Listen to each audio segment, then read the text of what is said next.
In a trial like this, whenever the court gets any information, the court is obligated to follow it up, and that's what we're doing this morning.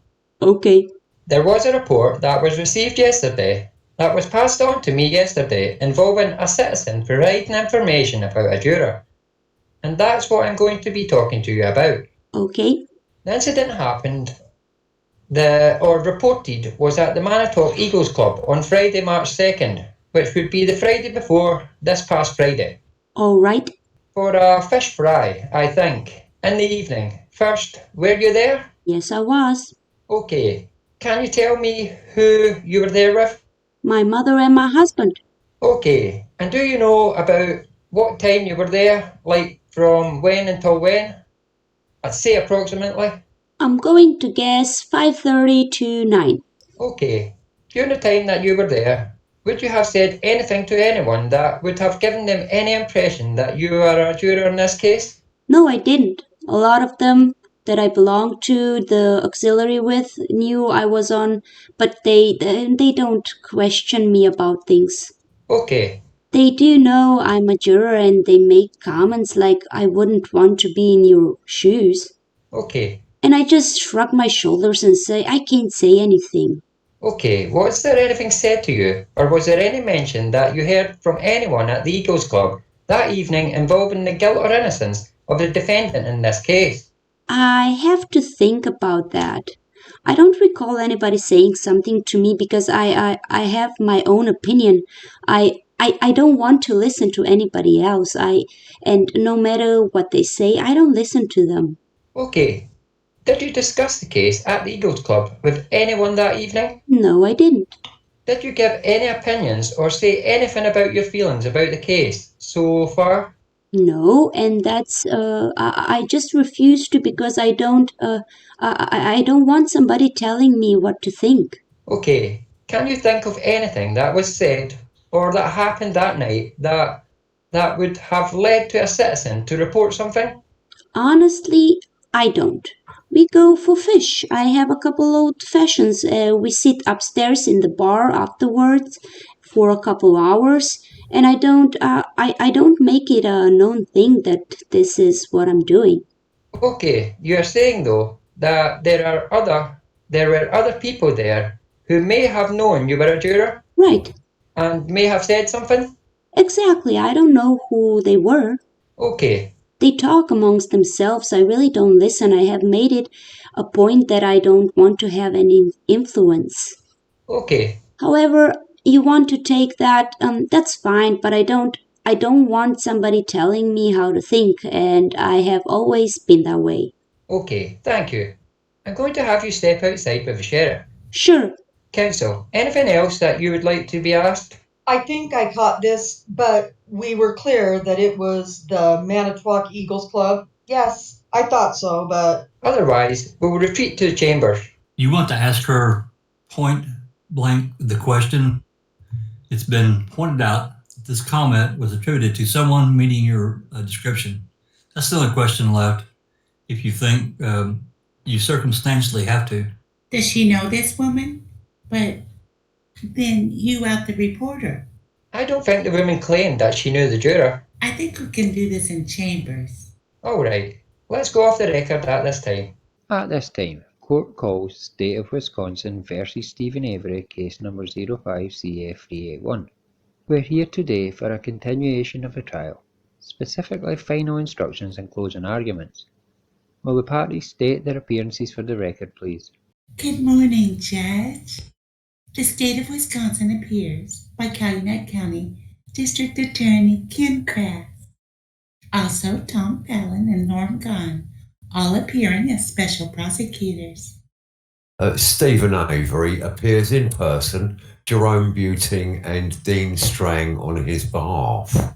Before we bring in the jury, after the formal instruction conference yesterday afternoon, I prepared a proposal, final set for jury instructions. I also provided a copy of the final draft to each of the attorneys before we left yesterday. Mr. Kratz, are the instructions as proposed acceptable to the state? They are, Judge. And Mr. Strang, subject to the requested instructions of the defence, the court did not give, do they, the instructions are submitted reflect your understanding? The instructions as tendered to us this morning do reflect our understanding of the resolution, the jury instruction conference, and what we understood the court would say to the jurors. Very well. Does either party have anything else before we bring the jury out? Not the state, Your Honor. All right. We'll bring in the jurors at this time. You may be seated. Members of the jury, at this time the court is going to read the final instructions to you. We'll then proceed to closing arguments of the parties. Mr. Ward, I'm going to ask you if you can take these instructions and provide one set to each member of the jury. Your Honour, maybe we can have just a very brief sidebar. Okay. All right. Members of the jury, you may follow along with the court if you wish. Members of the jury, the court will now instruct you upon the principles of law which you are to follow in considering evidence and reaching your verdict. It is your duty to follow all these instructions regardless of any opinion you may have about what the law is or ought to be. You must base your verdict on the law I give you in these instructions. Apply that law to the facts in this case which have been properly proven by evidence. Consider only the evidence received during this trial and the law as given to you by these instructions, and from these alone, guided by your honest reason and best judgment, reach your verdict. If any member of the jury has an impression of my opinion as to whether the defendant is guilty or not guilty, disregard that impression entirely and decide the issues of fact solely as you view the evidence. You, the jury, are the sole judges of the facts, and the court is the judge of the law only. Evidence is, first, the sworn testimony of the witness, both on direct and cross-examination, regardless of who called the witness. Second, the exhibits the court has received, whether or not an exhibit goes to the jury room. Third, any facts or testimony to which the lawyers have agreed or stipulated or which the court has directed you to find. Anything you may have seen or heard outside the courtroom is not evidence. You are to decide the case solely on the evidence offered and received at trial. The defendant in this case is charged with 3 counts. A 4th count of false imprisonment has been dismissed. The instructions for the 3 remaining counts have been modified somewhat from the opening instructions given to you at the beginning of trial to conform to the evidence introduced at trial. The first count of the information in this case charges that Stephen Avery, on Monday, October 31st, 2005, at 12932 Avery Road, town of Gibson, Manitowoc, Wisconsin, did cause the death of Teresa M. Hallback, with the intent to kill that person contrary to section 940.01/1/A of the Wisconsin statutes. To this charge, the defendant has entered a plea of not guilty, which means the state must prove every element of the offence charged beyond reasonable doubt. First-degree intentional homicide, as defined in section 940.01 of the Criminal Code of Wisconsin, is committed by one who causes the death of another human being with intent to kill that person or another. Before you may find the defendant guilty of first-degree intentional homicide, the state must prove by evidence which satisfies you, beyond a reasonable doubt, that the following 2 elements were present. 1. The defendant caused the death of Teresa Hallback. Cause means that the defendant's act was a substantial factor in producing death. 2. The defendant acted with the intent to kill Teresa Hallback.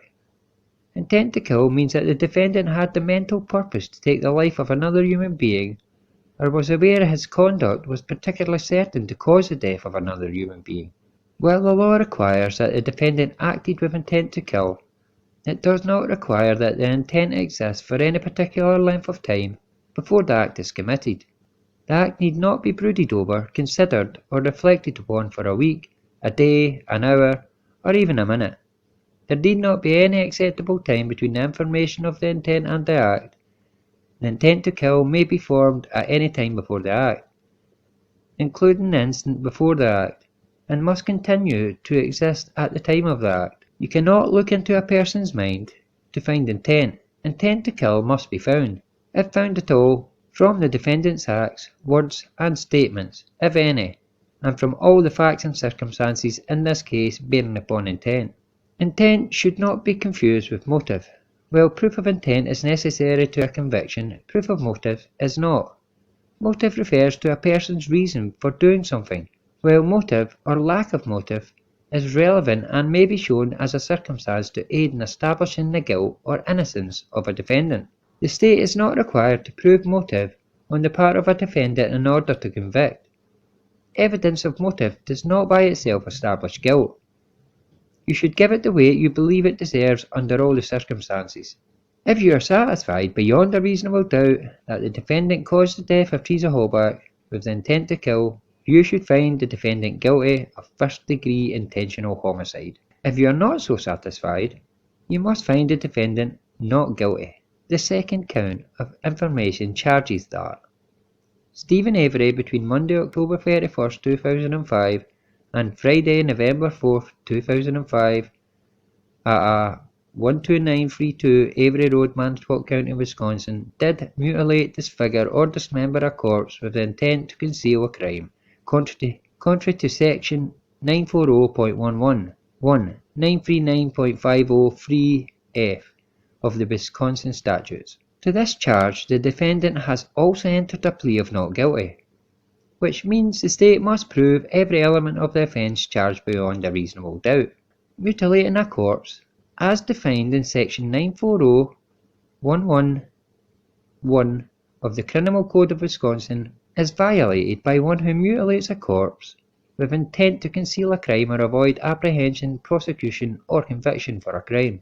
Before you may find the defendant guilty of this offence, the state must prove by evidence that satisfies you beyond a reasonable doubt that the following two elements are present. 1. Stephen Avery mutilated the corpse of Teresa Hallback. 2. In mutilating the corpse of Teresa Hallback, Stephen Avery acted with the intent to conceal a crime. This requires that the defendant acted with the purpose to conceal a crime. You cannot look into a person's mind to find out intent. Intent must be found, if found at all, from the defendant's acts, words and statements, if any, and from all the facts and circumstances in this case bearing upon intent. If you are satisfied beyond a reasonable doubt that both elements of this offence have been proved, you should find the defendant guilty. If you are not satisfied, you must find the defendant not guilty. The defendant's theory of defence on the charges of first-degree intentional homicide and mutilation of a corpse is that another persons tried to frame him for the murder of Teresa Hallback and the burning of her body. If the facts introduced in support of the defendant's theory raise a reasonable doubt in your mind, or if you otherwise find that a reasonable doubt arises from the evidence, then you must find the defendant not guilty of the charges. The third count of the information charges that Stephen Avery on Saturday, November 5, 2005 at 12932 Avery Road, Manitowoc County, Wisconsin did possess a firearm subsequent to the conviction of the felony or other crime as specified in sub 1A or B contrary to section 94129 2A and 93950 3G of Wisconsin statutes. To this charge, the defendant has also entered a plea of not guilty, which means the state must prove every element of the offence charged beyond a reasonable doubt. Section 94129 of the Criminal Code of Wisconsin is violated by a person who possesses a firearm, if that person has been convicted of a felony. Before you may find the defendant guilty of this offence, the state must prove, by evidence which satisfies you beyond a reasonable doubt, that the following two elements were present. 1. The defendant possessed a firearm. Firearm means a weapon which acts by force of gunpowder. It is not necessary that the firearm was loaded or capable of being fired. Possesses means that the defendant knowingly had actual physical control of a firearm. An item is also in a person's possession if it is in an area in which the person has control and the person intends to exercise control over the item. It is not required that a person own the item in order to possess it. What is required is that a person exercise control over the item. 2. The defendants had been convicted of a felony before November 5, 2005. The parties have agreed that Stephen Avery was convicted of a felony before November 5, 2005, and you must accept this as conclusively proved. If you are satisfied beyond a reasonable doubt that both elements of this offence have been proved, you should find the defendant guilty. If you are not satisfied, you must find the defendant not guilty. In reaching your verdict, examine the evidence with care and caution. Act with judgment, reason, and prudence. Defendants are not required to prove their innocence. The law presumes every person charged with the commission of an offence to be innocent. This assumption requires a finding of not guilty unless your deliberations you find it is overcome by evidence which satisfies you beyond a reasonable doubt that the defendant is guilty. The burden of establishing every fact necessary to constitute guilt is upon the state. Before you can return the verdict of guilty, the evidence must satisfy you, beyond a reasonable doubt, that the defendant is guilty. If you can reconcile the evidence upon a reasonable hypothesis consistent with the defendant's innocence, you should do so and return a verdict of not guilty. The term reasonable doubt means a doubt based upon a reason and common sense. It's a doubt for which a reason can be given arising from a fair and rational consideration of the evidence or lack of evidence. It means such a doubt as would cause a person of ordinary prudence to pause or hesitate when called upon to act in the most important affairs of life. Reasonable doubt is not a doubt which is based on a mere guesswork or speculation. A doubt which arises merely from sympathy or from fear or to return a verdict of guilt is not a reasonable doubt. A reasonable doubt is not a doubt such as may be used to escape the reasonability of decision. While it is your duty to give the defendant the benefit of every reasonable doubt, you are not to search for doubt, you are to search for the truth. An information is nothing more than a written formal accusation against the defendant charging the commission of one or more criminal acts. You are not to consider it as evidence against the defendant in any way. It does not raise any inference of guilt. Disregard entirely any question that the court did not allow to be answered. Do not guess at what the witness' answer might have been if the question itself suggested certain information might be true. Ignore the suggestion and do not consider it as evidence. Attorneys for each side have the right and the duty to object to what they consider are improper questions asked of the witness and to the admission of other evidence which they believe is not properly admissible. You may not draw any conclusions from the fact an objection was made by allowing testimony or other evidence to be received over the objection of counsel. The court is not indicating any opinion about the evidence. The jurors are the judges of the credibility of the witnesses and the weight of the evidence. During the trial, the court has ordered certain testimony to be stricken. Disregard all stricken testimony. An exhibit becomes evidence only when received by the court. An exhibit marked for identification and not received is not evidence. An exhibit received is evidence whether or not it goes to the jury room. You will not have a copy of the written transcript of the trial testimony available for use during the deliberations. You may ask to have specific portions of a testimony read to you. You must continue to rely primarily on your memory of the evidence and testimony introduced during the trial. Remarks of the attorneys are not evidence. If the remarks suggest certain facts not in evidence, disregard the suggestion. Consider carefully the closing arguments of the attorneys, but their arguments and conclusions and opinions are not evidence. Draw your own conclusions from the evidence and decide upon your verdict according to the evidence, under instructions given to you by the court. It is not necessary that the fact be provided directly by a witness or an exhibit. A fact may be proved indirectly by circumstantial evidence.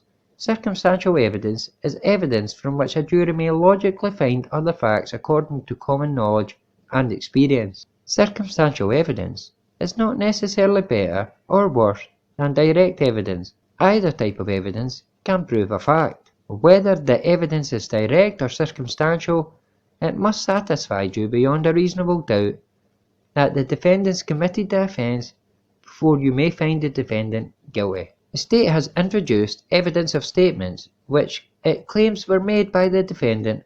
It is for you to determine how much weight, if any, to give to each statement. In evaluating each statement, you must determine three things. Whether the statement was actually made by the defendant. Only so much of a statement as was actually made by a person may be considered as evidence. Whether the statement was accurately restated here at trial. Whether the statement, or any part of it, ought to be believed. You may also consider the consistency or inconsistency with the other statements made by the defendant. You should consider the facts and circumstances surrounding the making of each statement, along with all the evidence in determining how much weight, if any, a statement deserves. The weight of the evidence does not depend on the number of witnesses on each side. You may find that the testimony of one witness is entitled to a greater weight than that of another witness, or even of several other witnesses. In weighing the evidence, you may take into account matters of your common knowledge and your observations and experience in affairs of life. Ordinarily, a witness may testify only about facts. However, a witness with expertise in a particular field may give an opinion in that field. You should consider the qualifications and credibility of the experts, the facts upon which the opinion is based, and the reasons given for the opinion. Opinion evidence was received to help you reach a conclusion. However, you are not bound by any expert's opinion. You may give as much or little weight to the opinion as any expert as you conclude it's entitled to receive. In resolving conflicts, an expert testimony weigh the different expert opinions against each other. Also, consider the qualifications and credibility of the experts and the facts supporting their opinions. During the trial, an expert witness was told to assume certain facts and then was asked for an opinion. Based on that assumption, this is called a hypothetical question. The opinion does not establish the truth of the facts upon which it's based. Consider the opinion only if you believe the assumed facts upon which it's based have been proved. If you find the facts stated in the hypothetical question have not been proved, then the opinion based on those facts should not be given any weight. It is the duty of the jury to scrutinise and to weigh the testimony of the witnesses and to determine the effect of the evidence as a whole. You are the sole judges of the credibility, that is, the believability of the witnesses, and of the weight to be given to their testimony. In determining the credibility of each witness, and the weight you have to give to the testimony of each witness, consider these factors: whether the witness has an interest or lack of interest in the result of this trial, the witness' conduct, appearance, and demeanour on the witness stand, clearness or lack of clearness of the witness' recollections, the opportunity the witness had for observing and for knowing the matters the witness testified about, the reasonableness of the witness' testimony, the apparent intelligence of the witness, bias or prejudice if any has been shown, consistency or inconsistency with any prior statements of the witness, possible motives for falsifying testimony, and all other facts and circumstances during the trial which tend to either support or discredit the testimony. Then give the testimony of each of the witnesses the weight you believe it should receive. There is no magic way for you to evaluate the testimony. Instead, you should use your common sense and experience. In everyday life, you determine for yourselves the reliability of things people say to you. You should do the same thing here.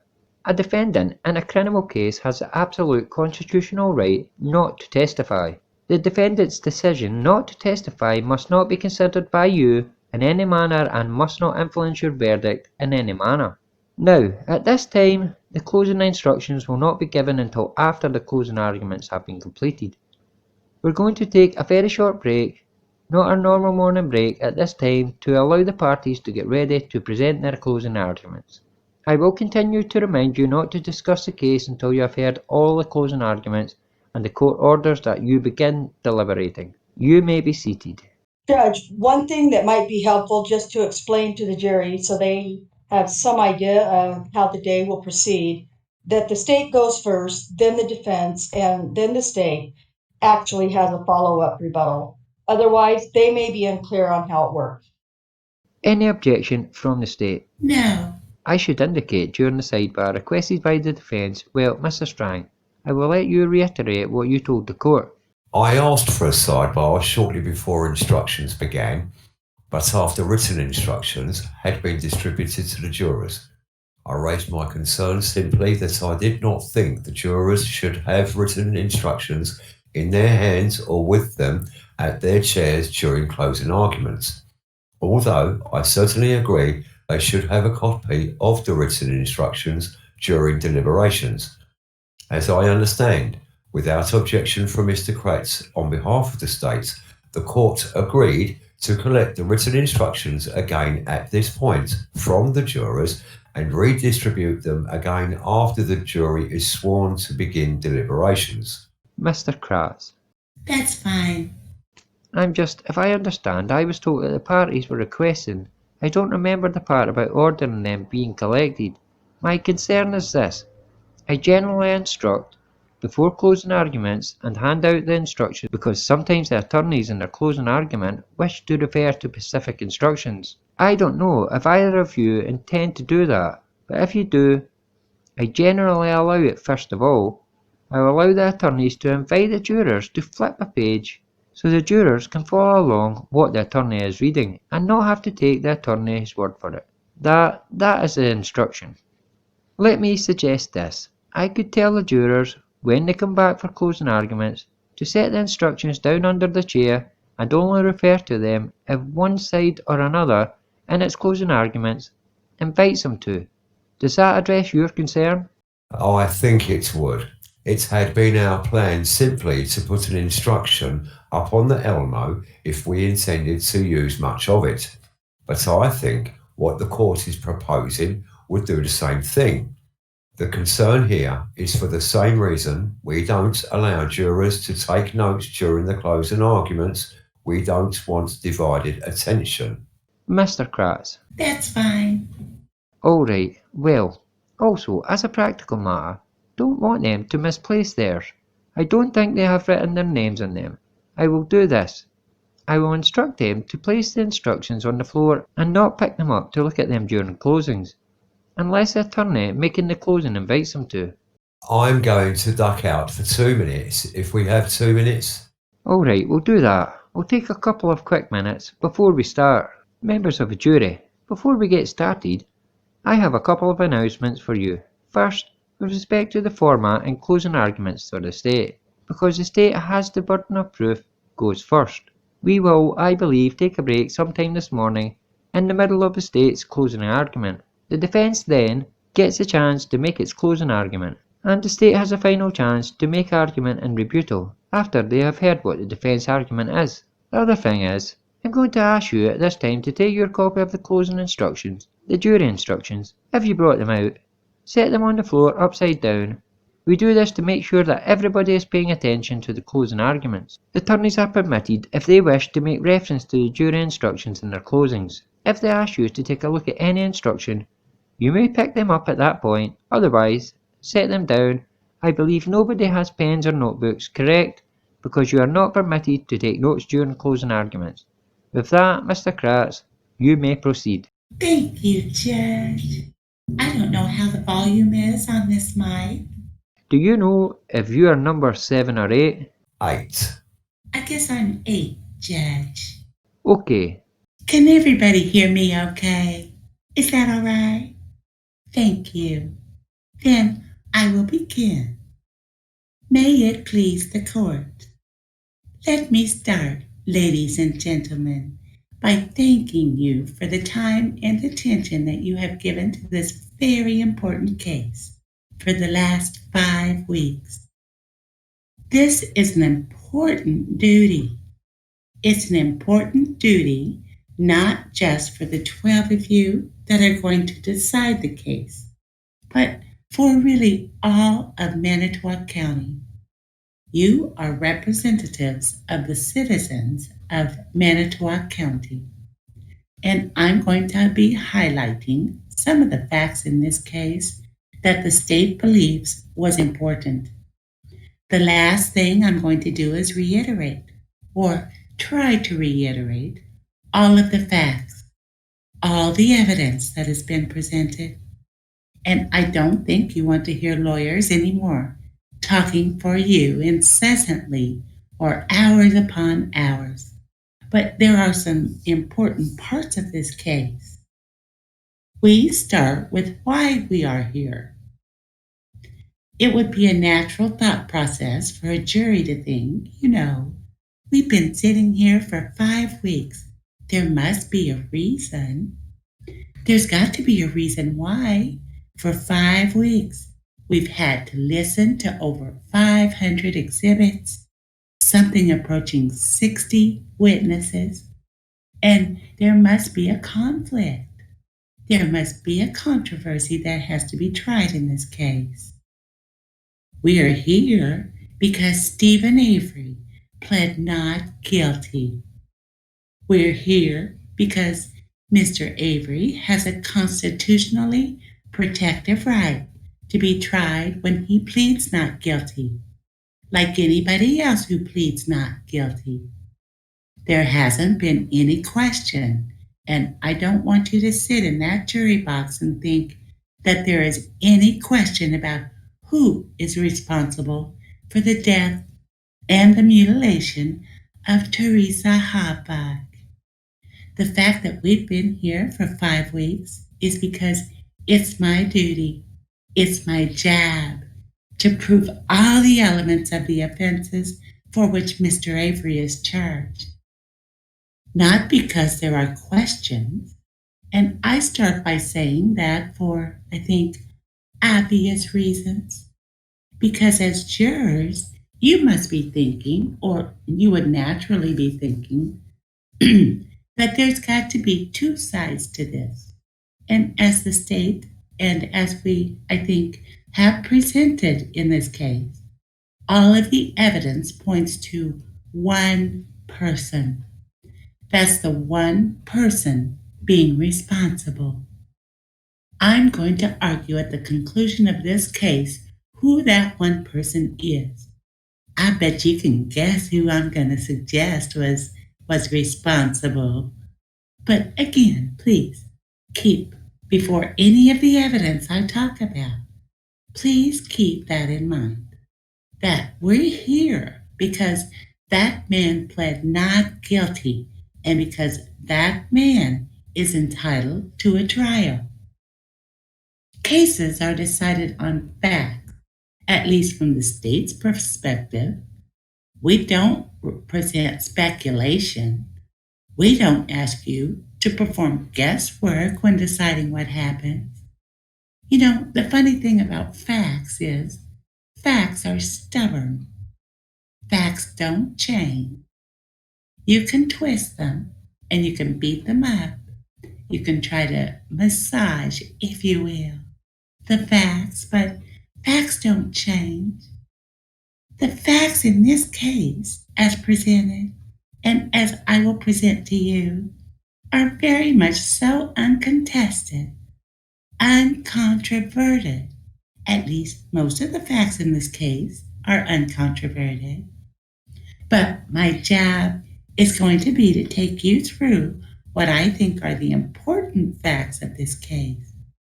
Why we think we have proved the case beyond a reasonable doubt against Stephen Avery. And I intend to do that. The first fact that I would like to talk about is a starting point in the case. Now, every case has a starting point. When you think about a case this big, and by now you realize and you have heard just how big of a case this is. You have heard that the crime lab received the most submissions ever in the history of the Wisconsin State Crime Lab, that more law enforcement officers were used in this case from an investigative standpoint than any other case. But what does that mean? Try and put that in perspective and in kind of an historical perspective. That means this is a pretty darn big case. And when a case is that big, the natural tendency is to try to look at the big picture and to try to absorb it all if you can. But I'm not going to do that. I want you to pick one particular point in time. I want to start the presentation that I have with one moment in time. Now, we could have started any number of moments. There's been what we call watershed moments, real important moments in the case. When Teresa Habach was shot, when she was murdered. That's a particularly important moment. We could start with the moment, or with the visual, or with the image of that man, Stephen Avery, standing outside of a big bonfire with flames over the roof, or at least over the garage roof, and the silhouette of Stephen Avery with the bonfire in the background and the observations made by some witnesses. Can y'all picture that? Can you picture that as a moment in time? And that moment, by the way, although dramatic and although important, should tell the whole story. That moment of Stephen Avery, after the murder was committed, of Stephen Avery tending the fire, of Stephen Avery disposing of and mutilating the body of 25-year-old Teresa Halbach. That would be a good place to start. But I'm not going to start there. I'm going to start somewhere else. I'm going to start with the Toyota RAV4. The Toyota RAV4, which was owned by Teresa Halbach, which was discovered on the 5th of November at the Avery salvage property, is less dramatic. It's a less dramatic place to start than those other moments in time that I talked about. But it's equally important because the discovery of that RAV4, the discovery of Teresa Halbach's vehicle, changed the course of not only this case, but the clues and the secrets found in that vehicle changed the lives of everybody in this room. Look around. Everybody. The clues found in that vehicle on the 5th of November changed everybody's lives, yours included. Your lives will never be the same. Ours won't. Families won't. That moment is particularly important, and that is where we're going to begin. This woman, Pam Sturm, of the 60 witnesses, by the way, I'm going to be helping you remember some of these faces as we go along.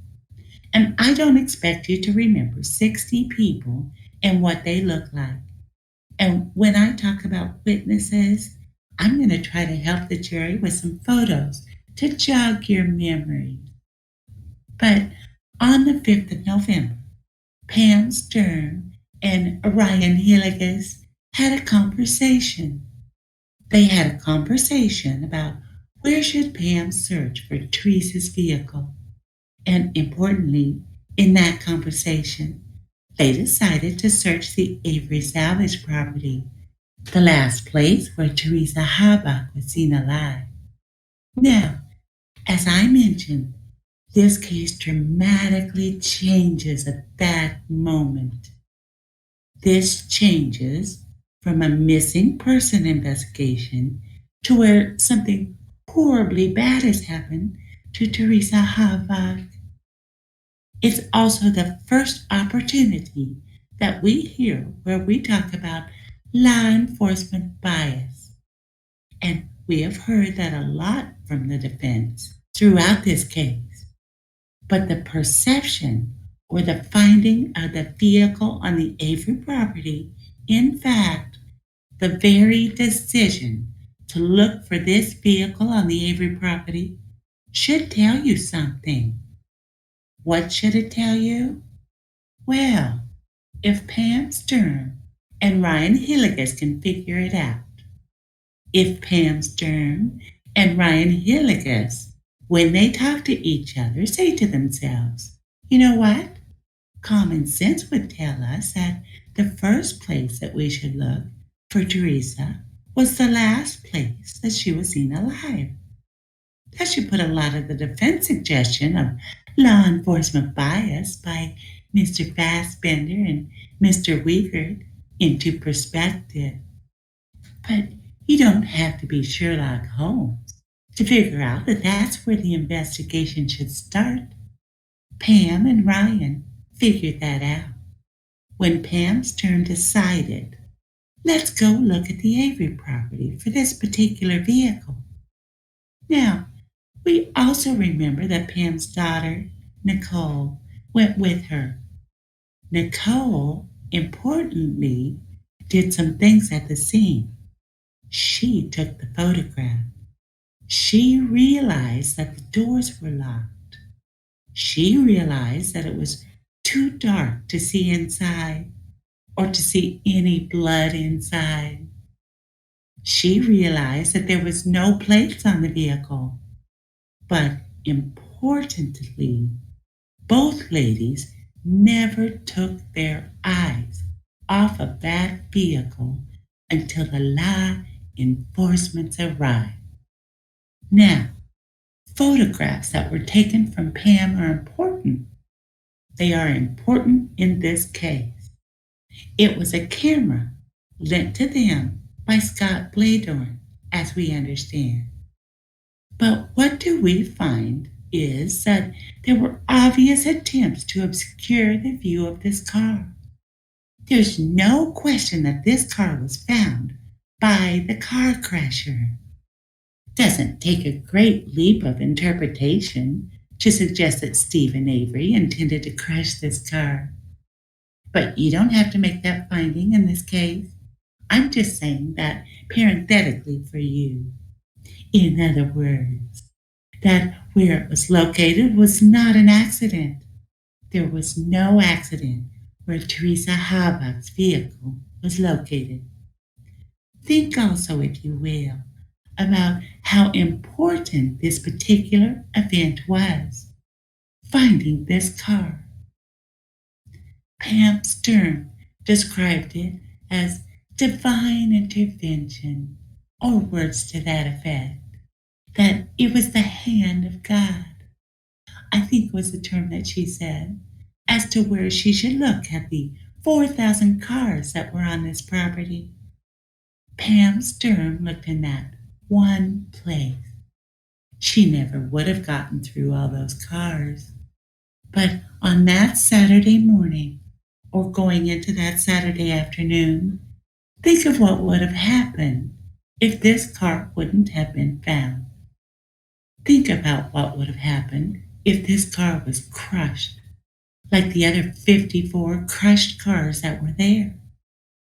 Think of what would happen if the law enforcement officials wouldn't have known that this car was there, and this car would have secretly been taken off the property, and the blood wouldn't have been found, both Teresa's blood and Stephen's blood. Think how close he got to getting away with that. Pam Stern doesn't find this car. This case doesn't change at that moment. We may not be standing here today, all right? And that's why that's the important place to start in this case. That's why the investigation changes so dramatically upon the recovery, the observation of this particular car. All right? That's the first fact. Usually, when I would talk to a jury, I wouldn't be concerned with things like security issues, but part of the prosecution's job not only is to present my case, but to dispel any defense suggestions that they may have had in this case. I'm not going to identify what the defense has told you in evidence in this case, because evidence has a meaning. Evidence suggests that there were witnesses that said things about it, or that there were witnesses that agreed with the questions that the defense gave. Remember evidence in the case. Evidence is the answers that witnesses give. Evidence aren't the questions that Mr. Buting and Mr. Strang asked. I know this is a little bit of a diversion, but I'm the prosecutor. I get to do this. The questions of witnesses. Did you plant evidence in this case? And when witnesses consistently indicate that, no, sir, I did not, that's the evidence. The evidence is the answer. The evidence isn't the question, okay? So keep that in mind, as not only as I go through my closing argument, but as the defense may stand before you and may suggest to you theories or speculation or supposition or maybe what questions they might have had. And you are also collectively going to have to remember what the answers were, because it's the answers that are the evidence, not the question. Scene security. Scene security was talked to you by several witnesses. I'm not going to spend a great deal of time, but we know that law enforcement early on, number one, knew the significance of this SUV.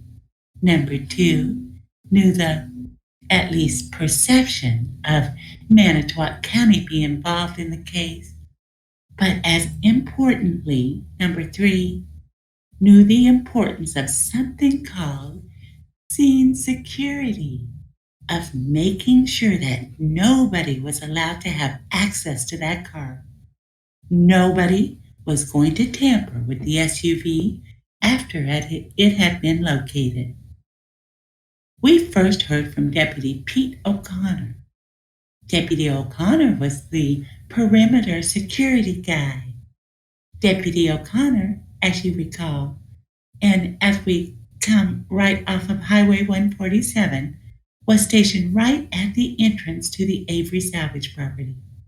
Importantly, I guess, not only did he note the people that were leaving and that he stopped, but that Sergeant Orth was the first one to arrive. And as you might expect, we then called those officers in order of arrival on the scene. When Sergeant Orth said that he got there about 10:59 a.m., that he talked to both the Sterns, that they were very upset, that they were visibly upset, and they should be. The Sterns knew at that time the significance of what they had found. They knew about their cousin. They knew about where this case was going and where it was going to lead. And Sergeant Orth testified that his job when he was on the Avery salvage property was to protect that particular vehicle. All right. It's called scene security. That's a fancy word for guarding a piece of property or maintaining the integrity of a piece of evidence in a case. And we heard that he was really just a few feet, what would be to the east of the SUV that was located. Remember also, though, that other witnesses, including the Sterns, including some other supervisors, including Calumet County when they arrived, they never take their eyes off that particular vehicle. And Sergeant Orth was one of those. Remember his testimony? He said, I didn't take my eyes off that vehicle. Nobody entered that vehicle. Nobody tampered with that vehicle. We even called witnesses like Lieutenant Todd Herman, who, at the time, provided short breaks for Sergeant Orth. We do that for something called chain of custody, to make sure that even for those couple of minute gaps, and Sergeant Orth said, even when I was taking a little break in the staging area, I could still see the car. But again, under the category of lead prosecutor, crossing all my T's, I wanted you to know and wanted to make sure that you knew that all the witnesses were called. We heard from Detective Dave Fremaker several times in the case, but Detective Fremaker, who was involved early on, Detective Fremaker was, I guess, the lead investigative individual from Manitowoc County, both in the missing persons part of the case and also in these early stages. Detective Fremaker, we heard, confirmed the VIN. Remember, confirmed that this was, in fact, Teresa Habach's car. And you will remember everything that Detective Fremaker said to you about that case. But I want you to think back And I want you to remember Detective Remaker looking. I want you to remember how Detective Remaker told you about scene security. That is a detective, a young detective, but a good detective. A guy who knows his job. A guy who, on the scene, knew the importance of scene security. Detective Remaker looked at you without apology, didn't bat an eye, and he told you nobody entered that vehicle. Remember that? Remember when Detective Remaker told all of you, all of the jurors, that nobody entered that vehicle because it was so important. Because the integrity, the perception about this case, making sure that nobody was going to tamper with, at that time, his evidence was an important factor to Detective Remaker. And when you look at his credibility, this is the first opportunity I will have to talk about credibility of witnesses. It's not something, and the judge has instructed you, it's not something that you do just as a juror. We do it every day. We listen to lawyers, or when we listen to people who are trying to sell us something, car salesmen as an example. We weigh their credibility, all right? The car salesman comes up and tells you that this little baby was only driven on Sunday by a little old lady to church. You might weigh some of those factors into that particular salesman. What's he trying to sell me? And why is he trying to sell me that? Does he have an interest in the outcome of what he's saying? Does he have some kind of a bias, or does he have some kind of a prejudice? And of course he does. And you weigh those kinds of factors. Not just how they say it, but whether or not they have those influences. You do the same thing as, it's a little more formalized, but you do the same thing as a juror. It's not just what they say, it's how they say it. And were they in a position to know the things that they're talking to you about?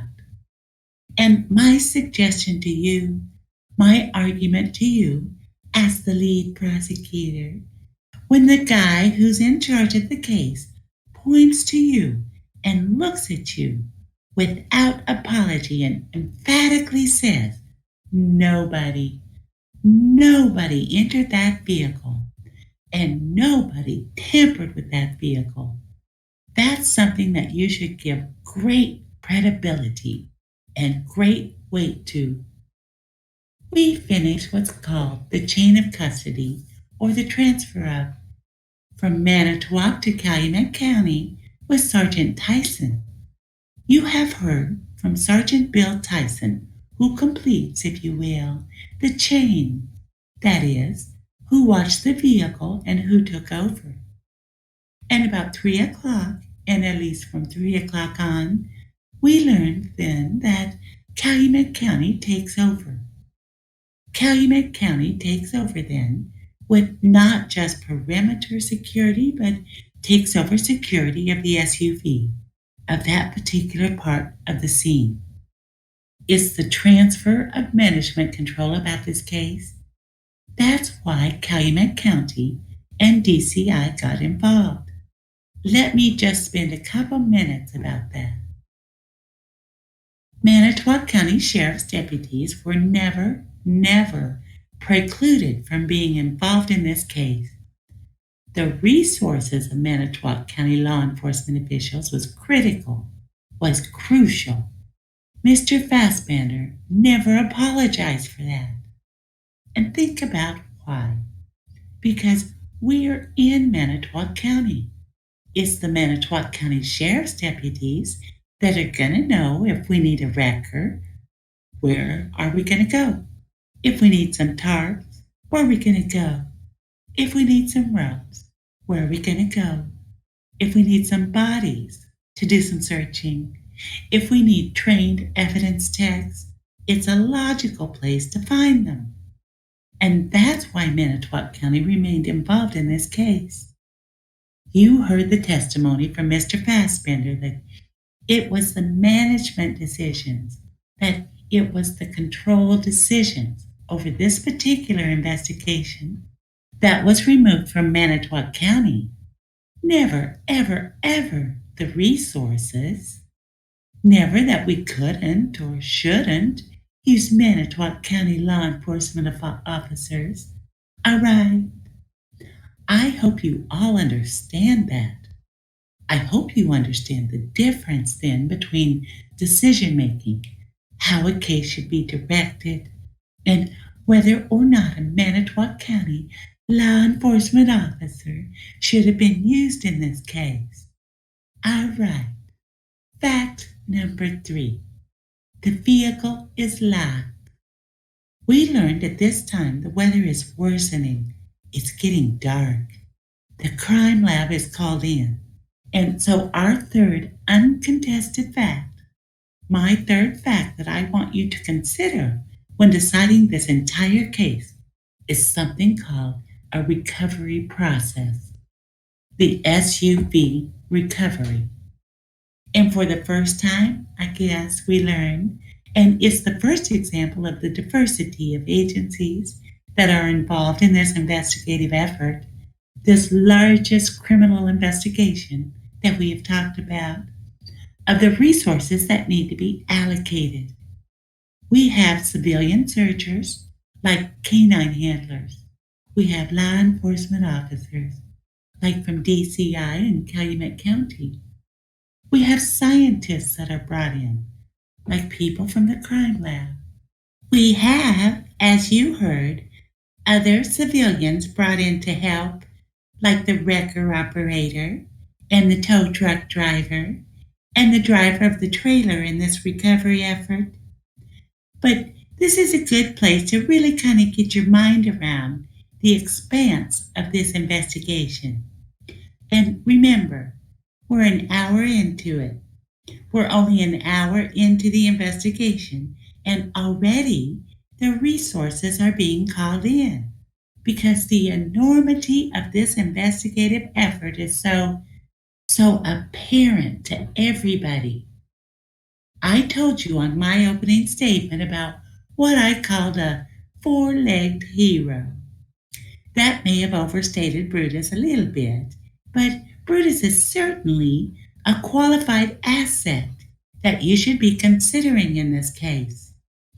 Brutus hit on the SUV, all right, and if the officers didn't have enough suspicion before that particular moment, all right, that should have been, and was, in fact, a very important part of this case. Because Brutus hitting on the SUV told the handler, told Julie Kramer, who you have heard from, one very important thing, that either a dead body was still in that particular SUV, or a dead body had been in that SUV. This is another changing moment. It's another time in this investigation where, very important, the investigation changes and becomes much more of a criminal investigation, that of a missing person investigation. We heard about Brutus's search that he did, real methodical kind of search. And I was thinking about it. Even though Brutus is a dog, Brutus approaches that search much like our law enforcement officers, very methodically, very professionally, and came up with the same kinds of results that our officers have in this case as well. One of the two lead investigators, Tom Fassbender, from the Division of Criminal Investigation, talked to you about the agencies that were involved. I will talk to you about that a little bit later, but mention something called resource allocation, putting the teams together for searching all the different properties. That first night, Mr. Fassbender clearly was in charge of deciding who's going to go into what house and why those people were going to do that. And talked about the search plan. Talked about why Stephen Avery was a person of interest. Gave you that obvious answer that everybody is giving you.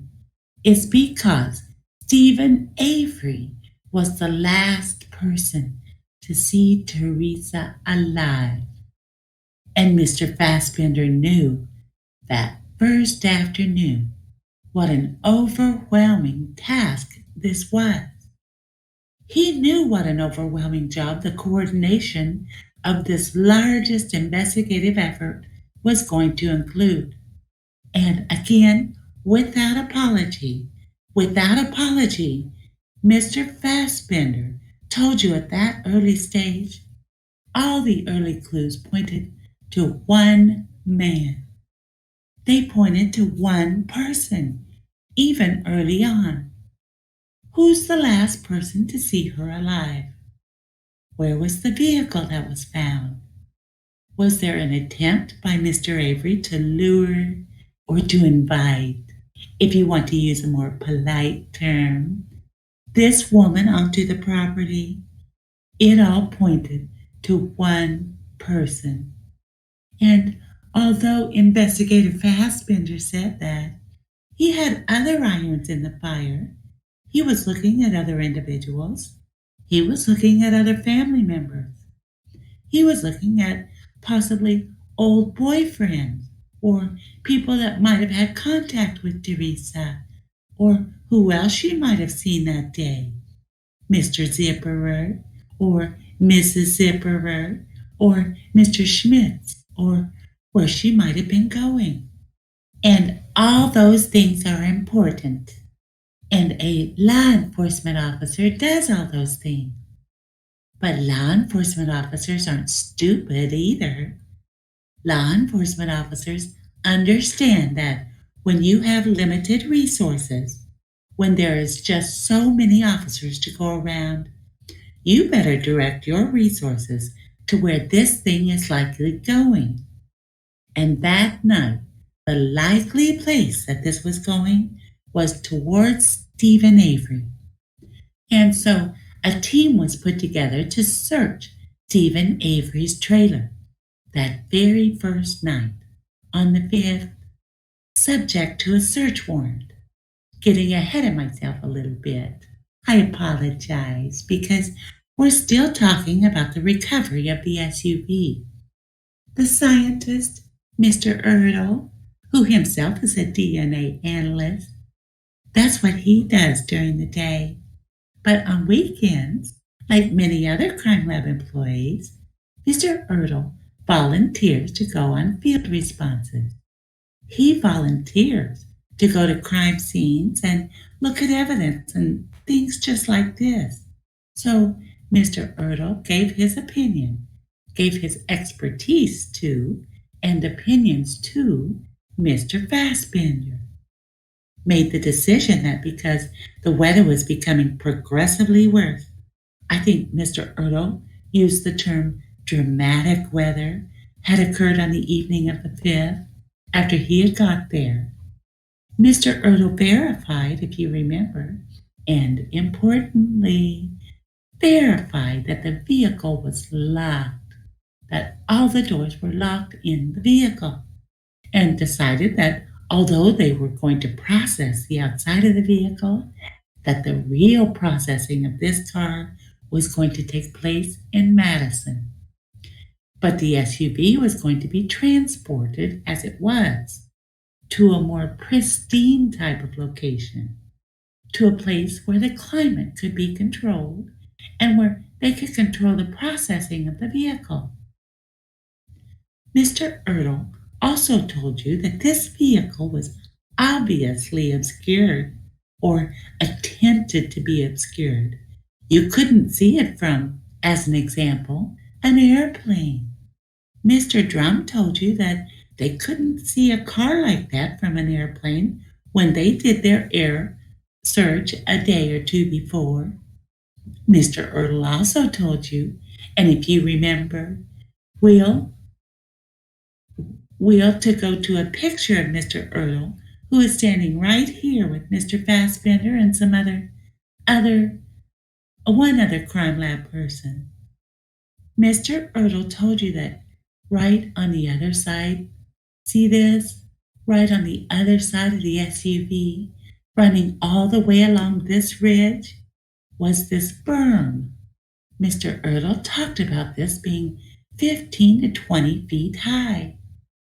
Remember, he talked about walking over that particular berm where he, after he got to the top of it, kind of slid down, or gravity kind of assisted this going down to the other side of that berm. That is important, or it may be for you important, when deciding whether or not somebody knew to put this car here. It certainly couldn't be driven in from the south. That's the point, all right?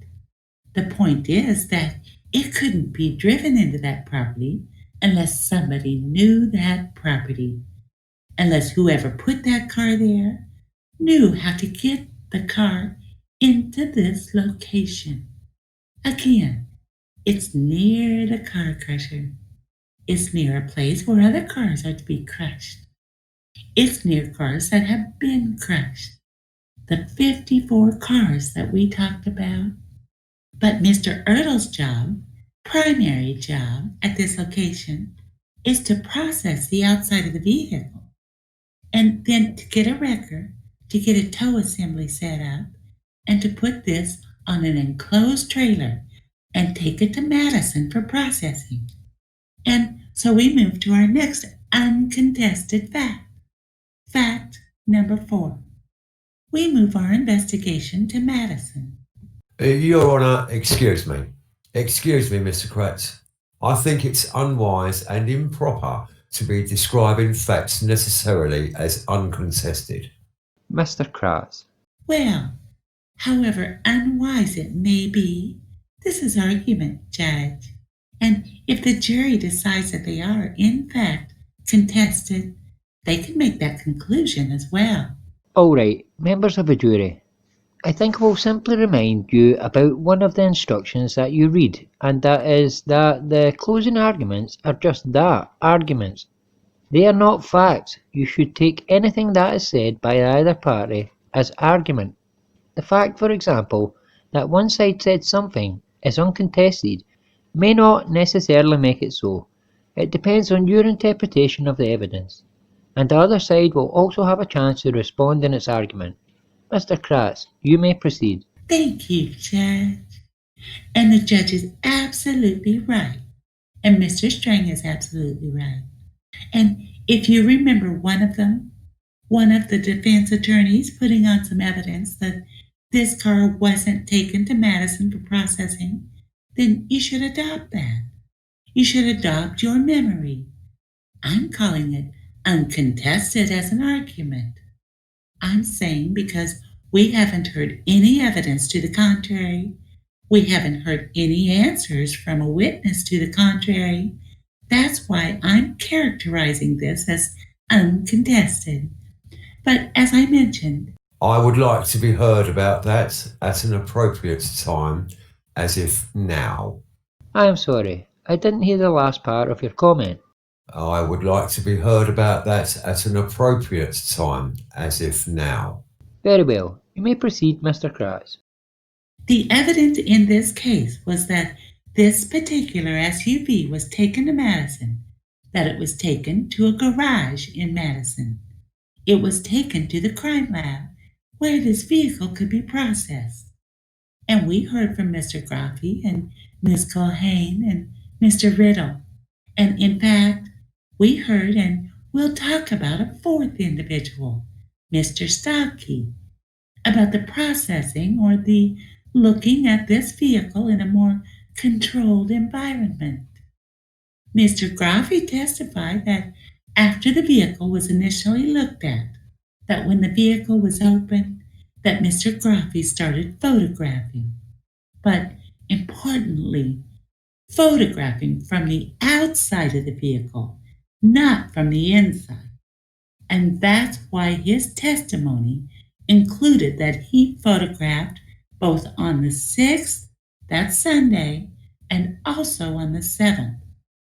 Because on the 6th, Mr. Graffy testified that he photographed from the outside of the vehicle, that he could photograph things where he didn't have to crawl into the vehicle because he couldn't get the inside shots yet, didn't want to contaminate the inside of the vehicle, and waited for the vehicle to be what's called processed by the lead individual who was in charge of processing the car, and that was Sherry Culhane.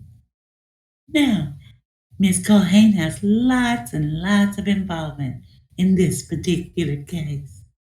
Miss Culhane, you heard, was the unit leader or the unit head of the DNA section of the Madison Crime Lab. And she was chosen, or she assigned herself, the responsibility of this case. And it was the unit head, the head of the DNA section, who herself processed this particular vehicle. Ms. Culhane, as you heard testimony, took some swabs, took some samples of the interior of the vehicle. It's more than just the 4 pictures that I'm putting up before you, but the swabs of around the ignition area, the swabs of the seats, the cuttings, as she cut out portions of the seat, I believe the testimony was. Swabs of the CD case, swabs of the back door, and also on the interior of the what's called the cargo area of the SUV. The defense will have an opportunity to present an argument in this case. We heard some questions of some law enforcement officers about planting evidence. We didn't hear anything about how an officer might plant a stain like this, what's called by Mr. Stocky a contact stain, which common sense would tell you requires active bleeding. How stains which require gravity, that is, which require dripping kinds of actions, might be planted. How smear or movement kinds of stains might be planted as well. Now, I say that again, not for my argument, not at this particular time telling you what the evidence has shown or is going to show, but I'm interested to hear theories of how these things might have actually happened. Mr. Avery's blood is in 6 different places in this vehicle. Other DNA, that is, without blood being visible, is in yet another. That would be the hood latch on this particular vehicle. And so the sheer volume, the sheer numbers of places made this quite a job, made this processing or the recovery of this evidence quite important indeed. We heard from Mr. Riddle, who is primarily a fingerprint guy, and although he didn't obtain any identifiable prints, at least those that were suitable for comparison, Mr. Riddle also had the responsibility of inventorying the car. Mr. Riddle told you about what that means, to inventory a vehicle. And it's the little things that he found, the little things within the inventory that became so important. Things like the blue lanyard that was given from Katie Habach to her sister Teresa. You saw Katie, with the assistance of, I think it was Mr. Wiegert, actually fitting the key assembly, or what's called the fob, right onto this particular lanyard that was given to Teresa. And I had a sense, and I'm allowed to, and I will argue to you, that showed where this case fits together. Fits together just like the fob, and just like the lanyard that was given. Now, Nick Stocky, I told you I was going to talk about, and I'm going to add a little bit of Mr. Stocky's testimony in at this point, because although an analysis was given, It does fit also into the processing of the vehicle when Mr. Stocky talked about the blood that was found in the back of the RAV4. This area right here, where Mr. Stocky said that that was a very identifiable impression to him. Sadly, this is an impression, or an impression, of an individual whose hair is soaked with blood, and it leaves an impression. It leaves a stamp, if you will. And you can see that, and you may get a chance even to see some photos, close-up photos, when you deliberate in this case. But the point of Mr. Stocky's testimony was that how Miss Halbach was laying in the back, that her hair was blood-soaked, becomes real important, obviously, because what we're going to hear about gunshots to the head, what we're going to hear about where Miss Halbach was placed thereafter, when it ties in with Brutus hitting on this particular vehicle, as an individual was either bleeding or was deceased in this particular SUV, again becomes very, very important. Mr. Stocky also told you the difference between contact and transfer kind of stains, which Mr. Avery, the blood attributed to Mr. Avery suggests impact, or what's called projected blood, as if an individual was thrown into the back of the SUV. That was on the back gate Mr. Stocky talked about. We'll show you some pictures about that. And if the blood is splattering or is actually in movement as it hits the side of or the back gate of the SUV, we talked about passive bleeding. Again, those attributed to Mr. Avery, that is, the back passenger seat, and also on the front seats where there's droplets, where there's active bleeding that's going on. Mr. Stocky also testified, if you recall, that upon his expert opinion, his opinion as a blood spatter expert, and he does this for a living, that's this particular stain by the ignition is absolutely consistent with somebody with a cut to the outside of the right hand and turning the ignition. This contact transfer stain was absolutely consistent.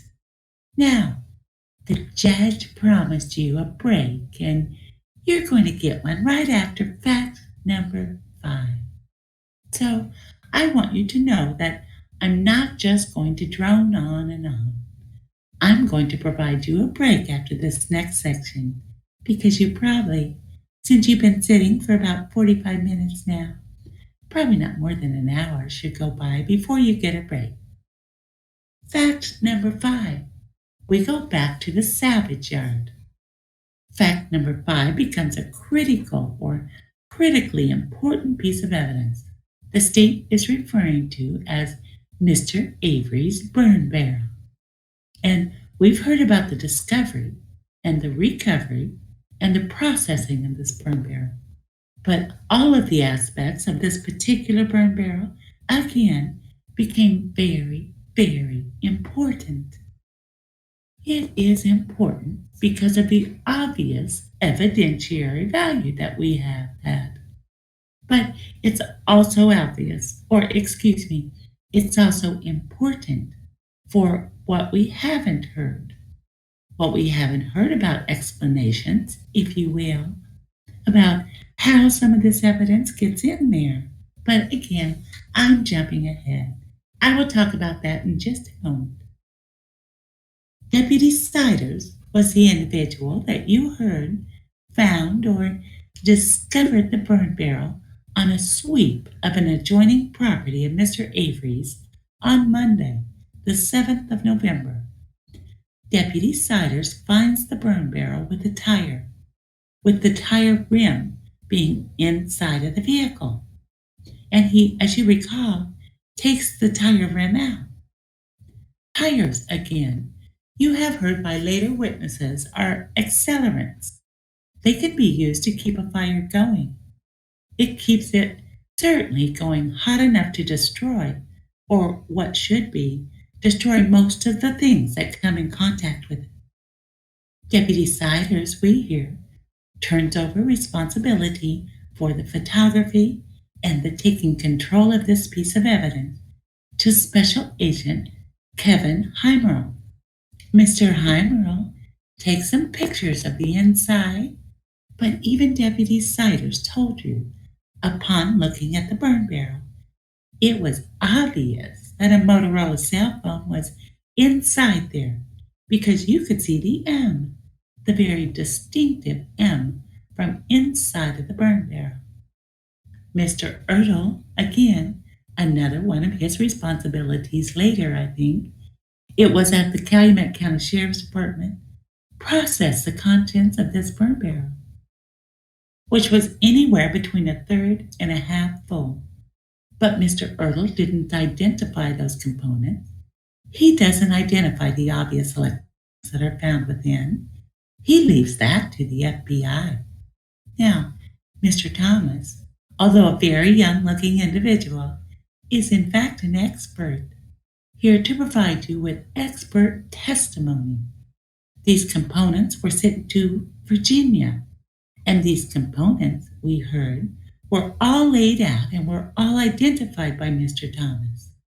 When you look at these pictures, and you look at the kind of things that didn't burn, and when I asked Mr. Thomas, what are we looking at here? What's left over? What didn't burn? Mr. Thomas mentioned that the metal didn't burn. He mentioned that the glass didn't burn.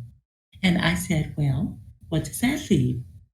I asked him the question, what components aren't here? What aren't we looking at?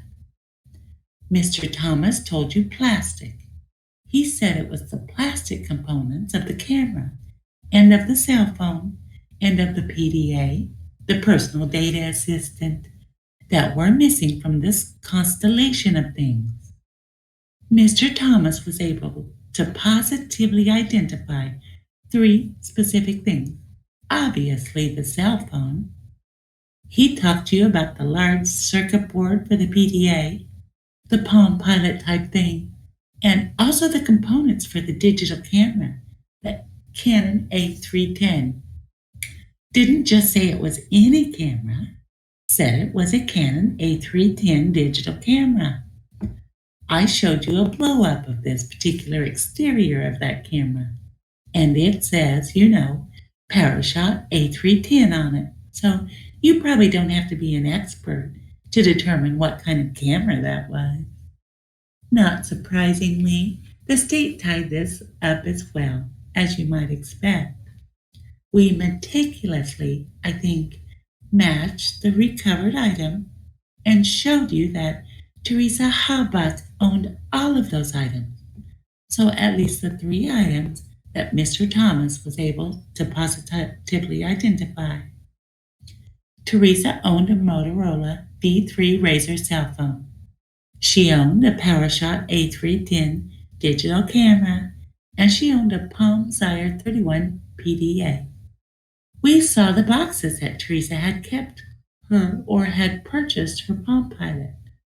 The box that Auto Trader had given her digital camera in, the Canon PowerShot A310, and you also heard testimony about Teresa owning the Motorola Razr cell phone, which is a very common kind of cell phone. But Stephen Avery's burn barrel becomes important, not just for what is found in it, but what witnesses, what other citizens, what other people on the property saw on the 31st. One of those people is Blaine Dassey. It's the nephew of Stephen Avery. And when considering credibility, you can consider a young man like this sitting in front of his uncle and having to testify against his uncle and doing the best job that he can and telling you that he is generally scared of his Uncle Steve, but does the best he can in telling you that he and Brendan Dassey, his brother, got off the bus sometime between 3:40 and 3:45 every day. That on this day, on Halloween, he remembers particularly while walking home, while coming down their dirt road toward their house, that he saw his Uncle Steve walking from his trailer and putting a white bag is what he described, a white plastic bag into an already burning burn barrel. Okay? So by 3:45 or 3:50 in the afternoon, the state is arguing Mr. Avery is already getting rid of Teresa Hubbard's stuff. The electronics, the phone, the PDA, the digital camera are already being disposed of. They are already being destroyed at that time. Mr. Dassey, importantly, also testified, and please remember this, before our break, Mr. Dassey testified that the Suzuki and the snowmobile that you see pictures of inside of the garage on the 31st of October weren't in the garage. Remember that? They weren't inside of the garage as the picture shows. But the 31st, the Suzuki and the snowmobile are on the side of the garage, leaving this garage open, at least open to the point where something else can fit into that particular garage. Brings us to our next witness, who's Mr. Fabian. Mr. Fabian is Earl Avery's friend, that they were rabbit hunting. Mr. Fabian told you that he parked the golf cart, that the burned barrel was already burning, that he smelled the distinct odor of plastic burning at that time, that the smoke was so bad that, although parked in a golf cart to the south or next to the burned barrel, eventually he had to move this golf cart because the smell of burning plastic and the smoke was getting so bad. Mr. Fabian also tells you at that time, just before dark, he places that just before dark, when the rabbit hunt was just about completed, that Mr. Avery's garage was closed. He couldn't see what was inside of the garage. There isn't any SUV anymore. There's nothing to be seen. The garage is closed, but the Suzuki and the snowmobile are on the side of the garage, all right? So I have given you 5 so far. 5 pieces of evidence. 5 pieces of crucial evidence of the evidence that the state believes is necessary to prove this case beyond a reasonable doubt.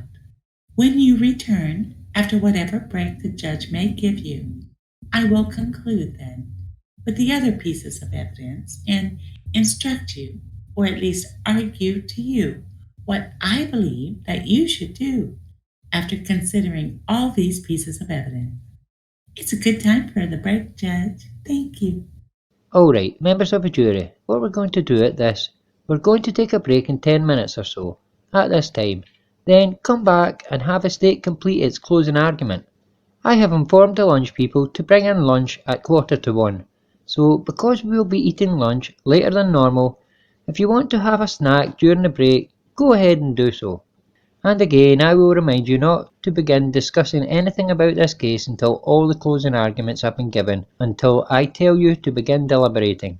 You are excused at this time. You may be seated. Mr. Strang, you have something you wish to place on the record at this time? I do, thank you. I initially interrupted Mr. Kratz's arguments reluctantly and trying to be polite and somewhat circumspect about my comment that it was unwise and improper to describe facts as uncontested.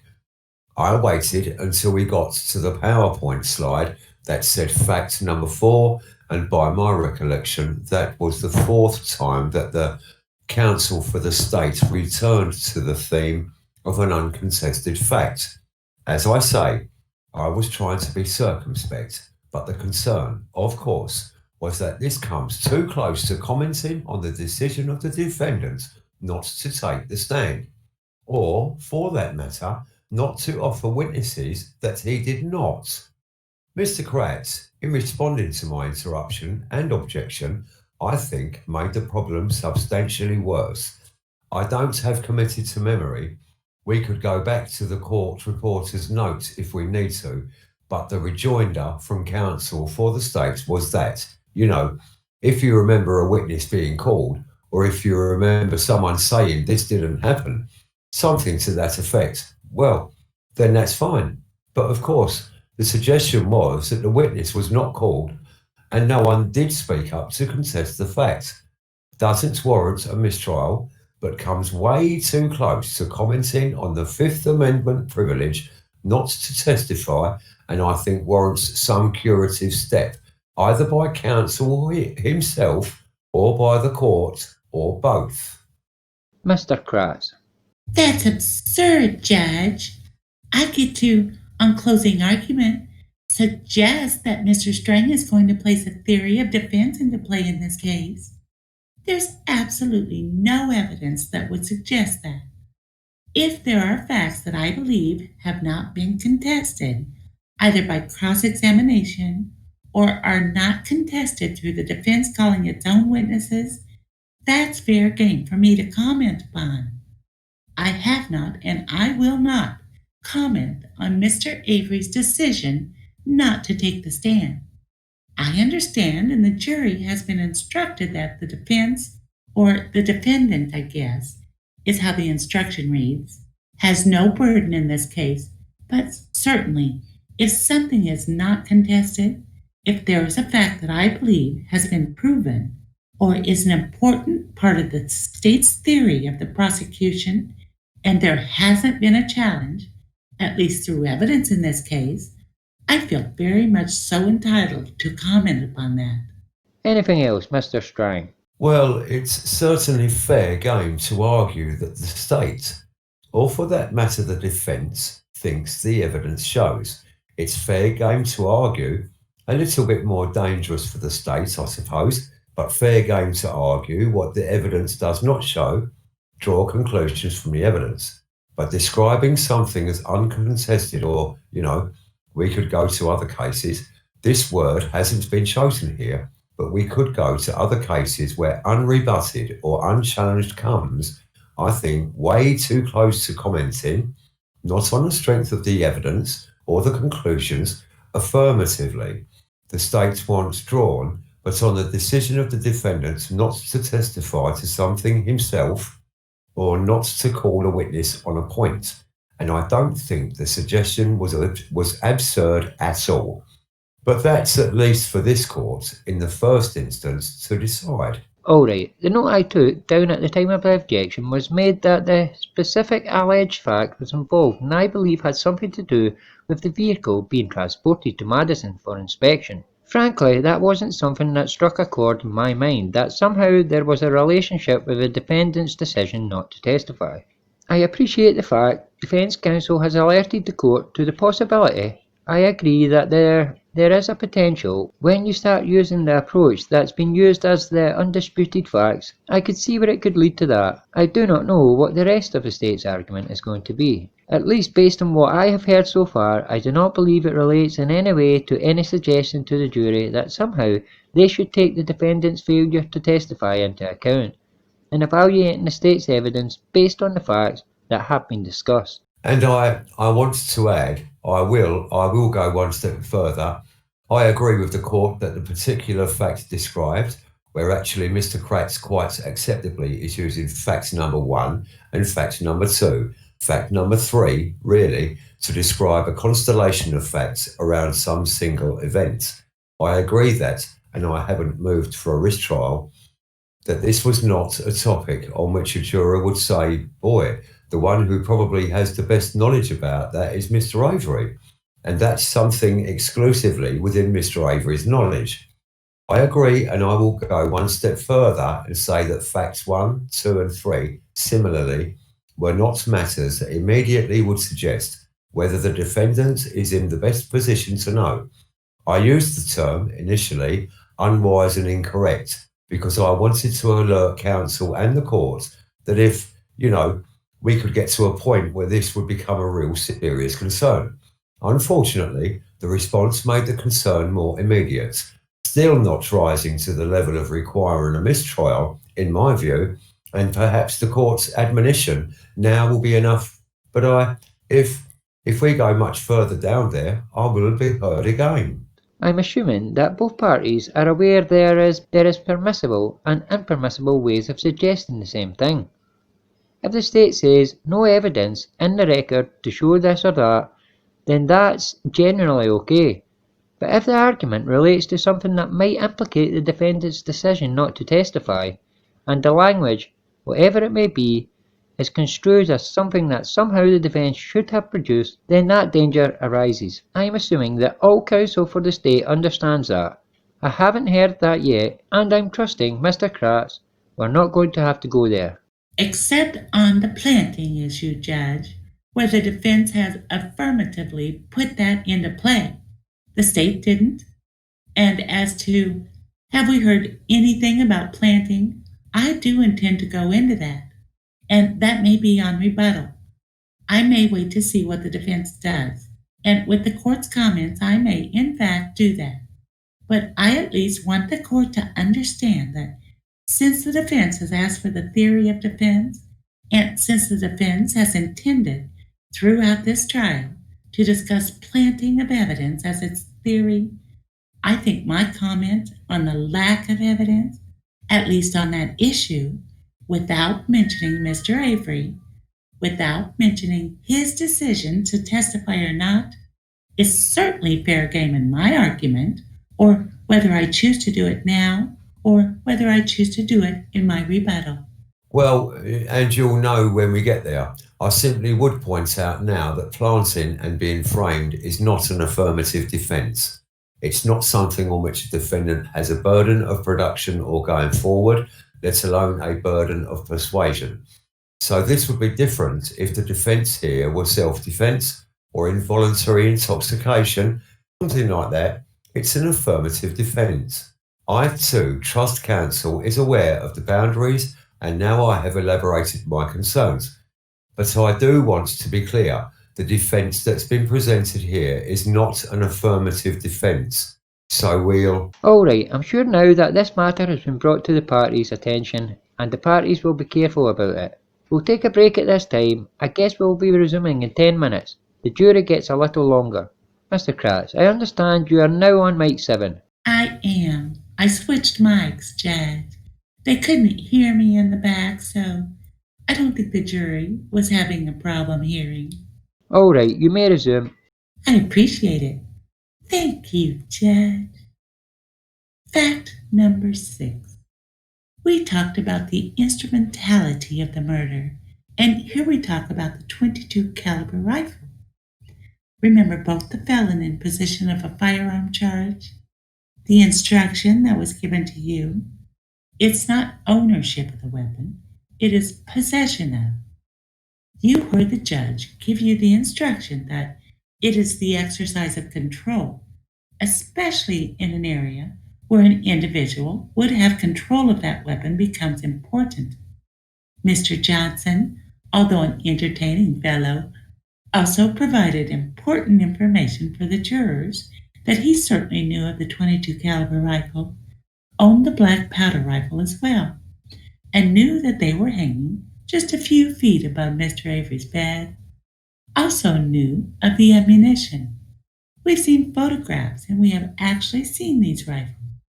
Let me just tell you, and this goes to count 3, and this, interestingly, might be the last time I talk about possession of a firearm by a felon. You are to, and you must, consider the fact that the defendant was previously convicted of a felony. That element has been proved, and we're now just responsible to prove to you whether or not he possessed those firearms. Either of these weapons are rifles. Either of these weapons qualify as weapons for possession of a firearm.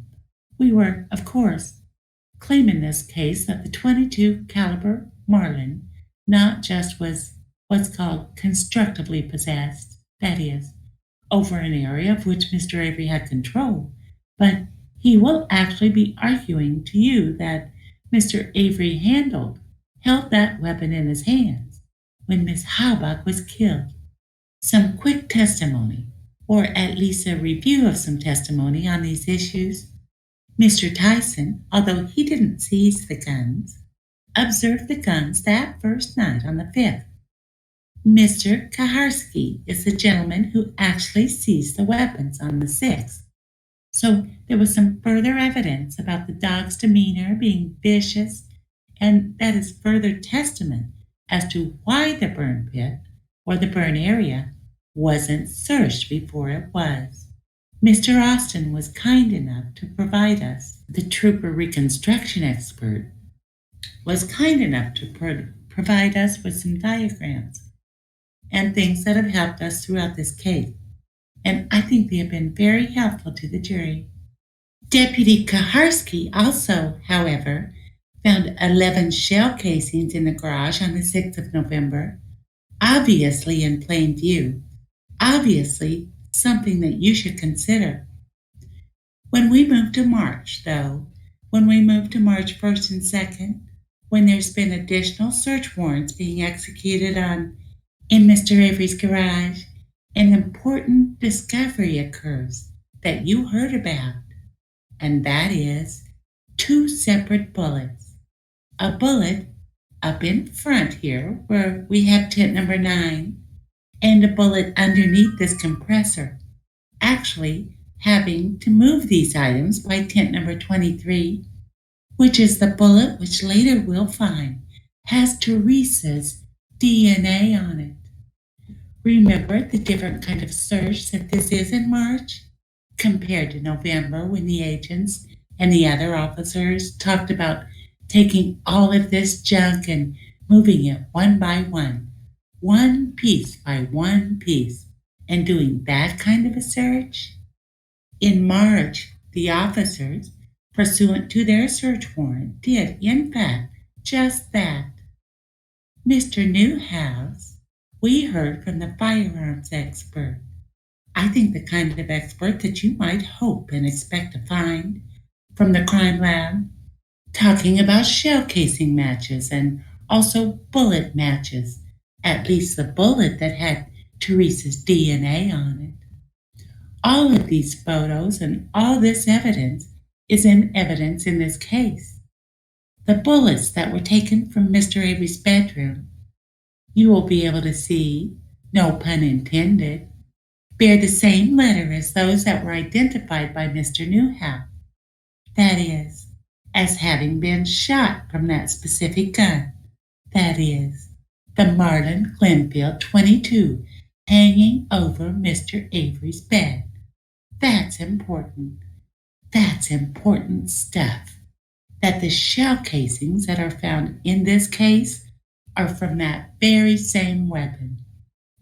We heard about the bullet analysis as well. The bullet with the DNA is from that very same weapon. And interestingly and importantly, Mr. Newhouse tells you, to the exclusion of all other weapons. All right? That's the kind of identification that these experts can do, at least the ballistics and firearm experts. And so the 22 caliber bullet is an important fact. Fact number 7, some background information. We will hear, or you have heard about the prior auto trader contacts, that is, prior contacts, the history between Steve and Teresa. You heard from Mr. Pierce that she and Mr. Pierce had talked about Miss Halbach already having gone to the Avery property, something of the nature of, "You are not going to believe whose photos were taken." And you heard the testimony of Mr. Pierce about his reminder generally remind not to go into people's homes or not to have that kind of contact with them. Ms. Pliska talked about the history, knowing about the history. Ms. Pliska is from Auto Trader. She's the receptionist. And the important part, at least for this part of our argument, is that photographer, Ms. Halbach, had been there on a number of occasions before. And when Mr. Avery called at 8:12 on the 31st of October, he asked for that same photographer, although he didn't use the name Teresa, asked for that same female photographer that had been out there before. Again, although using a different name, although using the name Beyonda, he specifically was asking for Teresa to come out. You heard from the supervisor of Auto Trader, Ms. Schuster, that Ms. Habach had taken 6 prior photos at the Avery Savage property, and we put those 6 photos early on into the case, into evidence. You can note on most of the photos just how close they are in proximity to Mr. Avery's trailer. These photos, as you heard, were taken the first on June 20th and the last on October 10th of 2005. I think the inference that you also may want to draw on as you think weeks ahead from the presentation of this evidence is, after these photos are taken, after a car goes into Auto Trader magazine, what's done with it? You can actually answer that question by some of the other photos that I showed you. What's done with these cars doesn't do Mr. Avery any good, or whoever is selling a car any good, to leave these items back by Mr. Avery's garage or back by his trailer. But after the Auto Trader picture is taken, these items are put up on the corner, what is called the corner by the business property. We know that because of Miss Buckner, Lisa Buckner, when she testified in this case, that she testified that she saw a woman taking pictures of cars that were for sale. And in fact, we pointed out these 2 vehicles, the Grand Prix and the Blazer, that Miss Halbach had earlier, or just within the last month or 6 weeks had taken photographs of. And so when a photo is taken, when it goes into the Auto Trader, and when it has to be sold, it makes sense to put those vehicles up in place where people will see them. People that are coming into the auto salvage business, people that will drive by, as you remember the overall view of this property, that will drive by those vehicles and might naturally get out and take a picture, and they might want to buy that kind of vehicle.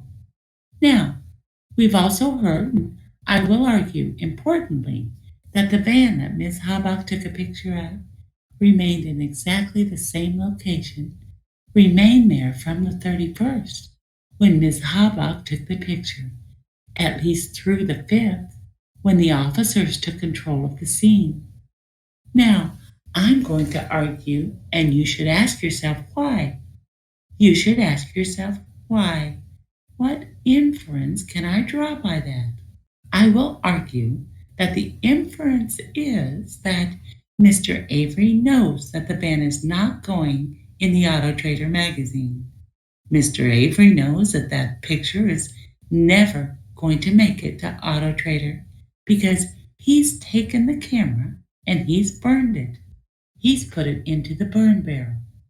There's no reason to move the van from its original location near Mr. Avery's property up toward where the other cars that are for sale on this property, again, has inferences that you can draw, or that you don't have to draw, but again, I'm arguing that it's something that you may want to consider, again, to reconcile Ms. Buckner's testimony, what she has given.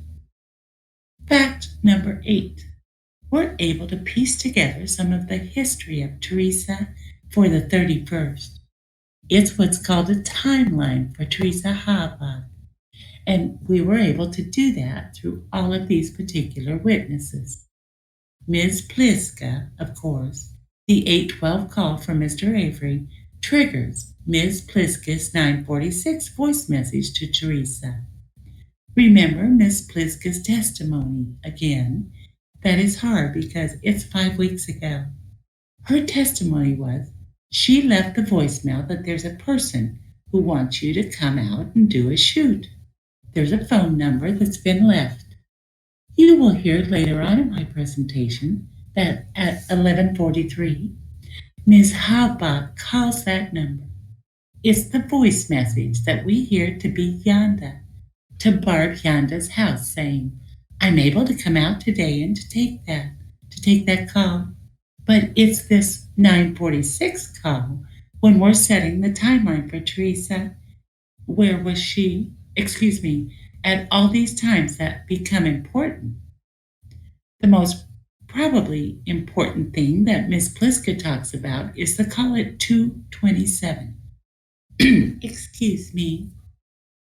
The call to Teresa, which is verified through the phone records, that she did receive a telephone call at 2:27 from Auto Trader magazine. That telephone call from Miss Pliska to Miss Halbach is not important for talking about trick-or-treating and the things that Don Pliska said that they were talking about, but what came from Teresa's side of that conversation. Remember the testimony from Don Pliska that Teresa said, I'm on my way to the Averys. All right? I'm on my way to the Averys. So at 2:27, this is the best, at least from a timeline standpoint, the best opportunity for you to put these things into place and to determine what time it was that Teresa arrived. Mr. Remaker, an investigator in this case, testified that upon searching the residence of Barbianda, he came across this particular voicemail. Hello, this is Teresa with Auto Trader magazine, the photographer, and I'm just giving you a call to let you know that I can come out there today in the afternoon. And it will probably be around 2 o'clock or, a little later. If you could, please give me a call back and let me know if that will work for you, because I don't have your address or anything. So I can't stop by without getting a call back from you. And my cell phone is 737-473. Again, that's Teresa, 920-737-4731. Thank you. Other than the obvious impact that call has, it has substantial evidentiary value. That call from Teresa talks about when she's coming out to the property. The call from Teresa says it will be sometime after 2 or even around 2:30, which turns out to be almost exactly correct. But she also indicates that because of the name that was given, because of the number that was called, she doesn't know how to get there because she hasn't been there. Well, that's not true. That's not true, because if Stephen Avery would have given his name, Teresa Halbach wouldn't have had to say, I don't know how to get there, or I haven't been out to the property before.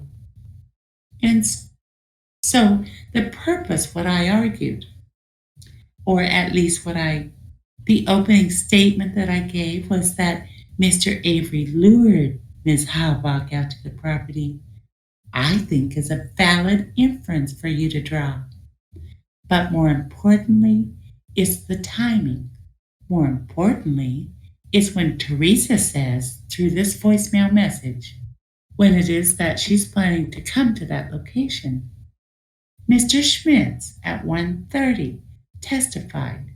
We put the rest of the timeline together for you. So at 1:30, we know Teresa is out at the Schmitz property. We know that she's wearing a light colored or a white shirt, a waist-length jacket. We know she's wearing jeans. We know she's there for 10 minutes. She leaves an Auto Trader book and she leaves a receipt. Right after she is done with Mr. Schmitz, she goes to the Zipperer residence, sometime between 2 and 2:30. In fact, you will note from the calls and the testimony later from the cell phone people that at 2:12 a call is made to the Zipperer residence. You heard some reference to that. It may have been lost in some of the other testimony about Teresa being lost and on her way. but Teresa finds her way there, and we know that about 2:15 or so, she does her photo shoot at the Zippers. We also know, just like the Schmidt's photo shoot, just like every other photo shoot that you have heard testimony about, that it lasts 10 minutes. She leaves an auto trader book. She leaves a receipt, which is actually called a bill of sale. These things are particularly important. You will see testimony later, or you will see exhibits later that were seized from Mr. Avery on the 5th, that exactly the same Auto Trader magazine is found on his computer. Exactly the same kind of bill of sale is found. So the significance, or the habit, if you will, of these contacts become critically important. Ms. Chaudry, again, although providing some confusing testimony that had to be cleared up by Mr. Zimmerman later, at least provided the record, at least provided what has been received as exhibit number 361, the cell phone records for Teresa Halbach. Ms. Chaudry provides some important parts of this particular record. Specifically at 11:43, that was the call to Voir Beyonders that you heard about, the answering machine call that was made. You have heard about the call at 2:27 from Miss Pliska, I'm on my way to the Avery. And we have heard about, or the record reflects, this last call at 2:41. Now, the testimony. You have to next turn to the testimony of Mr. Zimmerman, exhibit number 372. And although that call starts at 2:41, it's a voicemail. And on page 2 of the document, 372, page 2 of this exhibit, we learn importantly, this incoming call to Teresa is never retrieved. It's never retrieved by Teresa. All right. Look at Teresa. How many times she checks her voicemail. Mike Halbach talked about Teresa Halbach being very conscientious about checking her voicemail. And sometime after her visit, assuming she wasn't harmed or killed by Mr. Avery, you would have expected her to check her voicemail. Mr. Zimmerman also cleared it up and said that after 2:41 on the 31st, this particular cell phone, the cell phone of our victim, Ms. Halbach, was out of service, wasn't used after that particular point. Remember the testimony that by 3:30, a bag of something is being placed in the burn barrel where this particular phone is later found. It all starts to make sense now. It all starts to be put together. Again, the combination of observations of Blaine Dassey, combination of phone records, combination of explanation of voicemail, combination of testimony from Mike Halbach. You put all of that together and it paints the picture for you. It provides the timeline for you for Teresa Halbach, not just what happens to her phone, but by inference, what happens to her and when it's happening to her. All right. We talked more about the timeline and we heard from Bobby Dassey, again, in the same kind of a position to be his credibility to be weighed by you, but is an eyewitness. Again, an eyewitness without any bias.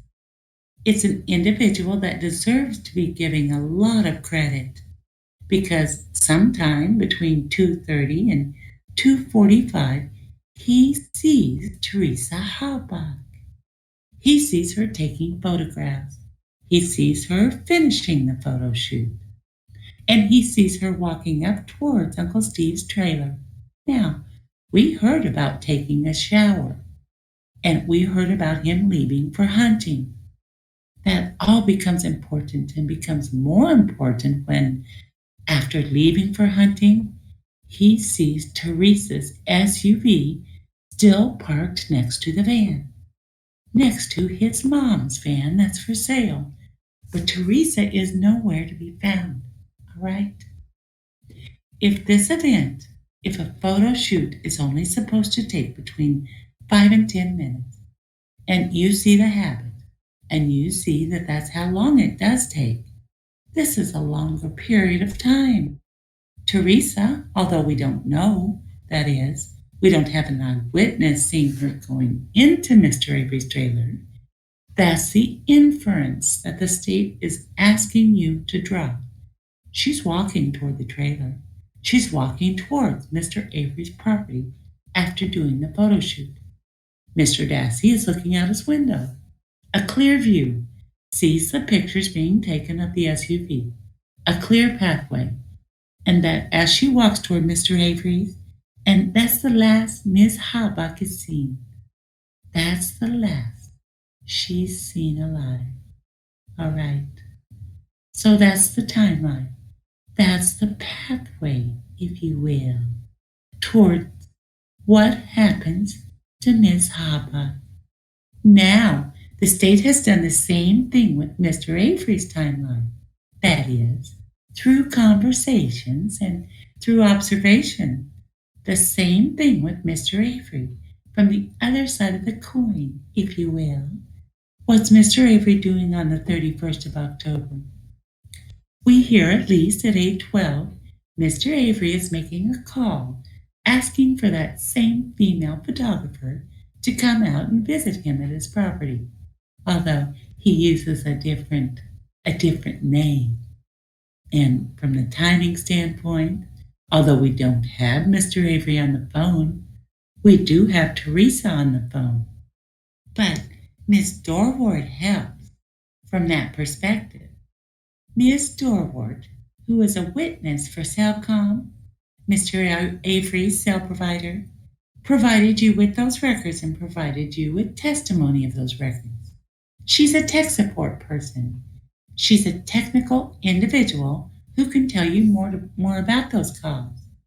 Told you about the 812 call, but also these two important calls to Teresa Habach's cell phone using what's called star 67 or blocked feature, where the recipient of that call can't tell who it is calling. The state is calling the 435 call an alibi call, if you will. After her phone is already burned, after Mr. Avery knows that the phone is out of service, which is reflected in what you saw, not only by Mr. Zimmerman's testimony, but by the records, there's no reason to call her phone. He knows where her phone is.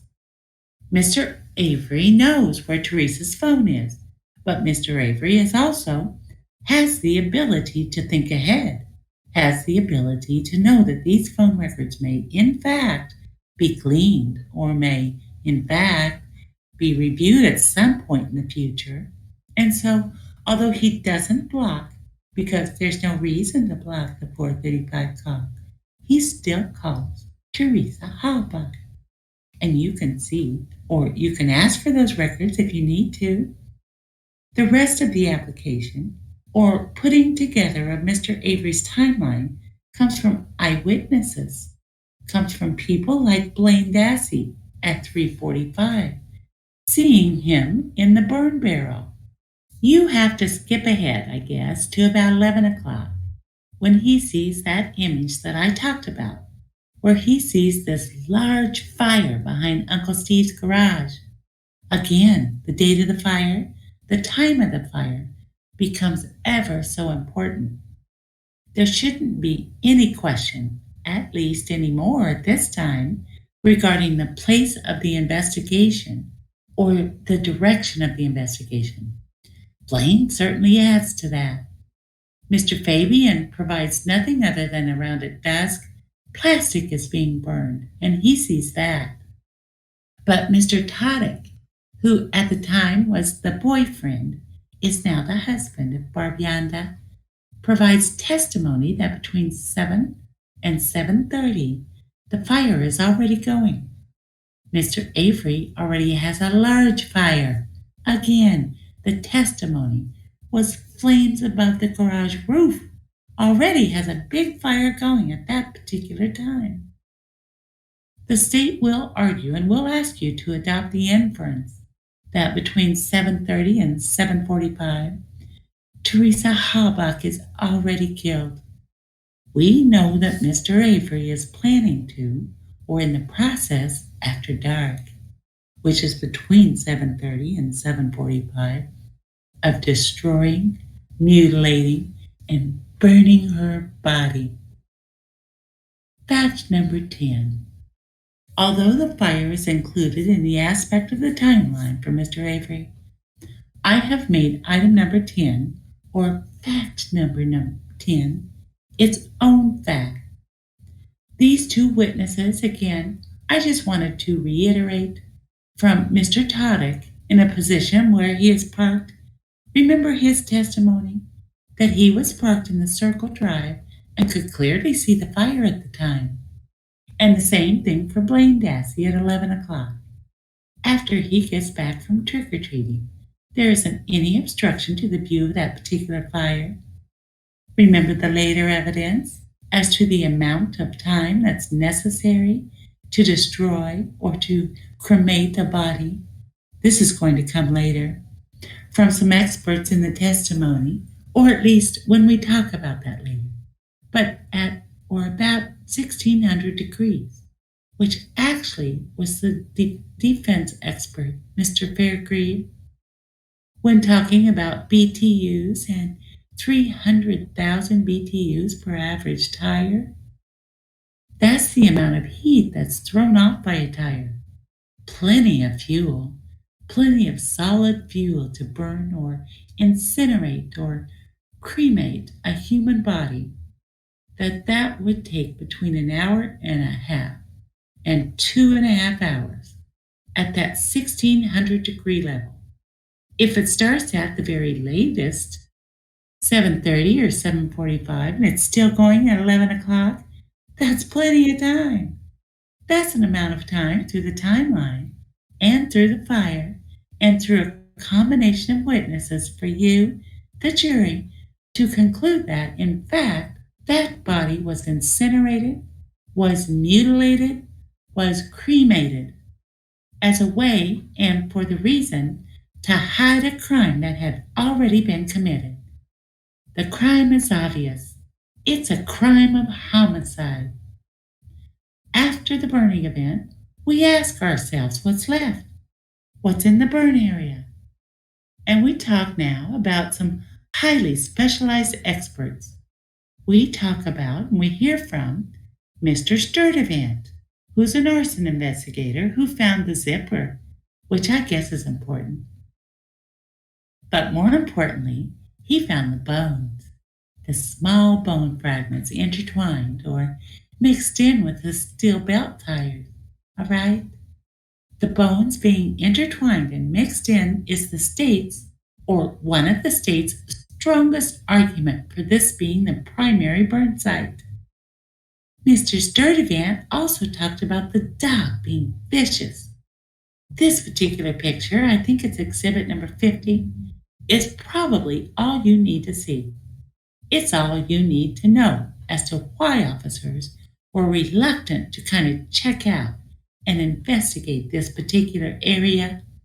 This dog, whose name is Bear, we heard, who's a German Shepherd, we heard being described as vicious, who Deputy Kaharski said the only way they could get by that dog was to destroy or to kill the dog. Certainly was guarding or had access to this entire area. Not only does the testimony prove that, but this particular photo before any excavation, before any processing, which is obvious has been done, has occurred. Mr. Ertl, we heard, was the first crime lab person with Mr. Sturdivant to get on the 8th to that burn area. And importantly, we heard about the careful processing that he did his best. Although a shovel was used, it wasn't, I think the term scoop and swoop wasn't that at all. It was very carefully done to recover what the agents could at that time in order to get those items to the crime lab to determine, first of all, are they human? Secondly, are they female? And thirdly, do they belong to our victim? We need to know those things, obviously, at the time. And photographs that were shown to Mr. Ertl, and as you've seen these photographs, the car seat that was used as additional fuel in this case. The tires, you will see a hose, and you will see rakes, and you will see shovels, and other instrumentalities, what I call, at least, are instrumentalities of mutilation, that is, tending the fire, or without being particularly insensitive, chopping up the remains of the body as it's being burned to make sure that a total consumption occurs in these cases. You will be able to see some of those exhibits to show that that was in fact done. Mr. Pevito, we hear later, DCI agent who, on the 10th, takes over the processing of the burn area, does a more detailed examination. Here's where we hear the word excavation. Does a couple of things. First of all, we hear that on the 9th and 10th, he talks to the anthropologist. He talks to Leslie Eisenberg. He gets some information from Ms. Eisenberg as to the processing of the scene. Mr. Pevito, as you heard, however, also recalled that the bone fragments were intertwined with the steel belts and, I believe, rendered similar opinions as to the primary burn site. Mr. Pevito also eliminates other burn locations. Mr. Pevito's opinion about the smelter and about the wood burner, whatever they may have had to do with, on another part of the property, looked in both, crawled up in, put his hands in, moved things around. Didn't find any human remains. Didn't find anything at all that would suggest that that was a primary burn area. And so who's involved? Of the individuals that law enforcement is supposed to focus on. Who's involved in the mutilation process? Who's involved in covering up the homicide? Again, common sense should come into play here. You don't leave that on the steps when you walk into the courtroom. When the burn area is directly behind Mr. Avery's garage, when it's only a few feet from Mr. Avery's trailer, that's the kind of common sense that you should and can use in this case. Again, the evidence keeps pointing only to one individual. Additional processing after the fact, that is, after the items are recovered, occur by DCI agents and Ms. Eisenberg, the anthropologist, the doctor. Here is Mr. Heimerl. They find 5 of the 6 Daisy Fuentes rivets. Demonstratively, we had these jeans purchased for you so that you can look at where the Daisy Fuentes rivets are located. These are the rivets that hold blue jeans, dress-type blue jeans that Katie Haba indicated not only was the kind of blue jeans that Miss Habak owned, but after Miss Habak's death, remember, weren't there. They looked for them. Those are the pair of jeans, that is, the Daisy Fuentes jeans, are the ones that are gone. So what does that mean? 5 rivets are found that say Daisy Fuentes on it. They are mixed in with the human fragments. The inference, of course, is that those jeans, the clothing of Ms. Habak, are burned at exactly the same time. There is a picture of Katie, and again, the credibility that her testimony should be given, I think, is very, very high. They're sisters. Katie knows the kind of clothes. She knew, in fact, made fun of these being old person jeans that her sister had purchased. Showed them where she purchased the Daisy Fuentes jeans. Would know, and in fact, was asked to and did look for those jeans. They were missing. We also need to identify the remains. We need to identify who is the person that was burned. Who was this individual? We've heard testimony that it was just one person, that it's only talking about one person. But we still have to, although we can guess, I suppose, or speculate that it's Teresa Hopper. We have to show you through evidence that it's Teresa Hopper. We first do that through Dr. Donald Simley. Mr. Simley, although unwilling because of scientific nature, make 100% match, use these words. It's as close to a positive match as you can get, using one tooth. Dr. Simley talked about tooth number 31 from Miss Halbach's dentist, Dr. Krupke, having been received. Here's a blow-up of that particular tooth. And here's an x-ray of this particular structure that was recovered from the burn area, the fragmented and delicate. What Dr. Eisenberg talked about were dental structures. You can look for yourself as to the similarities.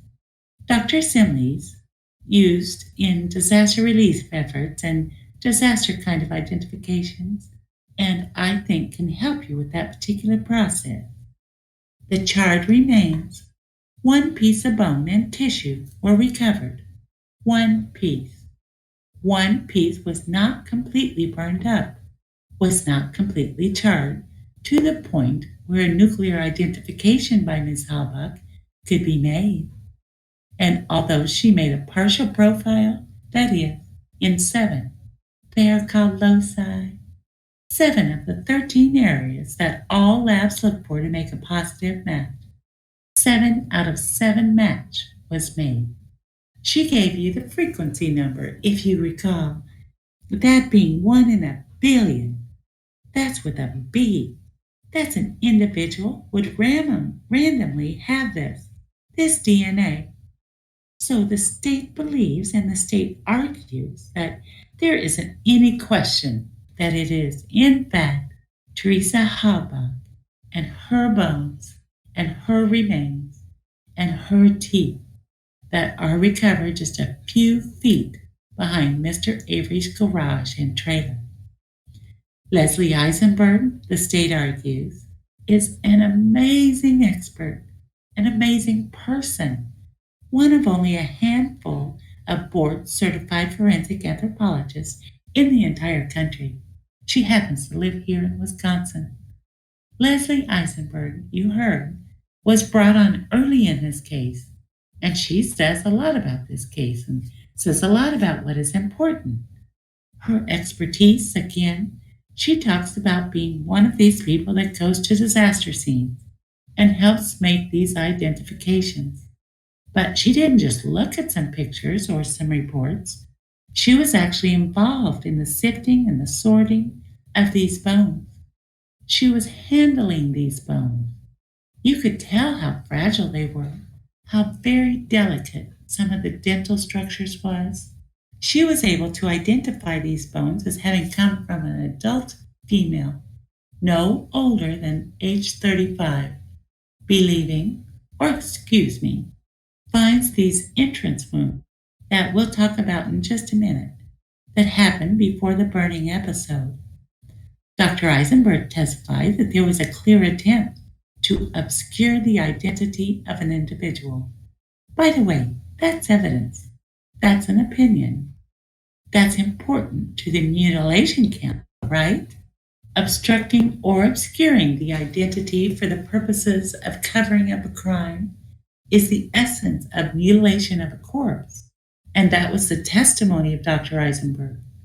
Importantly, though, Dr. Eisenberg, because she saw all of these bones, because she was involved for such a long period of time, was able to render the opinion that the primary burn area, the primary burn site, was behind Mr. Avery's garage, and again talked about or commented on the great care taken by arson agents in the recovery of these bones. Dr. Eisenberg goes through the labor-intensive method of the recovery of these particles and pieces of bone, puts them together again as to the face, as to some of the other areas of Miss Habak, and then able, again, with the assistance of Mr. Austin, is able to show you just from where those pieces come on diagrams or on skeletons or on diagrams, of human skeletons. What she also tells you is that every bone, at least a part of every major bone group, has been recovered from the burn area, from that which is behind Stephen Avery's garage. And that's this exhibit up on the right. All of those bones, or at least portions of every one of those bones identified, comes from Mr. Avery's burn area. We hear about what she calls defects or damage to an area, just above Miss Habak's left ear, to that just behind and to the left of Miss Habak's skull as well. Judge, I will have to alert you that I do probably have perhaps a half an hour or so of closing left to give. I know that we got a late start. I know that lunch was being brought at this time. I'm happy to give it afterwards. I don't have any problem with that, but I wanted to give the court at least an opportunity. All right. I don't want it to go too long. After all, it is supposed to be a lunch, and I think we're going to keep it that way. So, members of the jury, we're going to take a break at this time. We'll resume at 1:30. We're going to take a little shorter than normal lunch break. We'll come back, have the state finish its closing argument, and then hear from the defence. Again, I will remind you, the case is not over. Do not begin discussing the case at this time. You are excused. You may be seated. Counsel, let's prepare to resume promptly then at 1:30, because I don't want to keep the jury too late with the closing argument. Judge, just so you know, after Mr. Kratz finishes, I'm going to need a little bit of time to set up some exhibits. I'm sure you will, and you will get it. All right. Mr. Kratz, at this time, you may resume. Thank you, Judge. Is the volume okay with the court? I assume it's okay. We're going to break one rule today. Never give an important speech after lunch. It's a difficult thing to do. I'll try to get through the rest of my closing in a manner that makes the most sense. And I beg your indulgence as to how important this is, to allow me to talk about our remaining several facts. Dr. Eisenberg, just to review our transition, talked about 2 gunshot wounds to the head of Teresa Habak. Remember her testimony? That it was before burning, that this was a pre-burning event, gunshot events. She knows exactly where. That speaks to Dr. Eisenberg's quality as far as an anthropologist, forensic anthropologist at that, and to something I think that you should give, obviously, great weight to. Our next important fact, what I believe, although Dr. Eisenberg was an extremely important witness, may well be the state's most important scientific evidence. And that's the DNA part of the case. Sherry Culhane from the crime lab was the state's DNA expert. And you learned what DNA was. You learned that it was a genetic fingerprint, and importantly, you learned that it is in every fluid in our body, in every tissue in our bodies. And it's the same, that is, it never changes.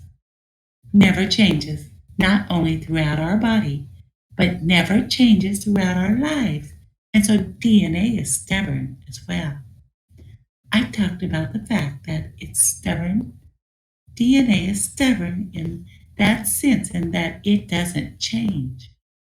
Sherry Culhane, the crime lab analyst, a great deal was said about her. And again, you're going to have to weigh the credibility of Miss Culhane. Either Miss Culhane doesn't know what she's talking about, or Miss Culhane is a very talented scientist, very talented DNA expert. Miss Culhane, I will remind you, her testimony was in 2003. The analyst that tested a single sample, the single hair that exonerated Mr. Avery. That Miss Culhane's talent in examining one hair was able, quite properly to, through DNA evidence, because it's so stubborn, because it's so reliable, was able to, this woman was able to have Mr. Avery released with the other parts of that case as well. But the analyst was, in fact, Ms. Culhane. She testified in this case, however, that she received samples, that it was the most samples ever sent to the crime lab for analysis. It was the most DNA requests, 180, ever to be made to a single analyst on a single case. And despite their backlog, you heard how Ms. Culhane set aside her other work and got results, quality results, to the state, to the investigators, in a time when it mattered, in a time when the officers needed to know whose DNA matched. Whether we're talking about female blood or male blood, and in a time when Mr. Fassbender and Mr. Weigert could refocus or direct their investigation. That's important. It's important in a case like this, and actually, it's reassuring to note that our crime lab, our Wisconsin crime lab, we can take pride in. We can take pride in the fact that such an important case and an important investigative responsibility and need was met by Ms. Culhane. Again, she processed the vehicle starting on the 7th, developed DNA profiles, as you heard, on not all 180 samples.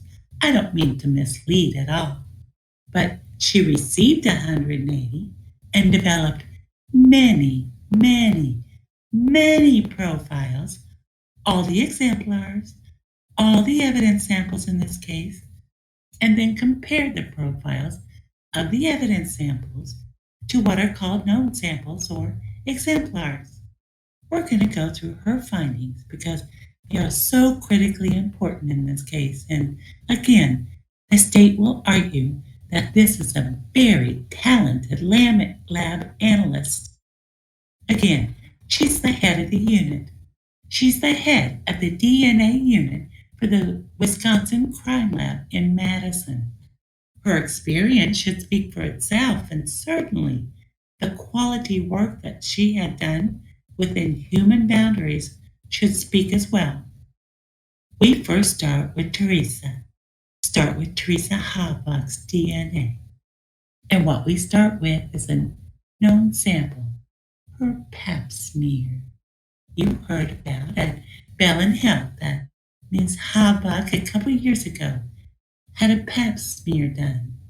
And that was used as the standard they need because we don't have a live person to take a cheek or a buccal swab from or even a blood sample from.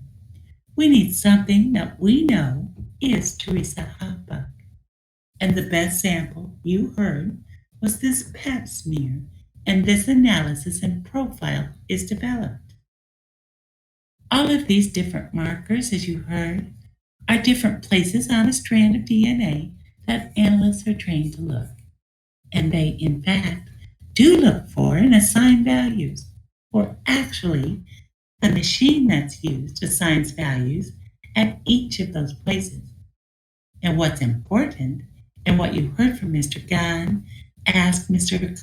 Culhane to explain for you, as best that we can understand, is that all of these different locations, there are a whole bunch of different profiles that are possible.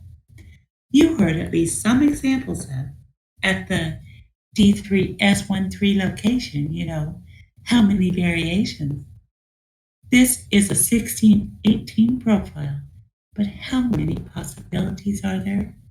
And I'm not going to reiterate all of that testimony because you took good notes about that, I'm sure. But what's important is that each of these is different. They are unique to an individual, or at least this entire profile is unique to an individual. In other words, there's one, absent identical twins, which didn't come up in this case and isn't part of this case. I had that just out of intellectual integrity, but other than identical twins, no two people share the same DNA profile. No two people, not brothers, not son and daughter. Nobody shares the same nuclear DNA profile. And that's why it's so important. That's why it's so discriminating as far as who does this belong to. You can take known samples then, and you can test them about or with evidence samples, all right? So the evidence samples of, in this case, Exhibit A. Those are all the different evidence samples, including the swabs that were taken from the back of the RAV4, the back tailgate, and the actual door itself that Mr. Stockey talked about, the flying blood, the blood spatter analysis, the saliva or the swab taken from the Pepsi can. That's all evidence that Ms. Culhane developed and, again, compared to this known sample. And so all of those blood samples, and A14 is the Pepsi can, they all developed exactly the same. It's called a full profile. That isn't the 7 out of 7 partial profile. At all 15 different locations, a pattern and analysis is developed for these unknown samples. And as Ms. Culhane talked about, for all the different blood stains and Pepsi can, she was able to compare, as you can, the results from the RAV4 samples to the known Pap smear, to Teresa Habach. And it's a perfect match. 15 out of 15 exactly a perfect match. The blood or bullet fragment, which is recovered on the second, same thing is done with that. You heard about the extraction process of having to wash the DNA off the bullet, but it was able to provide a profile by which a match can be made, or an attempted match can be made. Remember, that bullet was found by Mr. Heimrel, later processed and later developed, and Ms. Culhane then is able to make that comparison. And although the item has, in 2 separate locations, one of the values or the spikes, it is not at all inconsistent with the results. And so Ms. Culhane says that is insignificant as far as the match. Now, as you've heard, there is not in the bullet extract itself, not in the evidence, but in a control sample, in what I understand to be a tube of some solution, water, some saline, something that's supposed to have nothing on it. Ms. Culhane's own DNA shows up on that particular run, on that particular sample, and she called that, quite appropriately, contamination. And that's a hard word for jurors, I believe, at least I argue, to understand. But as Mr. Gahn and Ms. Culhane talked about contamination, that's expected, especially in cases with this kind of volume. It happened 89 separate times, unfortunately. This is one of the cases that it happened. But because it wasn't on the bullet, because it wasn't on the piece of evidence itself, Ms. Culhane testified, and you can believe her or not, but this expert witness testified that this does nothing for the comparison purposes. It does nothing to diminish whether or not Teresa Habach's DNA is on that bullet. And Stated another way, the fact that Sherry's DNA is on some water or some control somewhere should not, and in fact in this case did not, keep from you, the jurors, the fact finders in the case, whether or not Teresa Halbach's DNA is on the bullet. All right? That's important evidence. You would want to know that. You would want to know whether or not Teresa Halbach's DNA is on this bullet. This bullet that's found in the garage, in Stephen Avery's garage, is Teresa's DNA. And as Miss Gahn said, there isn't anything that can change one person's DNA into another. There is no process. There is no trickery. There's nothing that can go on that can convert, if you will, somebody else's, in this case Sherry's, DNA into Teresa's. Teresa's DNA is on the bullet. It is your decision and your duty to decide how much, how little weight to give to the contamination of the control sample. Again, a sample that has nothing to do with this particular bullet. Again, another match. And the frequency and what we're talking about with all of these matches, and not just these, but also the 7 out of 7 that we talked about before, although 1 in a billion, the frequency of all these blood and saliva matches for our victim, Teresa Halbach, is you would expect to find that DNA profile that we just saw at random one time in every 416 quadrillion times in the Caucasian population. Well, that's a number that's so big that most of us, don't really have a good concept about. It's a lot. It's a lot of zeros, okay? And it's a number that you can call that an exact match, all right? An exact match. When we talked about 6 billion people or so in the world, 6 billion only, and this is a quadrillion, lots and lots more. We're going to talk about quintillions next, but we're talking about such big numbers that it is absolutely has no impact on the results. But more than that, what does this mean? What does finding Teresa Halbach's DNA mean in this case? And where was it found? Because DNA can't change, because DNA is so stubborn, because DNA is what DNA is. I told you at the opening statement that I'm going to reiterate now that Teresa Halbach cries out to you, the jurors at this case, and it tells you to listen and to look. Teresa Halbach, by her DNA and where it's found, is telling you a story. She's telling you, this is where I was. She's telling you, this is what happened to me. She's telling you, this is how I was killed. She's telling you, this is how this person tried to hide me and where they tried to hide me. And it's the kind of evidence, it's the kind of powerful evidence that you can't ignore.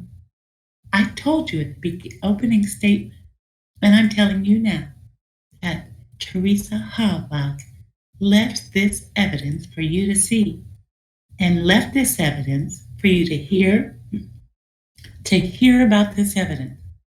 And I simply hope that this evidence has that impact, that you can see where she was, you can see where her body was placed, you can see how she was killed in this case, not through speculation, not through guesswork, but by scientific evidence. Mr. Avery's DNA is also collected, and the stubbornness about DNA applies to Mr. Avery's DNA just like it does to a victim of a crime. Blood that's left behind in this case is evidence. It's evidence against Mr. Avery. It's important evidence. Very, very important evidence because DNA doesn't forget. DNA kinds of evidence can't be confused. It can't be tricked on cross-examination. DNA evidence is what it is, and only through human failure to collect it properly, or failure to analyze it properly, or failure on my part to explain it properly to the jury, is the limitation of DNA evidence. Because the DNA evidence in this case is incredibly powerful. You heard testimony that Mr. Avery had a cut to his hand, had a cut to the outside of his right hand, what we're calling the source of Mr. Avery's blood. This is how Mr. Avery leaves 6 different blood samples within the SUV. And from the prosecutor's standpoint, it's fortunate to have that kind of evidence. It's fortunate to be able to stand up here and tell a story, to be able to tell you that story from Stephen Avery. Because just like the victim, just like Ms. Halbach's DNA telling you, here's where I was, and here's what happened to me, and here's how I was killed, Mr. Avery's blood tells a story as well. Now, we don't have the same kind of standards used for Mr. Avery. We have what's called a buccal swab, a cheek, kind of a Q-tip that's placed in his cheek. By the way, this is the same kind of test Ms. Culhane said was used in Mr. Avery's exoneration, a buccal swab. You saw that they were still sealed in the Manitowoc County Sheriff's Department after they were used, analyzed, and sent back. But the crime lab never had Mr. Avery's blood sample. It was all used through, as you hear it is nowadays, through buccal swabs, through standards. And the standard for Mr. Avery, just like for Ms. Halbach, is developed at all 15 of these different locations that are called loci for Mr. Avery. So what Ms. Halbach does then is she does test samples of different swabs or different swatches or different things that they are to analyze. She develops DNA profiles for the hood latch. And you are able to see then that although not blood, no visible blood available, you heard about from handling a hood latch or a piece of metal that depending how much your hands sweat, skin cells and other manners of DNA can be transferred onto a hood latch. Well, it was in this case. Oh, this hood latch, Mr. Avery's DNA on the Teresa Halbach SUV. Reaching underneath the hood is Mr. Avery's DNA, an exact, perfect profile of Mr. Avery's DNA that does not include, at least visibly, his blood. Well, the same kind of analysis is done on this Toyota key. And you will see the analysis, the Toyota key, the evidence is analyzed. And you will see that right down the line, all 15 places, it's a perfect match for that of Stephen Avery. And again, you heard that by handling a key and, importantly, the last person to handle the key is the most likely source of the DNA that's going to be found on that particular piece of evidence. That was the testimony. That was the testimony in this case. Mr. Avery was the last person to handle this key. This key is the key for Teresa Halbach's vehicle. This key, found in Mr. Avery's bedroom, has a full, a complete, a 15 out of 15 match for Mr. Avery's DNA. That is significant evidence. We then talk about the blood and the other stains that are found within the SUV. The other 5 places in the front part, the driver's seat, front console, the ignition area, which is perhaps the most damning of all of the DNA that's found, passenger seat, and the CD case. Now, each of these locations, Ms. Gahn is able to develop a profile on. A full 15 out of 15 profile on these blood stains. So these aren't small blood stains. These aren't 1 microliter, as you heard later in the trial about. These are large blood stains, a drop, as you heard. 1 droplet of blood is 50 microliters.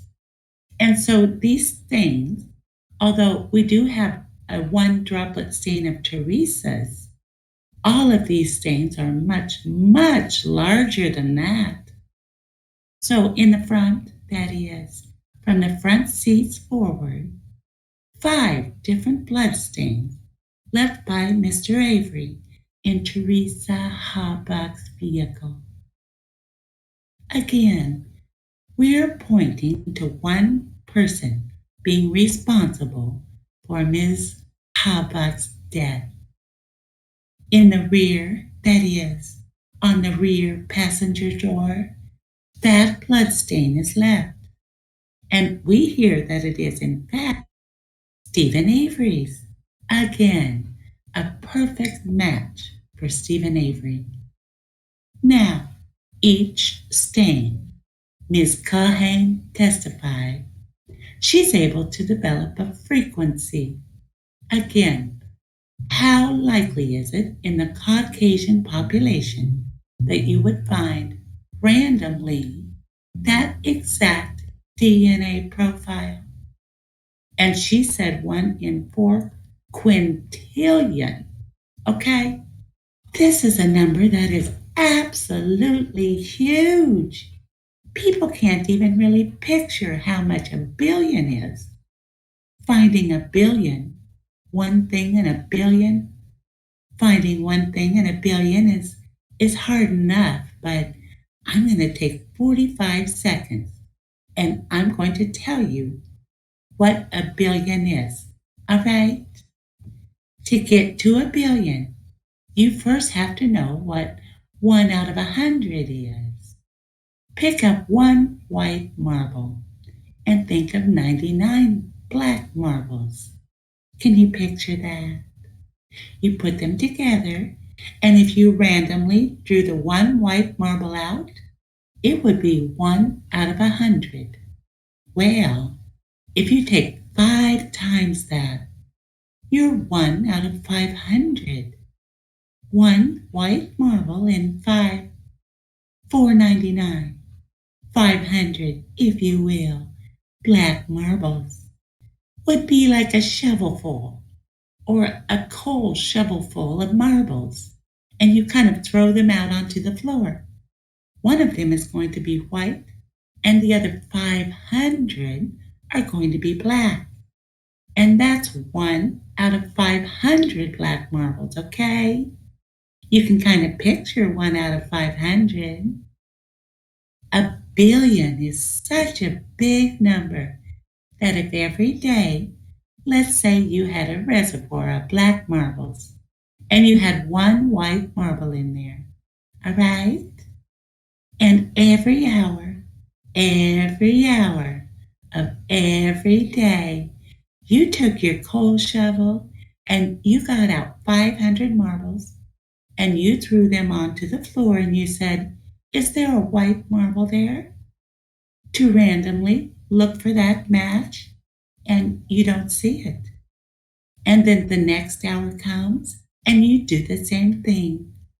Every hour of every day. Let's say that you had the time to do that and you had a big enough reservoir. Here's how big a billion is. To find one white marble out of a billion, you would have to do this 500 marble exercise every hour of every day. And you would expect at random to find that white marble. Are you ready for this? Right about the time that Thomas Jefferson was signing the Declaration of Independence. If you did it every hour of every day, 500 marbles each, that's how often you would have to go to get to a billion, to get to one out of a billion. One white marble out of a billion black marbles. That's a partial profile that we're talking about. That's the numbers that we're talking about. You need to visualize something. Well, 4 quintillion? 4 quintillion. A quintillion. I hope you get this. A quintillion is a million billion. It's a million times more than what I just talked about. A million times. You would have to do that with the black marbles going back to the time of the late 1700s. So 1 in 4 quintillion, I need you to appreciate the size that we're talking about, the frequency that we're talking about here. All right. So, when Sherry Culhane talks about when we randomly see that same profile 1 out of 4 quintillion times, I hope that at least is a way, something that you can visualize as to how big of a number that we're talking about. That leads me to beyond a reasonable doubt. Beyond a reasonable doubt is what do we, the state of Wisconsin, have the obligation to prove in this case.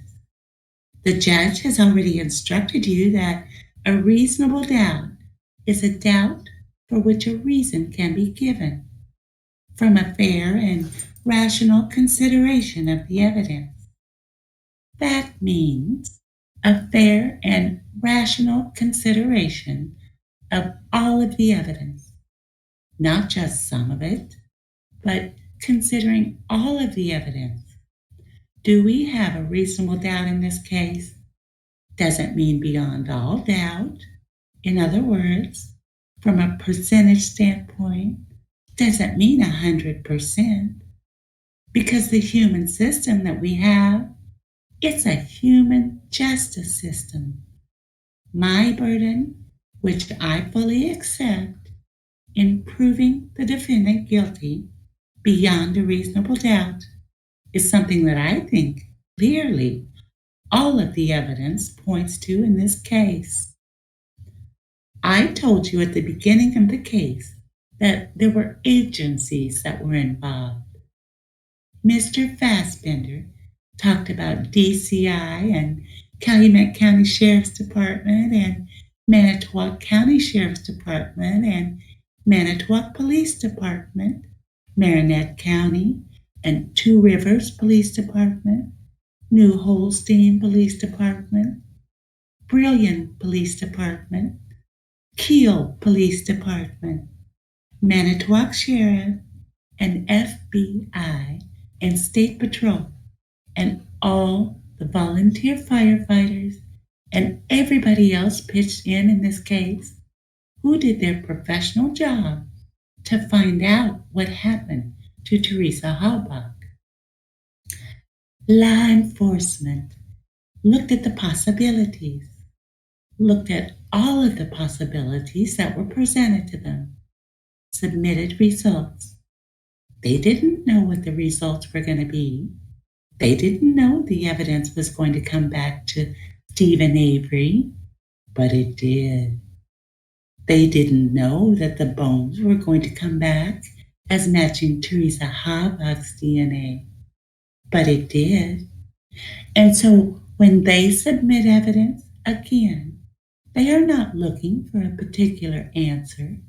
They are just seeing where the answers come. And in this case, as I mentioned, it's all been directed towards one person. This 25-year-old person that I called an amazing young lady, this 25-year-old lady was murdered. That's real, all right? That's real for family, and it's real for friends, and it's real for Teresa Haba. And I'm able to argue to you what that means. I'm able to argue to you that that means that Teresa Habach's dreams and that her potential and her future aspirations were snuffed out by one act, and by one act from one person. Her chance to be loved and her chance to love. And on the 31st of October, Tom Pierce described this young woman as somebody that he saw great potential in. I think he said the words that she was really going to be someone. I think there's a lot of people in this room who might argue that she already was someone. She already was someone that was very accomplished and somebody that obviously is very missed. And that brings me to my last fact. Brings me to fact number 13. How was Teresa Habach killed? The manner and cause of death was provided to you by 3 witnesses: Dr. Heisenberg, Mr. Olson, and Dr. Jensen. And they all are in concert. They all agree with how this 25-year-old woman was killed. Dr. Eisenberg testified about those cranial fragments showing entrance defects, again suggesting gunshot wounds to the parietal and the occipital region. The beveling was prior to the burning. The manner of death she described as homicidal violence. I think Dr. Eisenberg, in her own anthropological way, explained to all of you, well, she didn't just jump into the fire. It was homicidal violence that caused her death. Dr. Eisenberg was able to show you and tell you through photographs that this particular bone piece, we wouldn't know it was right above the left ear, but this is a piece of the parietal bone that's right above the left ear that shows the characteristic sign of an entrance bullet wound. And this particular defect is shown again that we wouldn't know is the occipital region of the skull. That Teresa was also shot in the back of the head with a .22 caliber gun. Mr. Olson, our trace metals expert, talks about instrumentality. That is, what are these defects caused by? And Mr. Olson, importantly, talked about lead deposit, talked about bullets and bullets having 99% lead, but was able to show you x-rays of these defects that we talked about. The x-rays of the parietal region, where these things that light up are actually particles of lead, which are characteristic of a bullet entering the skull of an individual. And there's many more of them, actually, back in the occipital area. Many more of these lead particles that the elemental analysis, and found, in fact, that these were lead. And finally, Dr. Jeffrey Jensen, an expert, perhaps the expert in the state of Wisconsin, the medical examiner for Milwaukee County, Wisconsin.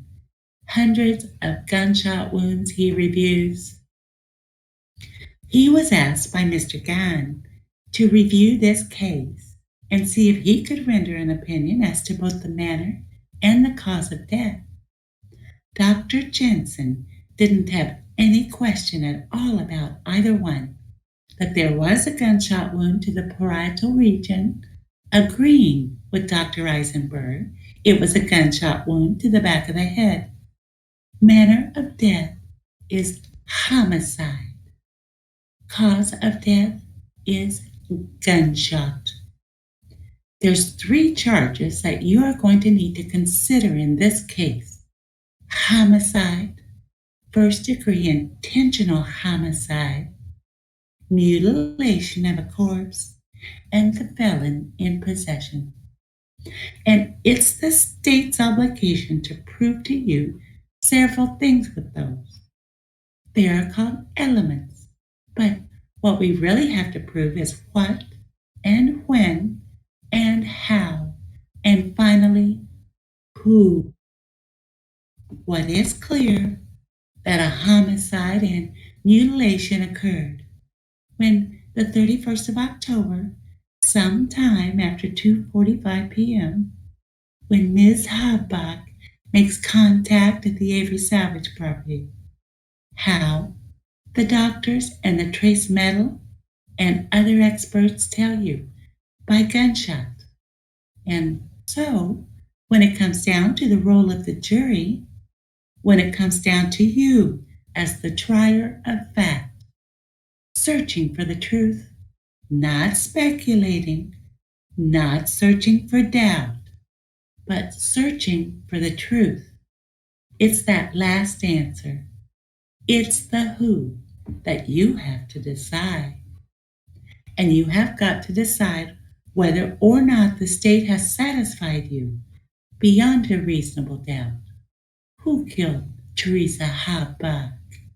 Again, based upon the facts, based upon the evidence, not based upon speculation. I told you when I first stood up before you this morning, there was no question, at least from the state's perspective, who was responsible. And despite having been here for 5 weeks, I'm hopeful at this time that you are able to agree with the state of Wisconsin that all of the evidence points to only one person. All the circumstantial evidence, all the scientific evidence, all the direct evidence points to one individual. The law enforcement officers have done their duty. All of the citizen searchers and citizens that helped have done theirs. The prosecution team, I believe, has set forth a very methodical, very compelling case. And so we're finally asking you, the citizens, the jurors in this case, the citizens of Manitowoc County, to return verdicts of guilty, as it is your duty to do so. That's all I have, Chad. Thank you. Members of the jury, we're going to take a 10-minute break at this time to give the defence a chance to get ready for its closing argument. Again, do not begin your deliberations at this time. We'll call you back in as soon as we're ready. I anticipate it being about 10 minutes. You may be seated. Maybe a little bit longer than 10 minutes. I have to get these exhibits together. Alright, I will come back at 2:25 and see how you are doing. Mr. Bruton, at this time you may begin the defence closing. Thank you, Judge. Good afternoon, ladies and gentlemen. This is the first time I've actually had a chance to talk to you. I've sort of been talking at you as we walk by the witnesses for 5 weeks, whatever, and I feel honored and privileged to do so, just as I'm honored and privileged to defend Mr. Stephen Avery here in this very, very serious case. Let me make one thing very clear right here at the onset. We do not and have never claimed that the police killed Teresa Halbach, but in that respect, they have that in common with Stephen Avery. However, the person or persons who did kill Teresa knew exactly who the police would really want to blame for this crime. And they were aided in that respect by widespread media publicity as early as Friday morning, November 4th, the very morning after the day she was first reported. Widespread publicity that identified Mr. Stephen Avery as one of the last people to have seen her. And because of who he is, that drew even more media attention than perhaps it might otherwise have. And the focus was on Mr. Avery than one of the other customers that she saw that day. And this was the very same Stephen Avery who was suing the Manitowoc County and the Sheriff's Department with a lawsuit asking for a whole lot of money for the wrongful conviction and all the years in prison that he spent from a 1985 wrongful conviction. I believe that when the Manitowoc officers saw this, they very badly wanted to believe that he was guilty and that this was their way out. And from that point forward, they had this investigative bias focused on Stephen Avery that was then skillfully exploited by the real perpetrator of this crime. Now, from the very beginning, Stephen Avery has proclaimed his innocence in this case. He told that everybody that had a camera, anybody that talked to him, that he was not guilty and that he was being framed, that the police planted his blood. And I want you to think for just a moment how difficult a situation you would be in if that had occurred to you. How after all of this evidence comes out and police, who better than anyone else would know how to plant evidence, how you would get back the presumption of innocence. How do you go about trying to get the community and ultimately a jury such as you to believe in our system of justice? To believe that in America you are presumed innocent unless the state, which has the entire burden of proof, can prove you guilty beyond a reasonable doubt. What would you do? Remember this morning and 5 weeks ago, you promised that you would do that despite all of the pretrial publicity that you may have been exposed to and may or may not have retained. You promised each of us and the court, and the judge instructed you today that you must presume Mr. Avery innocent and that you must hold the state to the burden of proof beyond a reasonable doubt. We will talk a little bit more about that later, but I want you to keep that in mind. Because as you go through this evidence, you have to apply that because that is your sworn duty. Now, we have offered a theory of defense, and that's what it is. It's a theory. Because if someone frames you, you're obviously not there to see how exactly it happened, where, how, when, the kinds of things that Mr. Kratz is going to argue we haven't presented. There's no videotape showing how this was done. There's no cop who, in a Perry Mason moment, breaks down on the witness stand and says, "Yes, I did it, you got me." This is real life. That doesn't happen. You're entitled to reasonable inferences, however, and we are entitled to inferences that can be drawn from circumstantial evidence just as much as they are. And so you ask yourself, what would it look like? What would it look like? What would a case look like if somebody was being framed? And we're going to do that for a little bit now. And I think when you do, you're going to see that it would look a lot like this case. You would look first and you would see, well, what about the lack of evidence in areas that you would expect there to be evidence?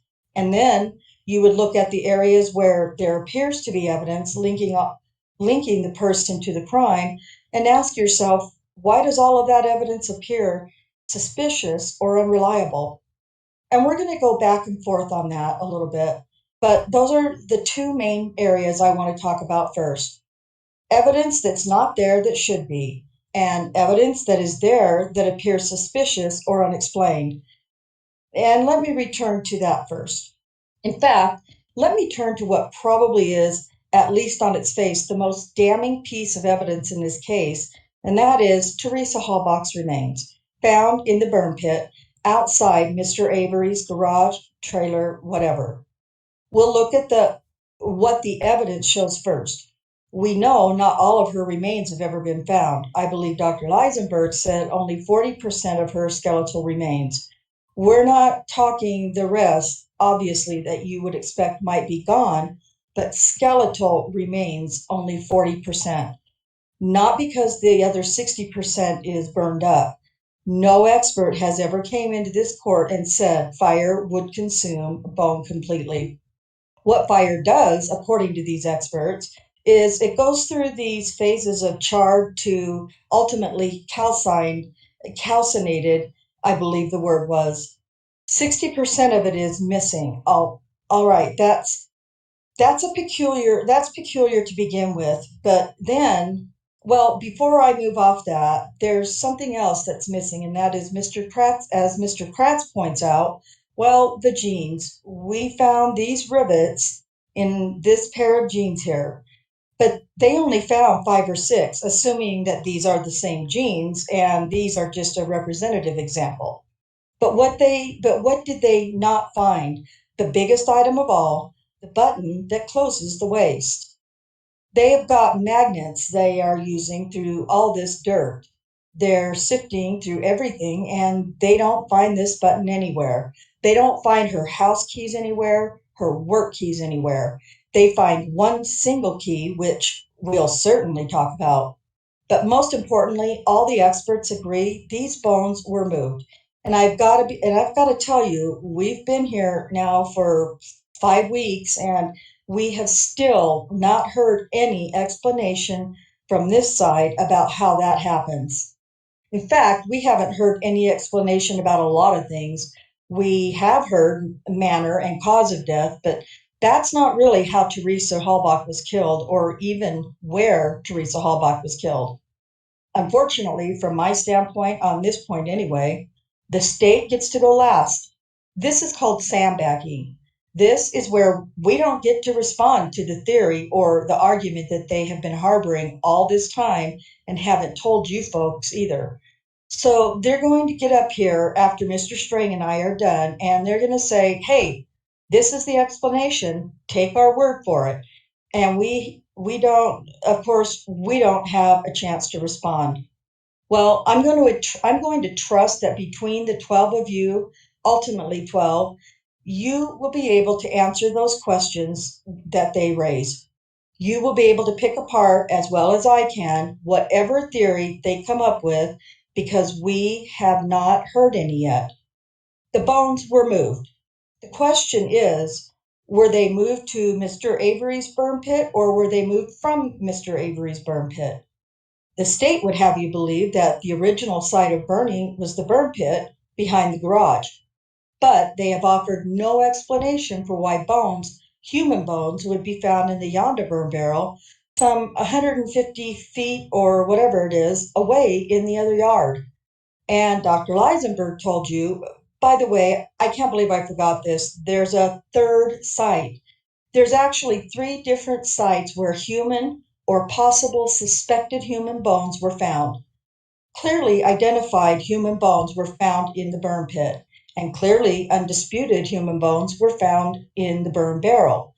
But there's also this mysterious quarry site a quarter mile or so away that you'll have to forgive me, but I'm not as technologically savvy as Mr. Kratz, and so we're going to be using the Elmo instead of a laptop.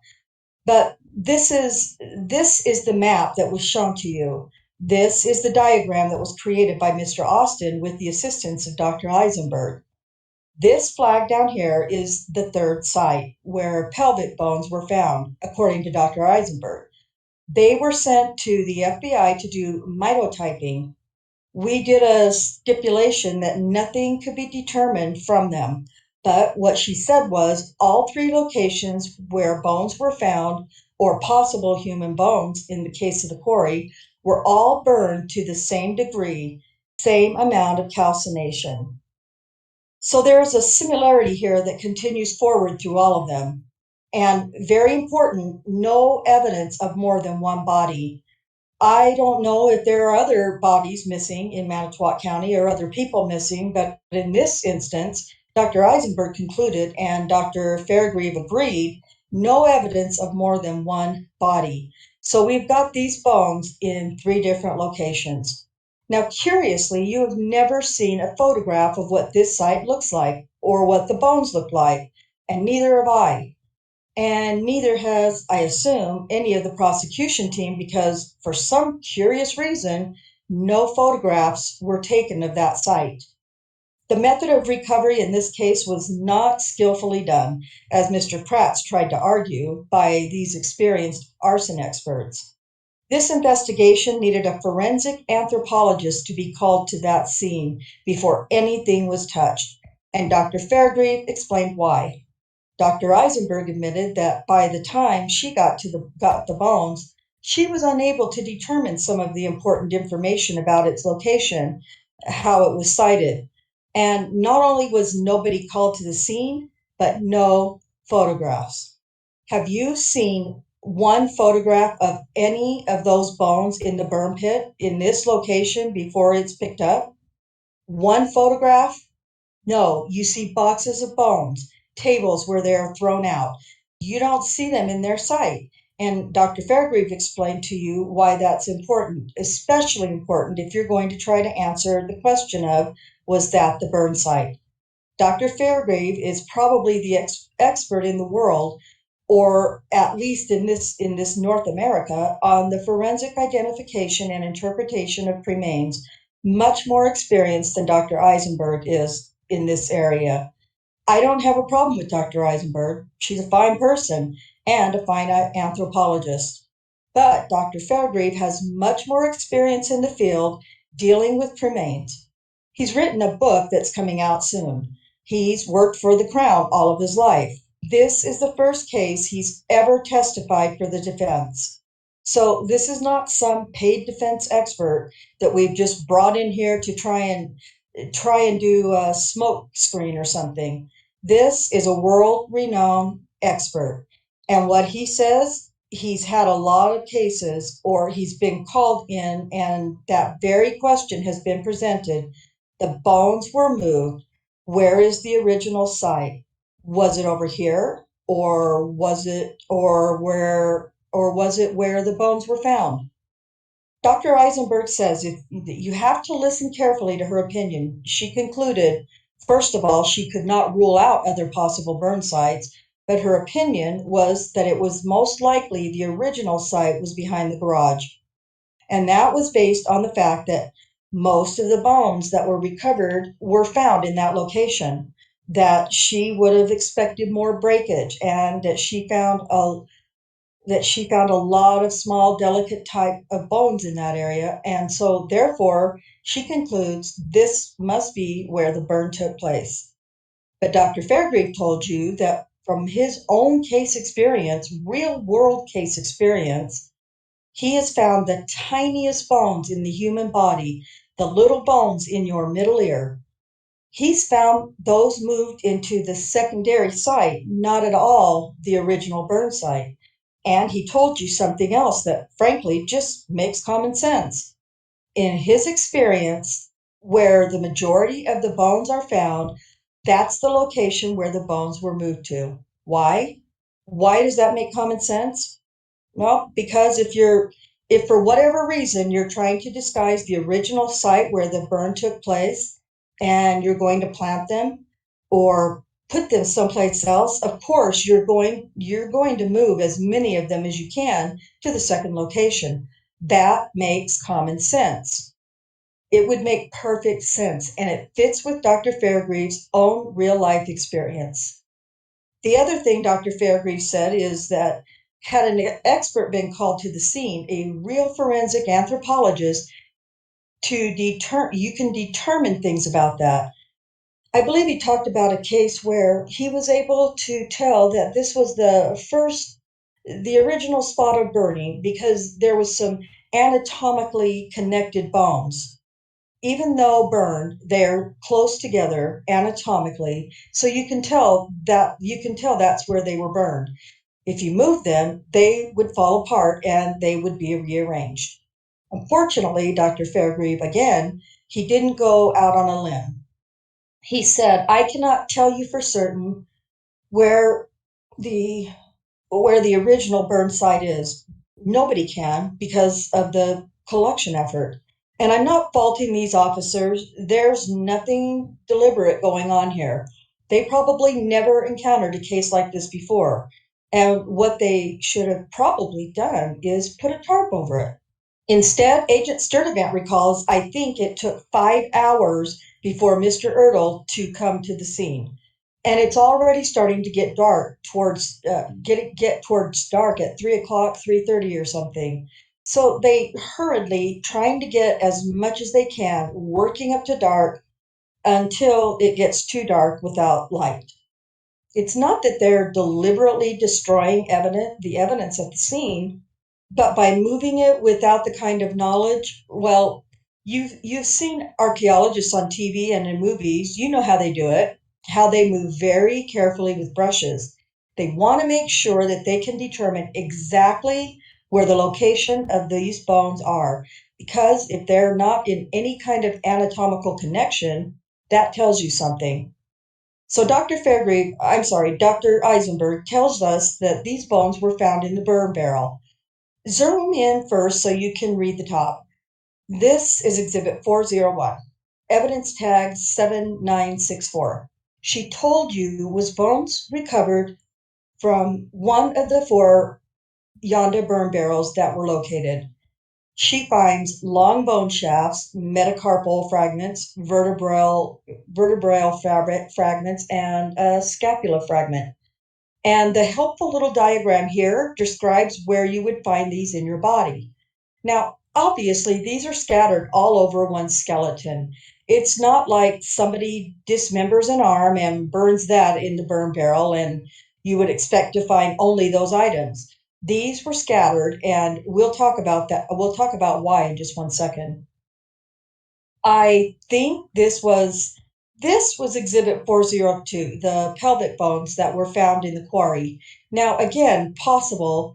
I'm not going to overstate here. She was not conclusively able to determine that they were human, but they were all burned to the same degree, and she certainly could not rule it out. What explanation is there for finding scattered bones of Teresa Halbach in the burn barrel and in the burn pit? I'm going to propose one possible theory. There could be others. You may come up with others on your own, but I want to show you first one of the instructions the judge read to you that's in your packet. Focusing here on the reasonable hypothesis. If you can reconcile the evidence upon any reasonable hypothesis consistent with the defendant's innocence, you should do so and return a verdict of not guilty. I suggest that a reasonable hypothesis is that somebody else burned Teresa Halbach's body elsewhere, maybe in the quarry, maybe somewhere else. And then they used that burn barrel that was found on the Yonda's property as a container to transport the remains, as many as they could scoop in, to Mr. Avery's backyard. And they dump it in the burn pit or scatter it about, whichever. They think they've got it all, turn it back over. And think about how heavy these burn barrels are. You're not going to be able to lift them up and turn them upside down as easily as you would be tipping them over. And they inadvertently leave a few behind. This is most likely happening in the dark. As the barrel gets then placed over on the Yonda property, along with the other three that were there, and there's four barrels found. That explains why there's scattered bones from all over, skeleton found in the barrel. Explains why most of them are there in Mr. Avery's, and explains why any would be found in the barrel at all. If Mr. Avery wanted to get rid of the bones from his burn area, he would not put a scattered few in someone else's burn barrel and leave all the rest behind. That's not making sense. It doesn't make sense. No one would do that. One other little interesting bit of testimony that almost slid by me, actually, was Mr. Dassey, Bobby Dassey's testimony. Sometimes the truth comes out in little dribs and drabs when people aren't expecting it. And on direct examination, as Mr. Kratz, I believe it was trying to lead Mr. Dassey through a number of photographs. He asked him about the burn barrels that your mom has out back, and Bobby says, "We have 3." And then they try to correct him, and he's like, "I thought we had 3, and yet 4 are found on November 5th. Where did that fourth one come from?" I submit it was the transport item used, perhaps picked up, used to transport the bones, and then placed over where others were. Let me tell you something about who another possible suspect is.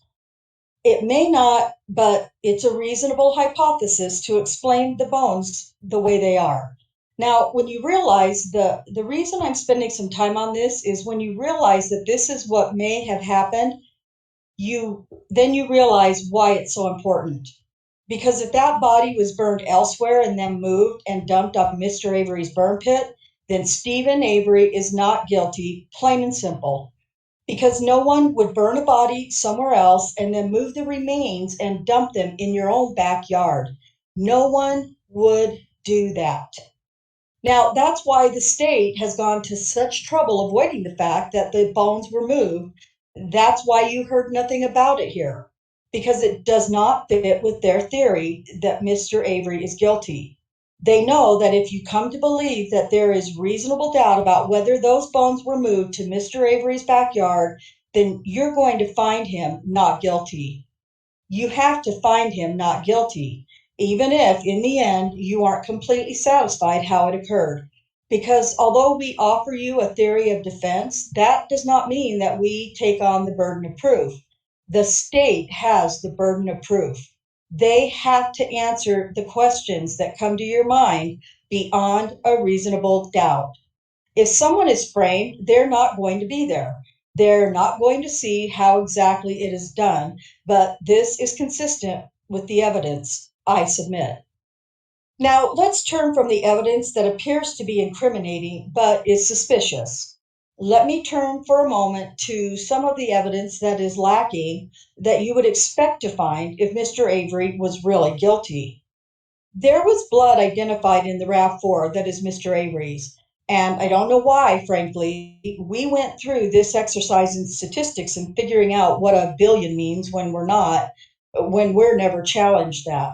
We don't challenge that, whether his profile, when they come in and they say this is his blood, this is not his blood, or whatever, there's no dispute on that. The question is, how did that blood get there? And as you think, again, what a case would look like if someone is framed, this is very important as well. Because in the RAV4, they find 5, ultimately 6 stains, I believe, which they theorize must have come from an actively bleeding person, which means the person was not wearing gloves, and yet they find no fingerprints. Why? Because fingerprints are very difficult to plant. Can't say it's never been done, but it's extremely difficult to plant someone's fingerprints. Much easier to plant someone's blood if you can get a hold of some. So that right there is peculiar. Now, is it because he wiped off his fingerprints? Took the time to wipe off all his fingerprints but missed the blood? Come on, that doesn't make sense at all. Besides, we know that there are 8 unidentified fingerprints at this moment that were found on that vehicle, including some very incriminating locations. I went through it with Mr. Riddle. Right on the back rear cargo door of the RAV4, which of course I don't have, right where you would expect if somebody is opening that door to put a body in, they're going to find your fingerprints if you're not wearing gloves. And if you're bleeding, you're not wearing gloves. You can't be. You can't have it both ways.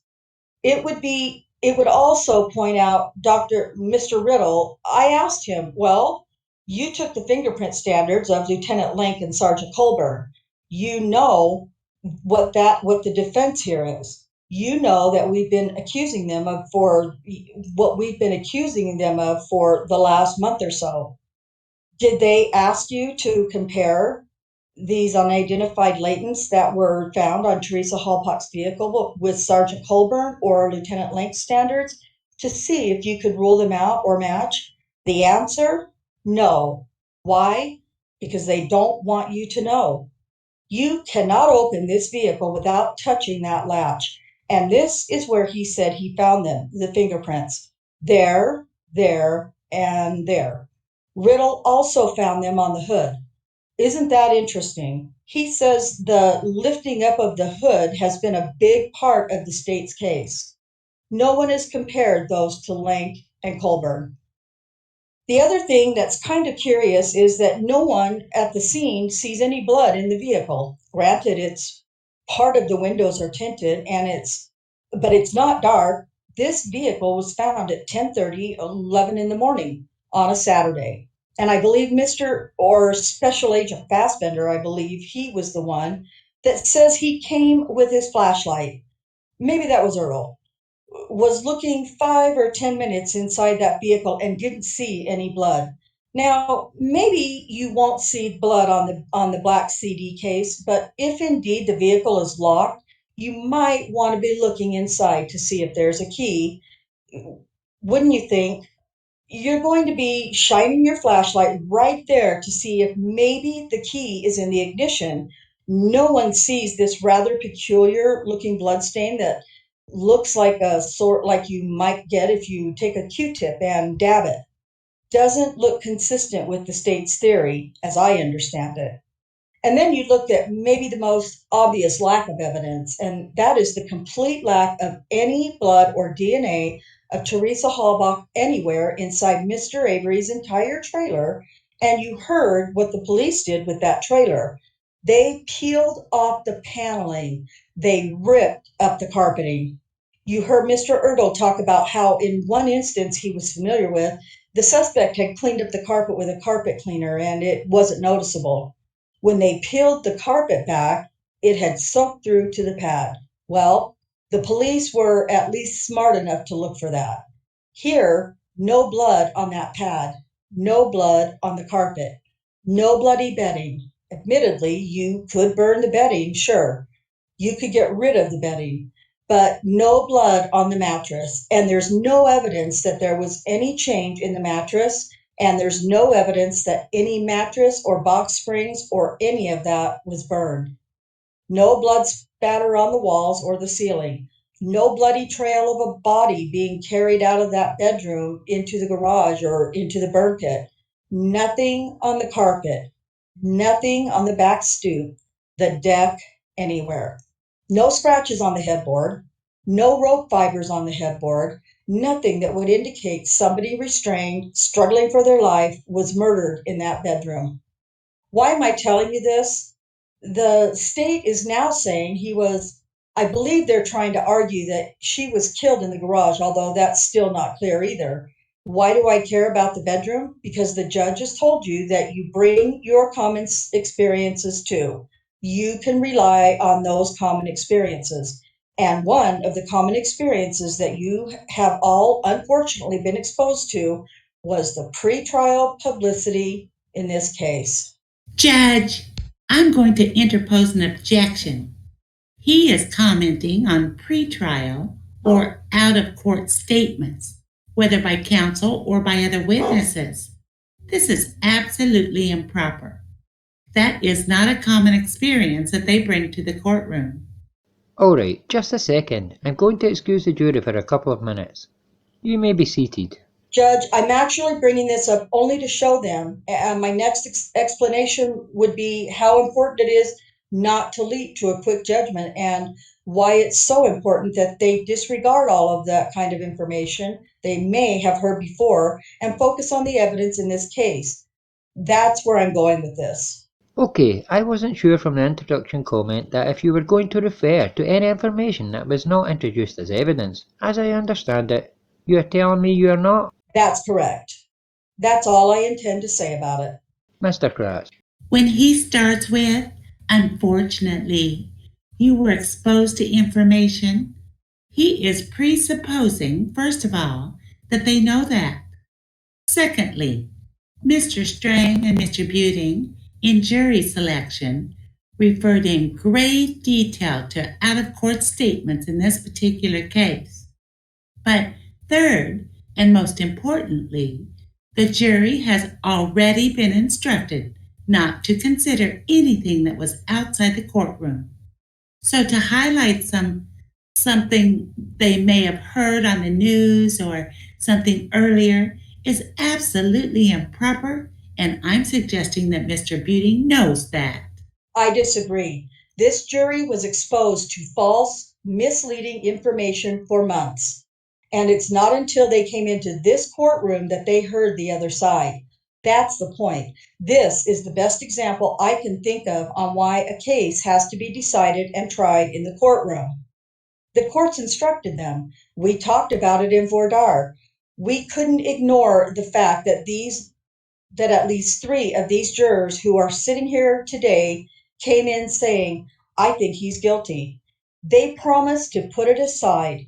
That's all I'm doing is reminding them of that. One of the problems, as I recall, is that the jurors, and I don't have each individual juror's answer committed to memory, but it is my understanding that they were exposed to pre-trial publicity in varying degrees. For most part, we wound up with the jurors who weren't as exposed to publicity as some others, but I also agree that we do not have a jury composed completely of people who were not exposed to any pre-trial publicity.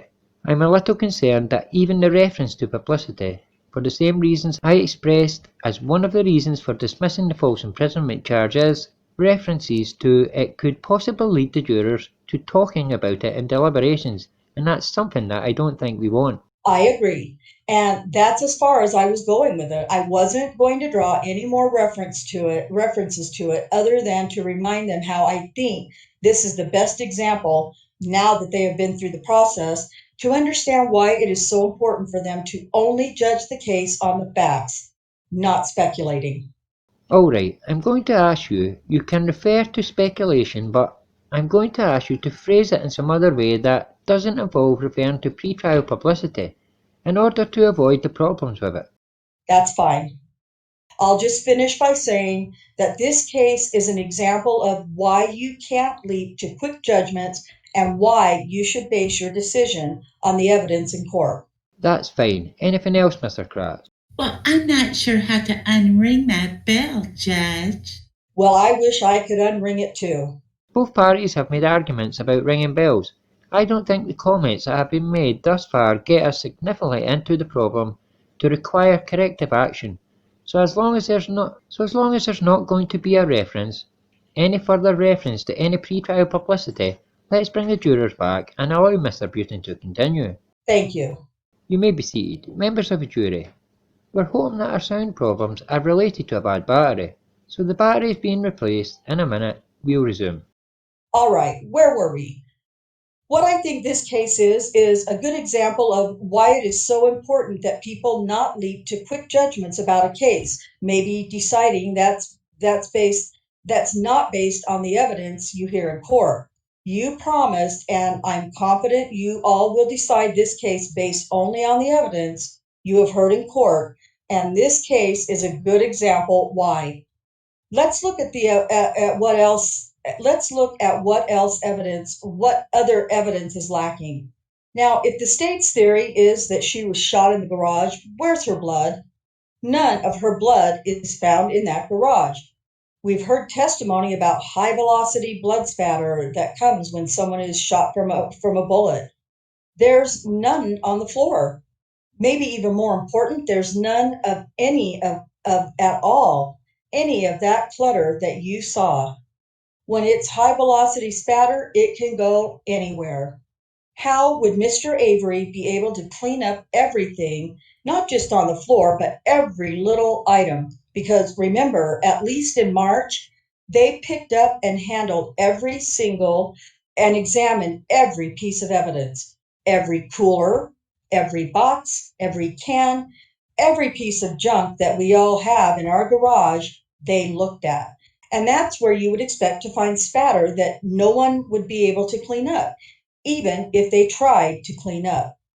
Now, is there evidence that he did clean up at all? Well, his blood was found in the garage. Why is that? If he's cleaning up, how is it that his blood is found there? Is he able to see a blood spot and say, oh, that's Teresa Hallbach's blood. Oh, that's mine. I can leave mine. I'll just clean up hers. Come on. They have you believe that I'm assuming he's going to get up here and say, this is what happened because, of course, we haven't heard it yet, and that the bottle of bleach is so incriminating. I don't know anybody who doesn't have a bottle of bleach somewhere in their house. And an important part is it was in his house. They say it was in his bathroom. What they didn't tell you until I got up and cross-examined them is the bathroom is the laundry room. So even there, they try and mislead you into thinking something means more than it does.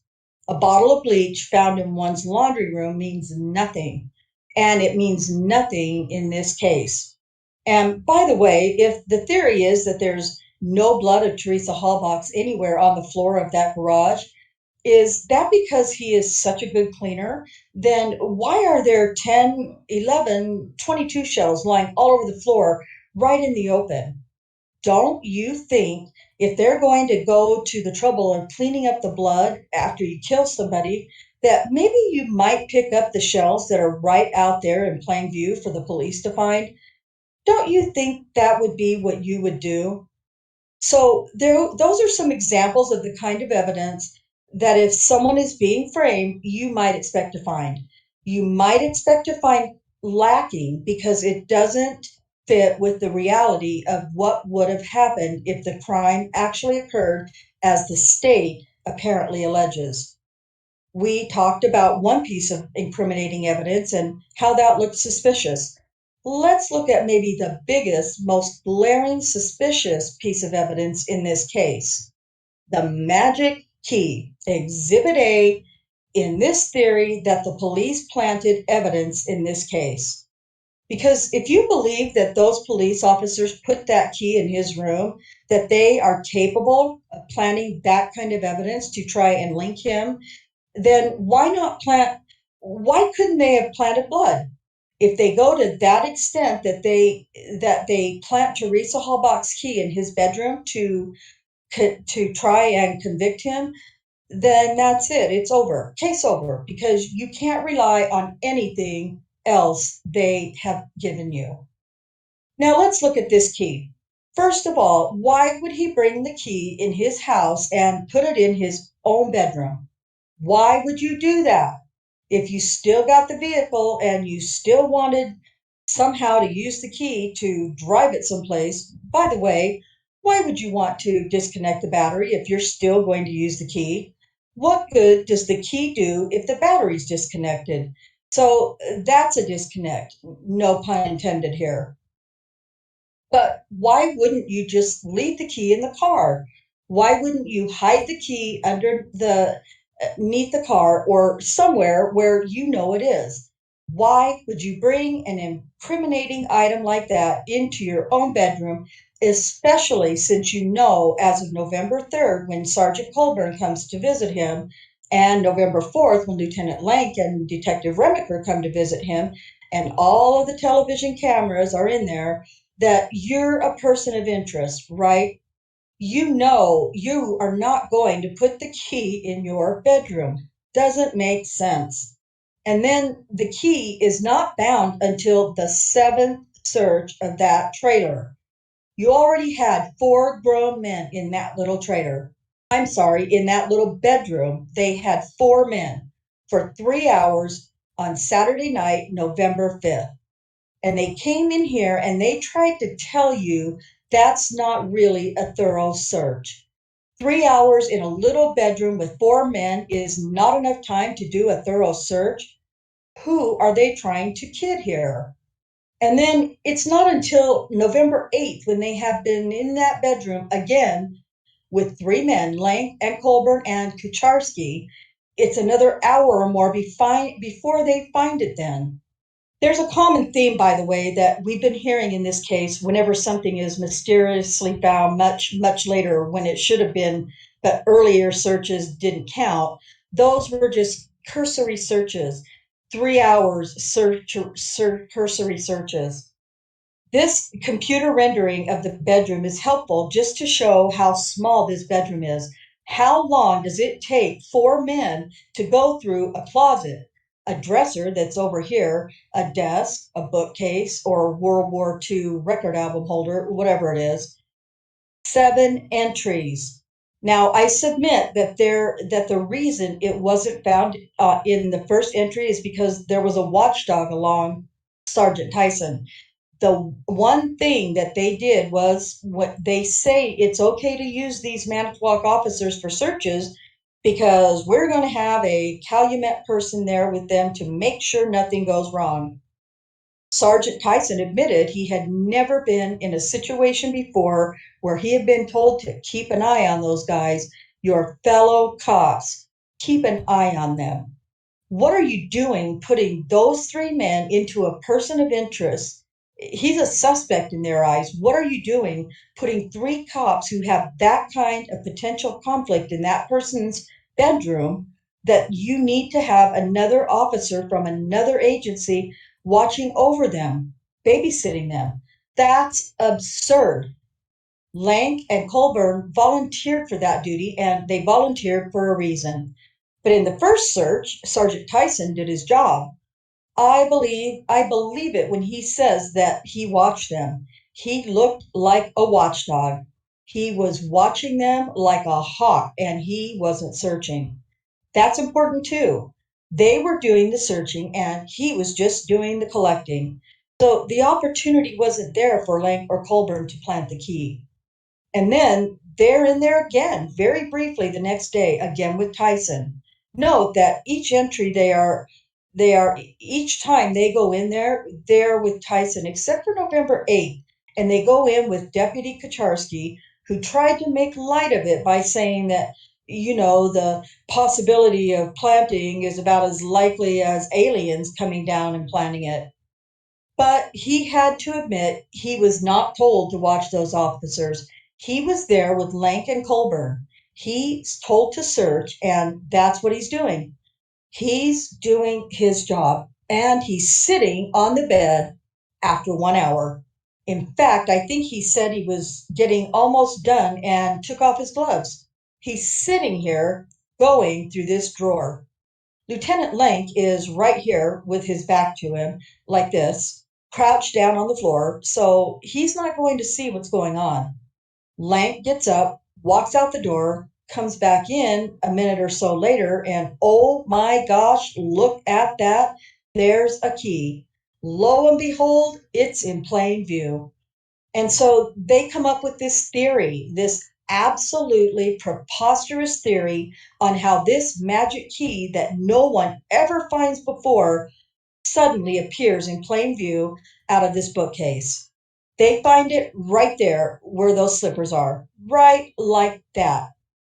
And how does it happen? Well, they decide maybe they help the back of this cabinet a little bit, but they decide that somehow this key must be secreted in this cabinet by Mr. Avery in his own bedroom with everybody looking at him, and that it somehow magically fell out this gap, bounces off the wall. And by the way, we're talking about key, fob, and plastic clip. Somehow bounces off the wall, turns around the corner, and lands, what is it, 90 degrees from where it should be, where it would have fallen. Now, here's something else.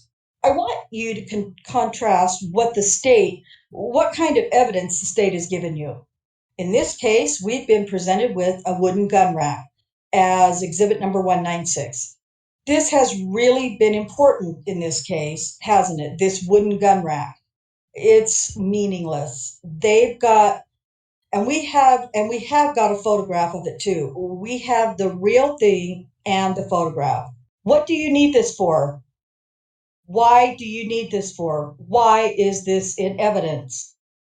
This is totally irrelevant. They have pictures to show you the guns are on the wall, okay? We've got a photograph of an empty box, and we've got the box right here.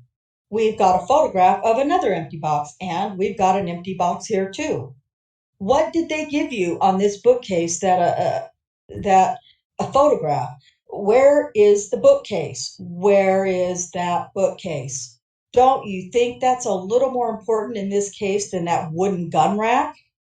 They don't want you experimenting with that bookcase and its key because they know you will see that it is incredibly improbable that this key is going to find its way out. The key, the ring, the cloth fob, the plastic clip, and not get hung up on anything.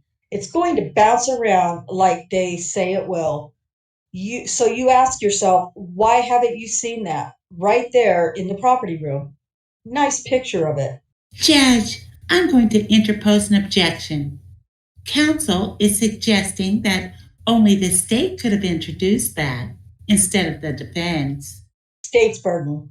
I'm over. He's suggesting only the state. This is closing argument. The objection is overruled. While we're at it, while we're talking about candor with this jury, I don't know if you recall, but I do, in the opening statements, these nice PowerPoint presentations that Mr. Kratz has prepared, one of them he puts up there in his opening statement, and he shows this tailgate, puts up a nice PowerPoint slide showing the rear of the vehicle like this. And he's going through where Mr. Avery's blood DNA was found on Teresa Halbach's vehicle. And he's got one of his nice slick arrows pointing right here with a circle. I see that and I think, my gosh, I've been working on this case for months. Did I miss that? How could I miss that client's blood how could I miss that the client's blood is supposedly on the back tailgate? Well, when I looked more carefully, and as we heard from Sherry Culhane, he was wrong. There was no blood of Mr. Avery ever found on the rear of that vehicle on the tailgate. Now, Mr. Kratz is human, and we all make mistakes. I've certainly made plenty here, but that's a pretty big mistake. The key also, by the way, has no blood.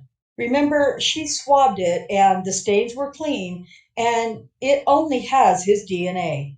And frankly, counsel misspoke when he said it's always the last person. When you're talking about trace DNA from the fingers, it's always the last person that touches it that's going to be on there. Not what the testimony was, as I recall it. Testimony was the last person may have more of it, but you're going to find a multiple, most likely at least two people, particularly when it's an item like a key that someone handles every day and deposits their own DNA on. And finally, before we take a break here, the source of Mr. Avery's DNA in his house is plentiful. Toothbrushes, razors, all kinds of personal items in one's home.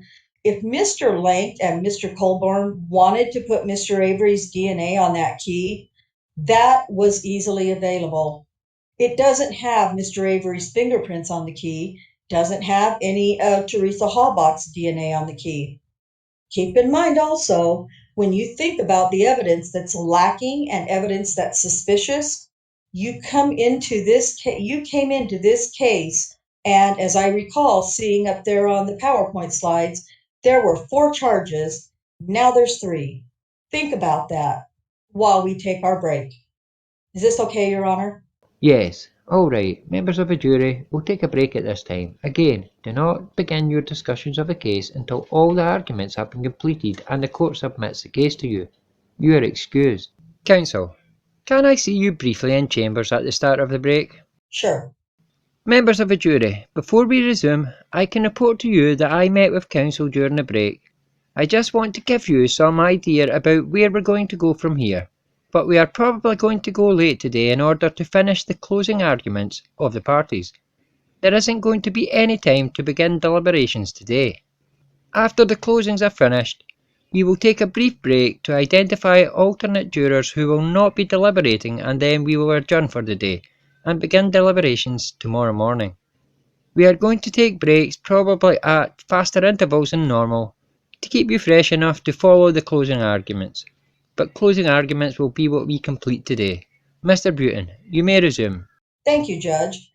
Before I leave the magic key for a minute, I just want to make sure I was very clear again. This is her car key that obviously she used every single day. It was Teresa Halbach's key. And I believe Ms. Culhane said she swabbed all the way around that whole plastic holder. all the way around it, not just along the edge of it.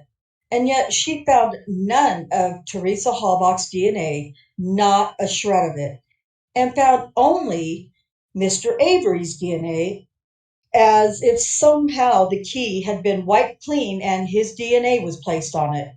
He certainly is not going to do that. He's not going to wipe off her DNA and leave his behind. And as to the bookcase, why it's not here, think about again, it's their theory that this key could have found its way magically out of that bookcase and into its position. Their burden of proof in the entire case, and also their theory to explain to you how this very unusual key materializes out of nowhere, and yet it is not here. All right. Now, let's look at another piece of evidence that initially appears certainly incriminating, but as you look more closely, looks more and more suspicious, and that is Mr. Avery's blood in the RAV4. Keep in mind that we're talking about a very little amount of blood here. Mr. Kratz maybe confused you when he made it seem like there was a lot. Yeah, there's not 1 microliter, but we're talking very small amounts of blood. And as a matter of fact, the photographs that were taken by Mr. Groffi before any swabs were taken, before any of the blood is wiped off, this is the front seat. I can barely see anything unless if that's the spot of blood right there, that's awfully small, particularly when you're talking about fabric. The CD case can't even find any blood, can't see any blood. I believe Mr. Stalky must have misspoke when he said it seemed like it was covered, that there was lots of blood on it. The FBI guy who looked at it, the swabs, we'll talk about that, Dr. LeBeau, later. But he showed you pictures of those swabs, and there was hardly any blood on it. In fact, they looked gray, like fingerprint dust or something. So really, we have this and this, which Mr. Stalky says is consistent with active bleeding. It is also consistent with active planting. So when I first saw this, I thought, what is the source of Mr. Avery's blood? Well, we've heard about how his blood, he had blood in the bathroom. And so I looked at these pictures. These were pictures that I believe either Detective Remiker or Sergeant Colburn testified that they went around and took on Saturday night at the apartment before there was any kind of seizures of swabs. The first thing you do when you go in is you take pictures and then you start collecting evidence. Well, you look at this particular swab, we'll do a close-up of it. It's an awful, odd looking blood drop with a little hole in the middle, as if somebody would dab a Q-tip in, and that was my first thought. And then the blood vial, and we have offered that as a possible source of the blood that's found, Mr. Avery's blood that's found in the RAV4. It was in a public office, in an unsecured area, not in a vault where they keep locked up exhibits only, not down in the basement where they normally keep old files, but in that battered old cardboard box that we saw sitting in the clerk's office, because there were so many requests to see it from the media and the public that it just made it more convenient. They kept no good log back then of people who were asking to see files, to see any file, that one notwithstanding. The clerk, Ms. Zygmunt, later tightened that up in, I think it was October of 2006, this past year. Now everybody has to sign in before they can look at any file. Back then, she admitted that the deputy clerks would be more casual about it. And who would you be more casual about making someone sign in than a police officer who you would normally trust? So there would certainly be no reason for these clerks to take note or think that some police officer, Lieutenant Colburn or Sergeant Colburn, Lieutenant Lank or Sergeant Colburn would have any nefarious intent by looking at Mr. Avery's file. And that that area of the file where it is kept is sort of screened off from the rest of the units. And probably more likely, though, is the after hours access that the deputies have.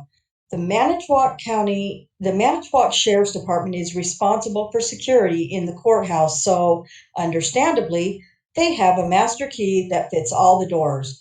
And how difficult, really, would it be for someone like Lieutenant Lank or Sergeant Colburn, veteran officers, to come in after hours on a Saturday morning and get what they needed?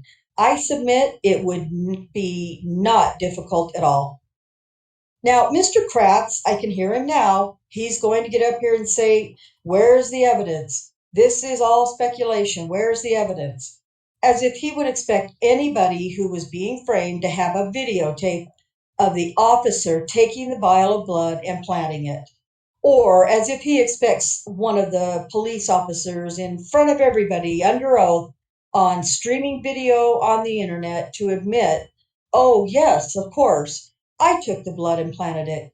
Yes, I would admit that if I did it. Sure, I would go away to federal prison, probably, but yeah, rather than lie under oath, I would rather go to prison than admit that." Come on, this is real life. It's not TV. You can't expect a Perry Mason moment where you're going to get somebody to admit to you guys and everyone else in the world that they did this.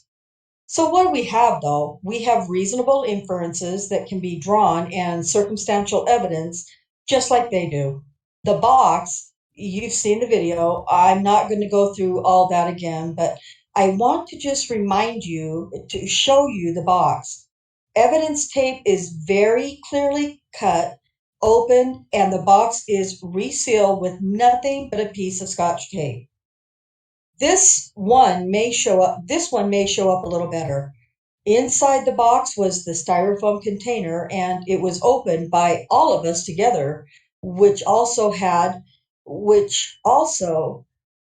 evidence tape sealing it right along here. And on the video, you could see very clearly that was slit, and if by a razor or scissors or something sharp.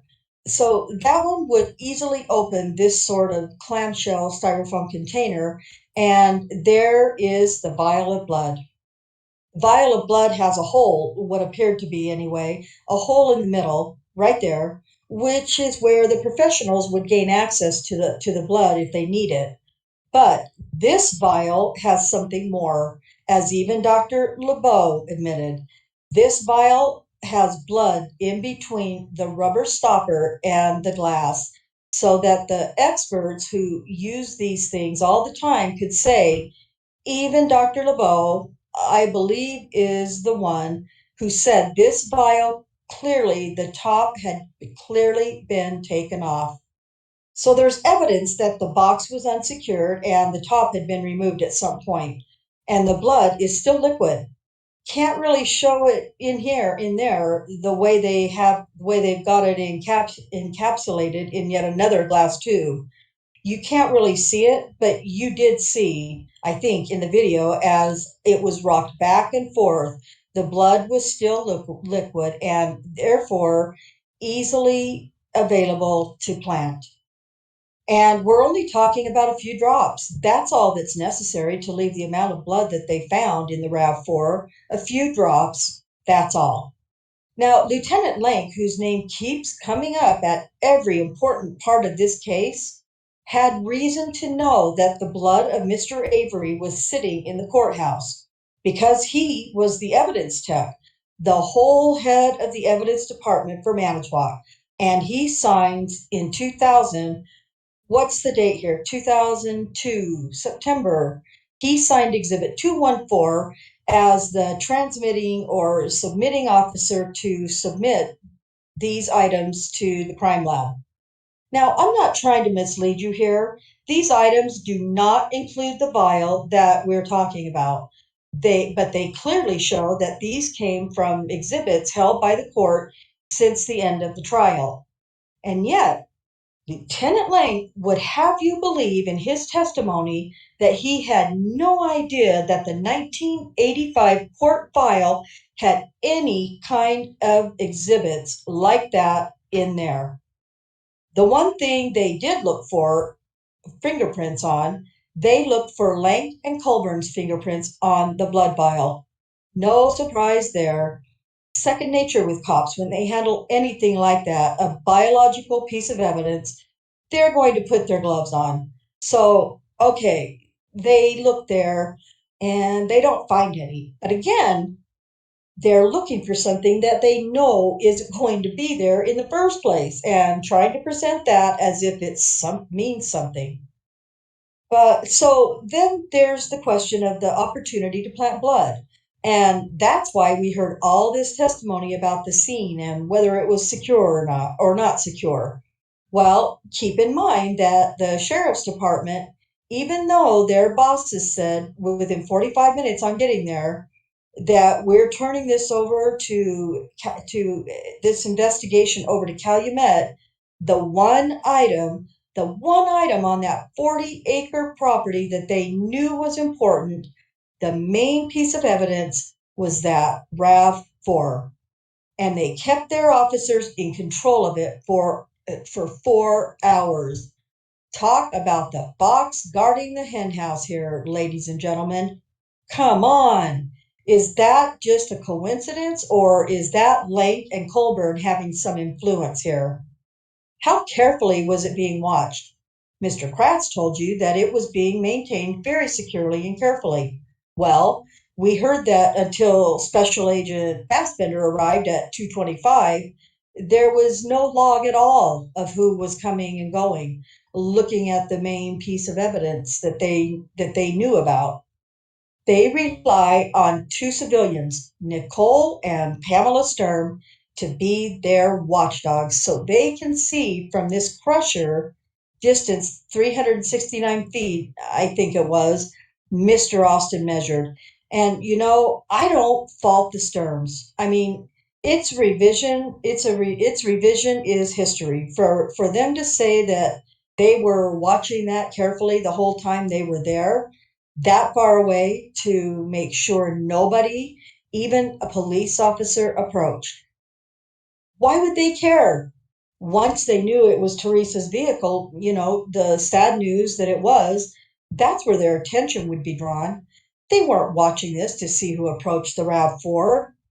And there was a tarp over the RAV4 for, now we find out, for an hour, apparently, according to the digital signature that we can find on digital photographs. And a tarp that's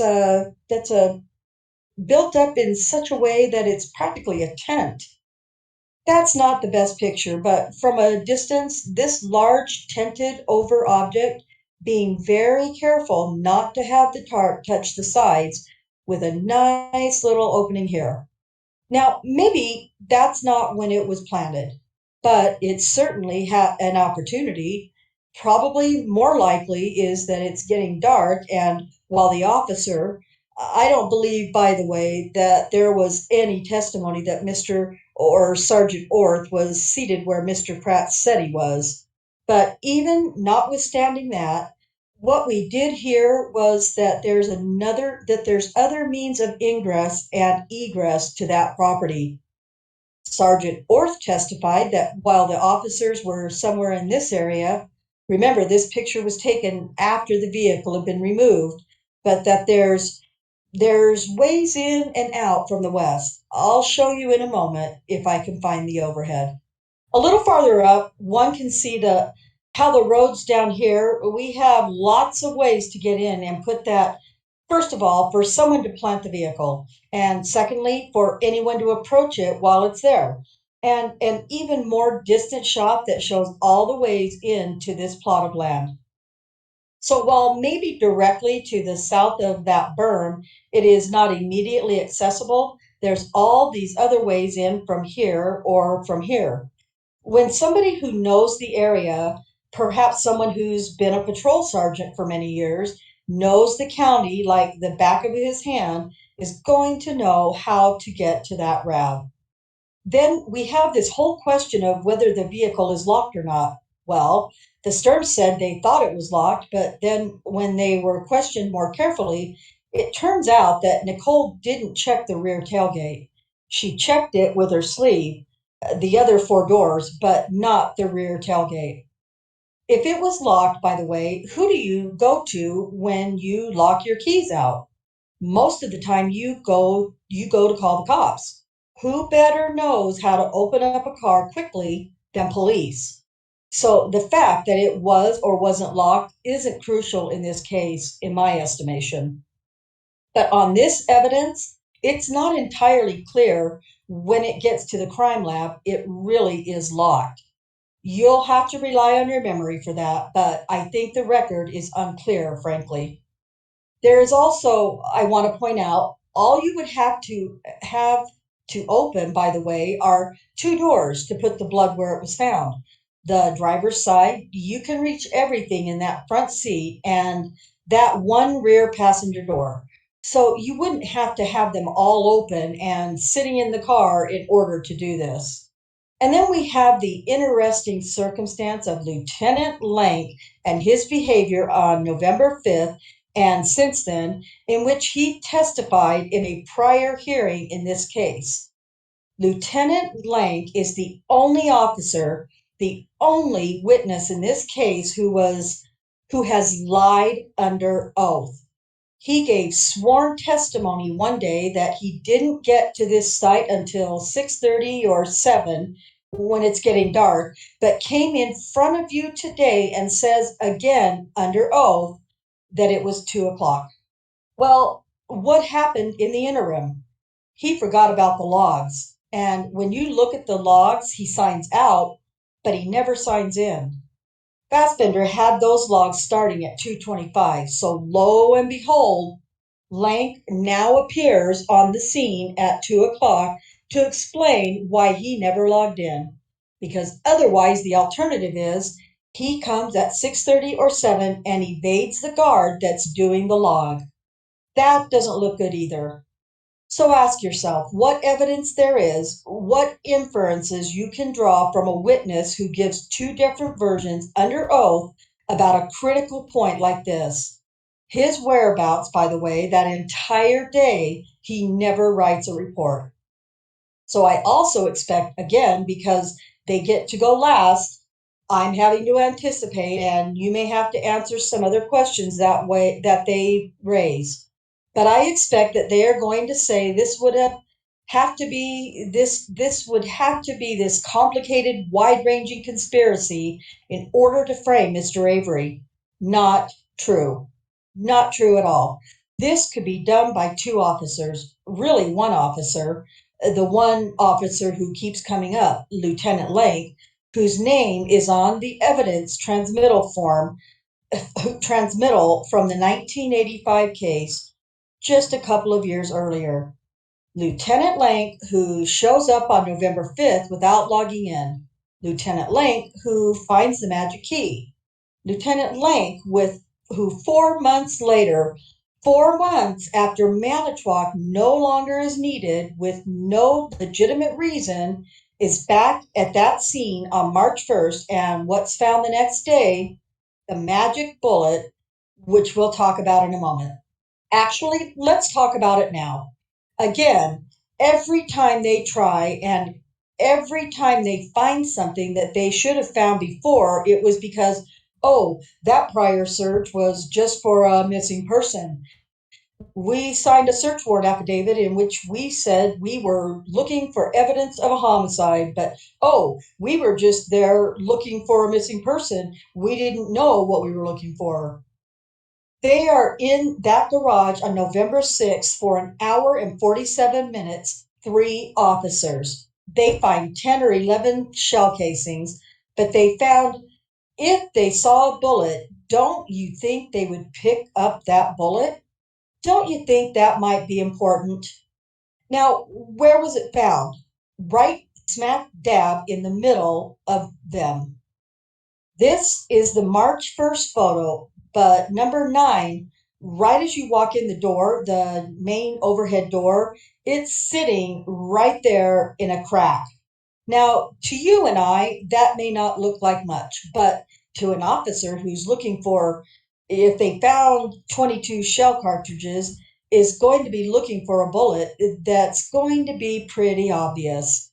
But it's not found until March 1st. And then the other, most important one, is found back here up against the wall. Now, one or two things had to happen. Either they missed it during the first search, or the scene had been altered between that first search on March 1st. And in fact, we know that's what happened. We had the officers identify, look at this, there's a different car in there, there's this big engine hoist. Mr. Avery wasn't altering it, but other people in his family obviously had access. Someone's car was parked in there. Things probably moved around. Who knows? But then we have testimony from Rolly Johnson about his many gopher hunts. He says that if you go out there now when the snow melts, you will find his 22 shells all over the place, including right most likely in that garage. His gun, his 22, and yeah, those shell casings were fired in that 22, from that 22. You can tell that because of the way the pin hits. But according to Mr. Johnson, the remnants of his firings, even years from now, are probably still there. Especially if you think about that, the item FL number 23 that's under the air compressor. That probably hasn't been moved in years. Who knows how long that bullet had been there? It didn't have Teresa Halbach's DNA on it, which we will talk about in a moment. And that bullet is probably totally irrelevant to this case. Just one of many residues left over from Mr. Johnson's target practices and whatnot. I'm not sure it was entirely clear, so I just want to go over with you and make sure it's clear. The shell casings, we have 2 bullets and 11 shell casings. The shell casings Mr. Newhouse was able to identify came from that gun, but he can't say that the bullet, the ultimate bullet, FL, came from any of those shell casings. And he can't say that Mr. Avery, for that matter, ever handled any of them because nobody did any fingerprints of them. And then the second bullet, the one they showed you that's down in the crack, that was designated as item FK. Mr. Newhouse said he could not match to the gun the 22 caliber Glenfield Marlin that was found in Mr. Avery's bedroom. He said that all he could say was that it would come from a gun of a similar class, which I think included even a pistol that we talked about with a different brand name. But we know that on that very property, the Avery 40-acre salvage yard area, there were at least one other, maybe two, 22 Glenfield Marlin rifles. In Bobby Dassey's bedroom is one of them, exactly the same model, one of the most common models in the world. So even Mr. Newhouse couldn't say whether that bullet had any connection at all to this case or to Teresa Halbach, or even to the gun that was found in Mr. Avery's bedroom, Raleigh Johnson's gun. He did say, however, that this one item under the air compressor came from that gun and no other. And when I question that, how reliable is that degree of science anyway? We're talking about these eyeball comparisons to these comparison microscopes. It sounds very much like the hair comparison analysis that had been discredited years ago. And I predict this so-called science is the next to go. But at any rate, he was very defensive about his field, perhaps understandably, but when he wouldn't even admit that DNA is more objective than this comparison thing he does, you gotta wonder. And you also got to wonder why he didn't show you the photos of the comparison of the bullets side by side, and neither did the state. He didn't want you to see those comparisons, Mr. Newhouse, because he was afraid when you looked at them, you would see what I saw, which is there's a lot of differences between those two fields of view, and that his opinion that they came are one in the same, they came from the same rifle, is questionable. But putting all that aside for a second, even if he's correct that the item FL was fired from the 22 rifle that was found, Rolly Johnson's rifle, found in Mr. Avery's bedroom, that still doesn't mean it's connected to this case with any relevance. Look at first Mr. Olson, who does the lead analysis from the fragments of the cranium bones that he found. He said it's 99% lead. Well, Mr. Newhouse in his notes, and I talked to him about this as well, he made a point that remember he talked about the two kinds of bullets, some which are lead and some which were coated. And this one, I believe he said, was coated with copper coating. Both of these bullets, fragments that he found, were coated with copper. Where's the copper? I asked Newhouse, did you try and compare the lead, little pieces of lead that he saw in those x-rays with the type of lead that is in item FL? And he said no, he wasn't asked to. So without some kind of connection between Teresa Halbach and that bullet, the bullet has no relevance to this case. It's just a random fragment that's found in an old garage that means nothing. And so we come to Sherry Culhane. Now, one of the odd things about trying a case with this kind of publicity where other people can watch at home or wherever is that you get some feedback about how you do. Some of it is not so good. And some people told me maybe I'm a little hard on Sherry Culhane. And if you think that, I apologize if I offended anybody with my cross-examination of her, but I ask you not to hold it against Mr. Avery because I have a job to do. And as an advocate, I need to point out if someone goes over the line and goes too far, you have to understand it. Now, I don't have a problem with almost everything that Sherry Culhane did in this case, and I said so. I haven't been up here disputing her statistical calculation. I haven't disputed any of the PowerPoints where she's lining up the profile of one to the next. And it's true that she did help exonerate Mr. Avery in 2003, although she sat on it for a year and he spent an extra year in prison. She did exonerate him by finding an exclusion and then a match to Mr. Gregory Allen. And we appreciate that. And I didn't mean to not appreciate that. But I also pointed out it's not like she's a defense witness either. She helped convict him in 1985 with this discredited science of hair comparison analysis, which she rendered opinions to jurors just like yourself. So most of what she did in this case was fine. In fact, it was more than fine because it really excluded Mr. Avery from either Teresa Halbach from all these items or Mr. Avery from the other items. Really, the other way around, she's looking for Teresa Halbach's DNA in incriminating places. She doesn't find it.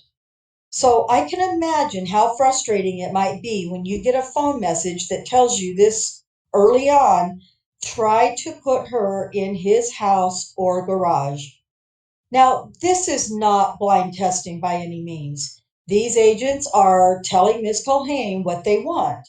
And this is November 11th. Well, here it is. She's working on this bullet fragment now in March. And she still has not found one item that links Teresa Halbach to Mr. Avery's house or garage.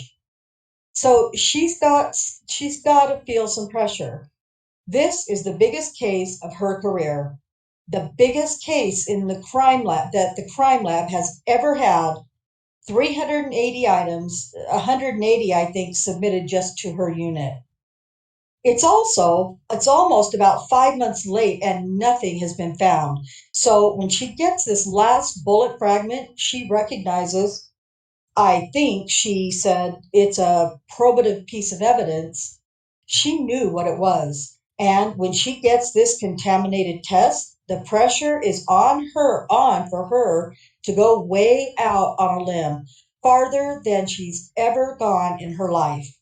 Never before has she ever asked to deviate from a protocol to make an inclusion until this case. Now, she probably convinced herself that it's okay because it's just in the control. Who cares? There's no evidence that the bullet is contaminated, right?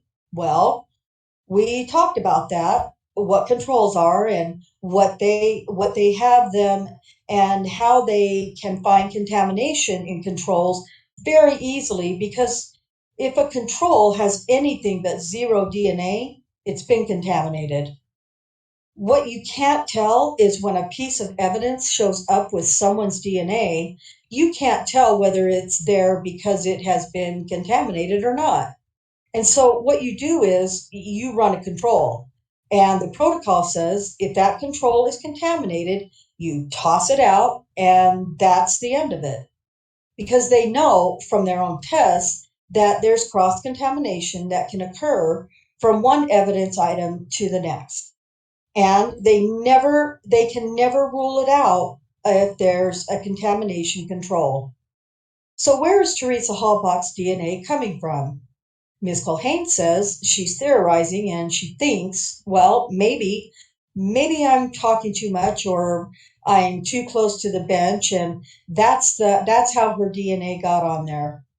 But in truth, she doesn't know how her DNA got on there. And what we do know is that Teresa Halbach's DNA was right there at her bench, right underneath the same bench that she's working on is her storage area. We talked about the central storage area for evidence. She checked it out in November. She never put it back until mid-April, I think it was. And all of that while she's got Teresa Halbach's DNA from the RAV4 in the cargo area sitting right there on her bench. That's a bad practice right there. But when you get a contaminated control, you can't tell how and whether Teresa Halbach's DNA ended up there in the same extraction mechanism that she's doing or not. You just can't tell. And their own logs, their own contamination logs that I introduced, talk about how difficult it is. We went through it. I won't go through it again with you, but there are instances in here where it specifically says evidence from one case has been contaminated into another. And they look and they try and figure out why, corrective measures, and they can't figure it out. They can't figure it out. So, how are we supposed to figure it out? How are you supposed to figure it out? You can't. And that's why the protocol says you toss it out and you do it over. Only she had a problem because she had used it all up. She took a chance rather than trying to swab it to put it in this buffer and dissolve it all. And she had a one shot, one chance with this DNA test. And then it came back contaminated. She was kind of stuck, This was probative. And she went out on that limb and said, I'm asking for a deviation from the protocol. We're going to call this Teresa Halbach's DNA. And why is that so important? Why do we know that it's unreliable? What else is there to tell us? Maybe that it's an unreliable conclusion? It's the only place. All these other items, it's the only thing that's ever come up with Teresa Halbach's DNA. You people look a little bit tired. Anybody want to stretch for a moment? Would you like to get up and stretch? Is that okay, Judge? That's a good idea. All right, there's one other area though that we have to talk about that Mr. Avery's DNA is found on, and that's the hood latch. But that's the easiest to understand, really, because first of all, note that it's not found until months later, which means that it wasn't found in the first sweep of the car that Sherry Culhane does. And who followed Sherry Culhane into that vehicle? Who's the next person? Then the first thing they do is DNA, so that no one is contaminating anything. Next one to come in is Mr. Stolke, the blood spatter guy. He admits he is leaning in. He's got his hands in there. He's touching. And I think I don't remember if he admits actually touching the blood itself, but he's certainly all over the area where it was with his gloves. And then someone asked him to get the odometer reading. So he turns the key and there's nothing. So he realizes maybe the battery is dead. He comes around to the hood and he said he didn't change his gloves.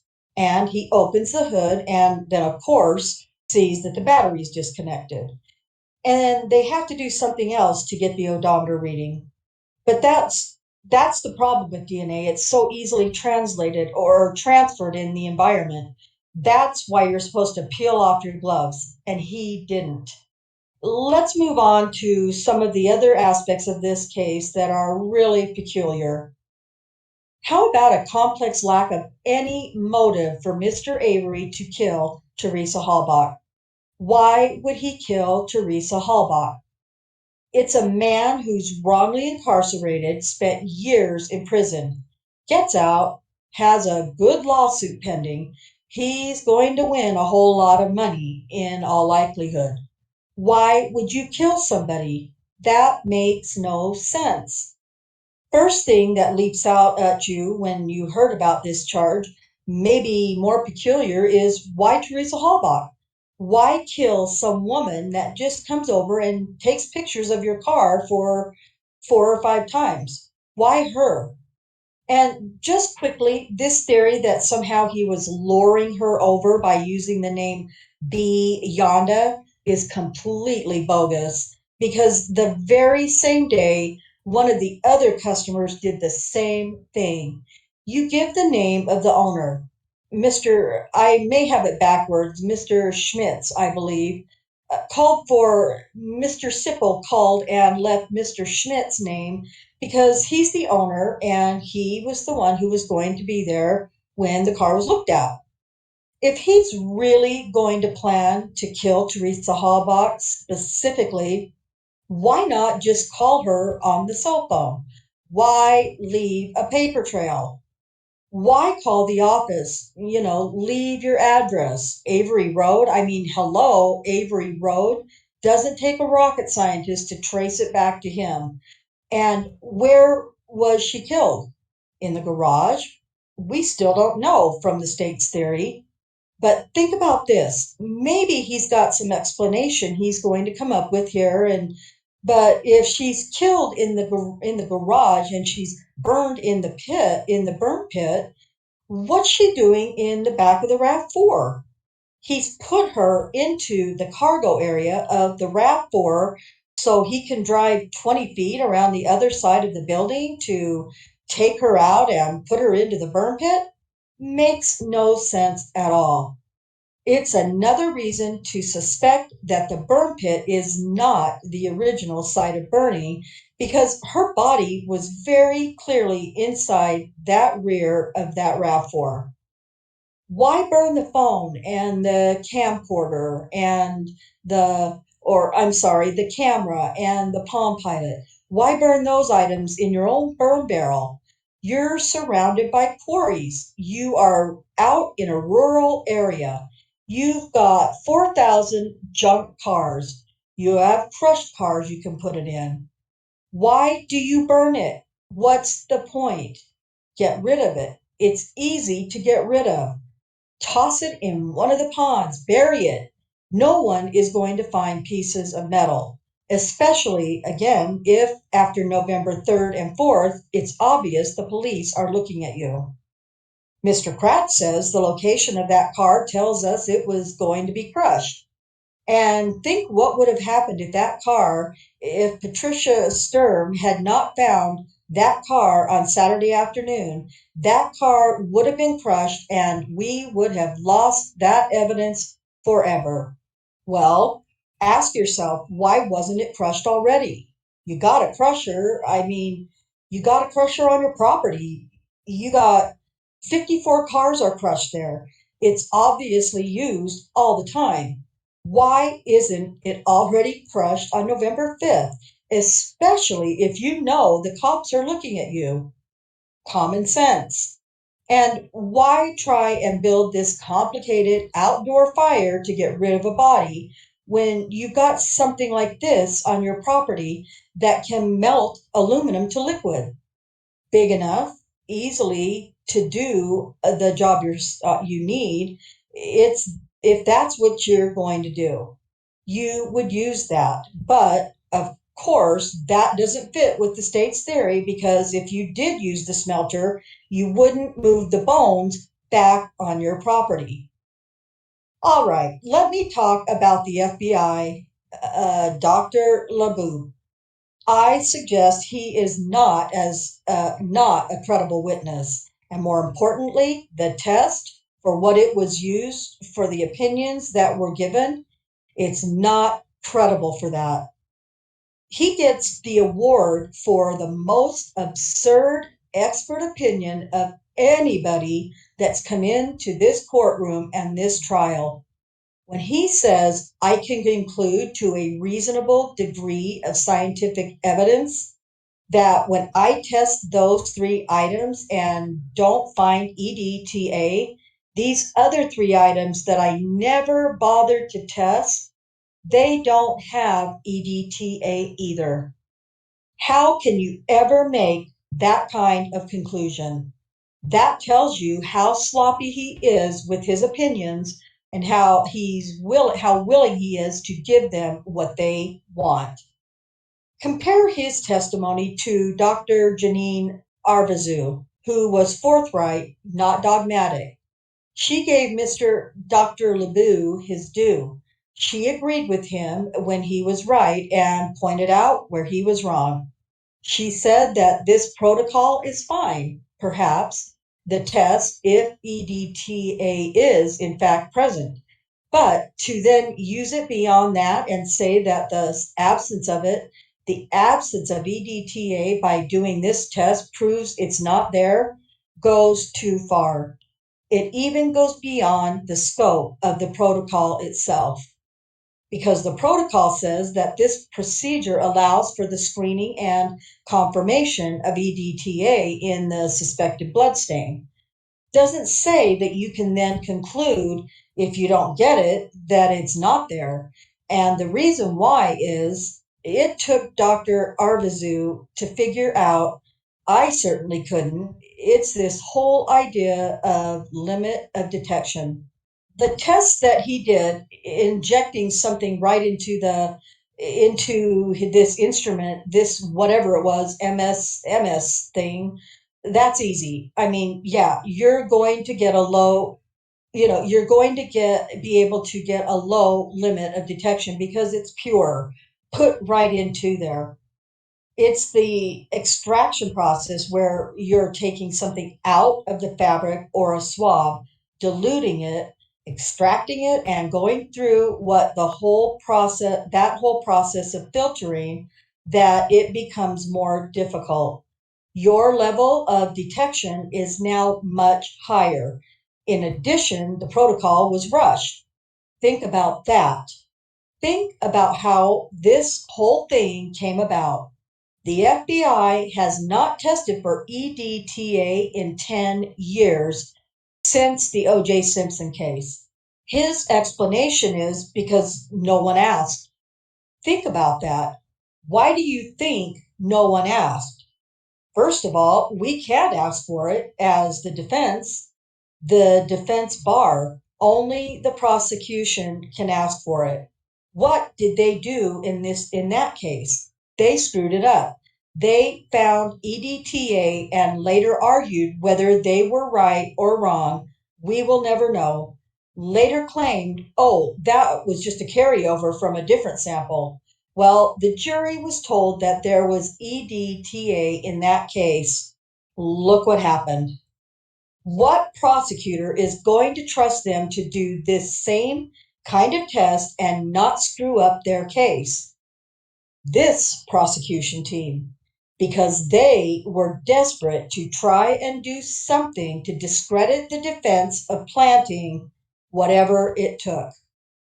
And so when it normally takes 3 to 4 months to develop one of these protocols, they suddenly come up with one in 2 weeks. And they're testing it and validating it and actually doing the test samples before, as Dr. Aravazu said, before they even got their results of their own competency tests from this procedure. So why is the FBI involved in this case at all? Again, this shows credibility, a lack of it. They try to say, oh, we're concerned about police misconduct. We want our public officials to be truthful. And if there's some officer who is planning, we want to know about it. Well, I asked them, what investigation did you start? Where is the grand jury? What's the U.S. attorney doing? Is there even any investigator on the case from the whole FBI that's talked to any witness? No. All they have got is this lab that's asked to do this new protocol, and here's what they're told. Purpose of this request is to establish the presence of EDTA in the vial of blood, thereby eliminating the allegation that this vial was used to plant evidence. That's it. It's not to find out whether the cops are corrupt. It's to eliminate the defense. So are we surprised at the results? I'm certainly not. The real reason the FBI got involved in this case is because Mr. Avery had the audacity, and this is what I'm going to hear probably.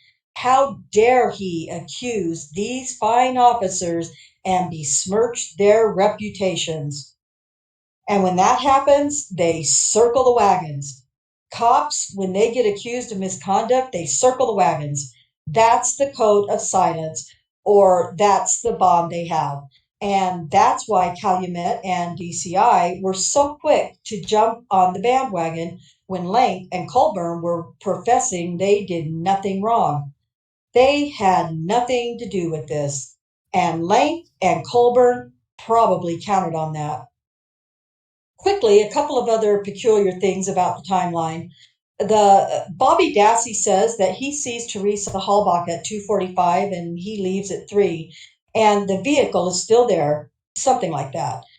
He has no good way of verifying the time, but he tells the officer, talk to Scott Taddock. Taddock, he can tell you precisely, he is the word he used, precisely what time it was. Well, how does he know that Taddock can tell precisely what time it is that he supposedly is being seen, unless the two of them maybe got together, talked about a story they had come up with?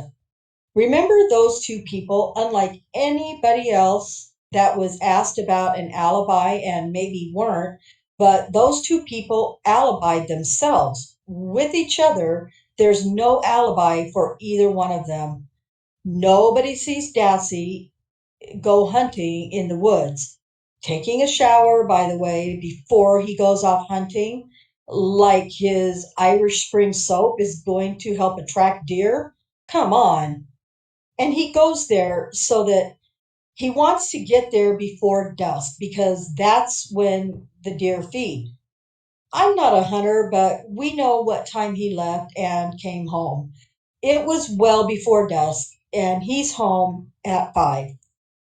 That doesn't make sense. More importantly, Lisa Buckner, the school bus driver, is a completely disinterested party, and she does have a reason to know the time precisely because she has got a regular route that she drives, 3:30 to 3:40 every day. School lets out at 3:05.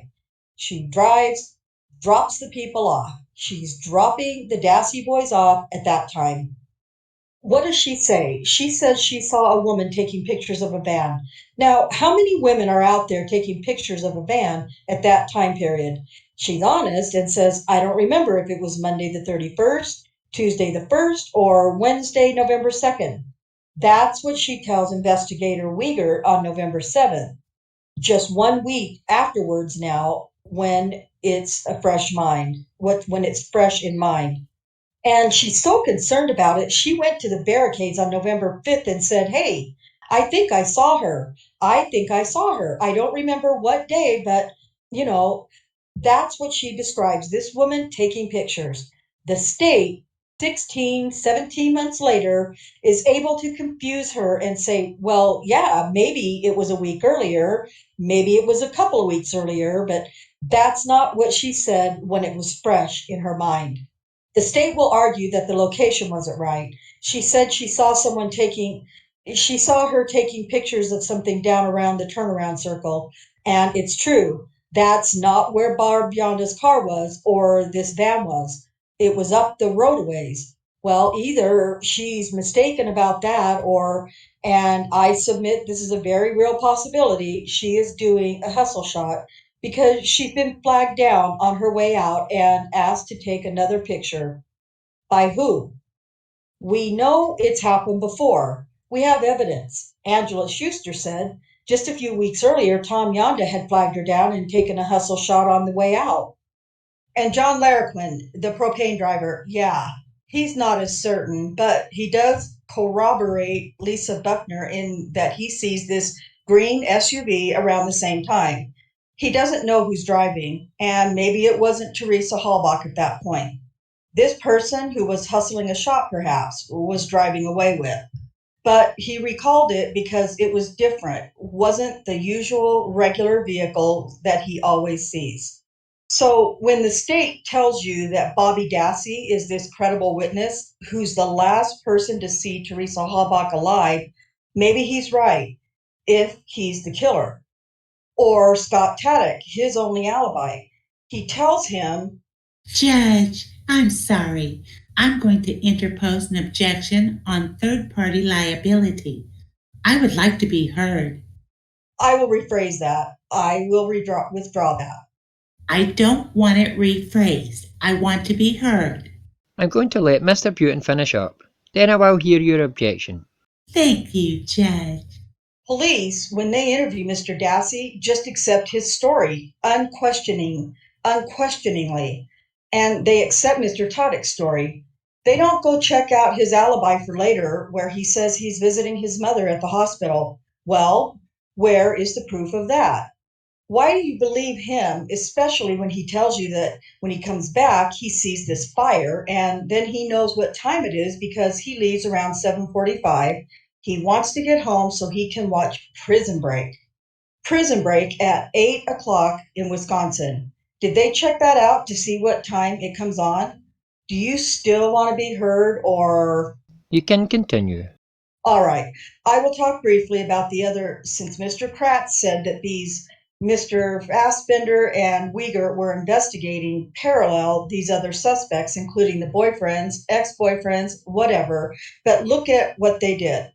They admit that, yeah, sure, Mr. Avery may be a suspect or a person of interest because we know he was one of the people who saw her on the last day. But who else saw her on the last day? George Zipperer. And look how he behaved. Mr. Avery says, come on in, very cooperative. Zipperer is belligerent, but we didn't know that. Hilligus, former boyfriend, no alibi, didn't even ask him. Male roommate, Mr. Blodorn, who doesn't report her missing for 4 days. What's up with that? Don't ask him for an alibi. Where was he? Bradley Check, male friend with a little bit more personal relationship with her, perhaps. Again, no alibis checked.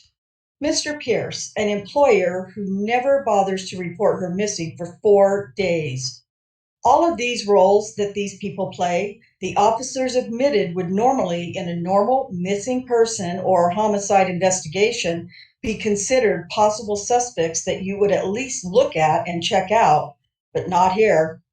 And what about all the other people on the Avery property on October 31st? What's up with that? Where are their alibis, customers, and other people who work and live there? And interestingly, going quickly back to this hustle shop for a minute, I asked, you think maybe, well, of course, if she was flagged down, there wouldn't be any record in her Palm Pilot. But if it was a different kind of hustle shop that she was on her way back to go to, the FBI technician or whatever that came here and talked about the electronics said that he might have been able to recover that kind of data from the Palm Pilot, but wasn't asked to. They were concerned about him trying to prove that it was Teresa Halbach's Palm Pilot, not what was on it. And then there's what I consider the mysterious part of Teresa Halbach's life. And I mean no disrespect to the Halbach's family whatsoever when I say this. But Teresa had her own private life. We know that. She had at least 3 circles of friends. I think it was described: her family, people that she worked with in the community, marketing and whatnot, and the Green Bay friends. And apparently they didn't intersect very much because she's missing for 4 days before anyone reports it. And maybe most interestingly is, we know that on Saturday night she was out with somebody, or I can't say she was out with somebody, but we know that she went out. Some Halloween party somewhere, bar, wherever, in the Green Bay area is what Mr. Hilligus, I think, said he thought, or maybe Mike Halbach. And yet, despite all those flyers that were sent around all over the state, thousands of them, not one person has come forward to say, I was with her Saturday night. Something is weird about that, especially when you combine it. I believe Mr. Pierce, I may be misquoting him, but I believe he at one point had some thought that maybe she had met somebody on the weekend and that's where she was, and that's why, and why she wasn't showing up. But then we have the weird thing about the voicemail. Why did the police not follow up on this? We were not confused about these records, but I'm glad that Mr. Zimmerman was able to enlighten us that the messages that are on this exhibit 372, 18 of them, would not constitute a full mailbox. He said that very clearly. And what he said was, when I asked him if this person's account was sending out a message when you called, that said mailbox is full. Would something more have to be on it than what's on these records? And he said yes. And he said that yes, that meant something had to have been erased. Something on her voicemail was erased by somebody.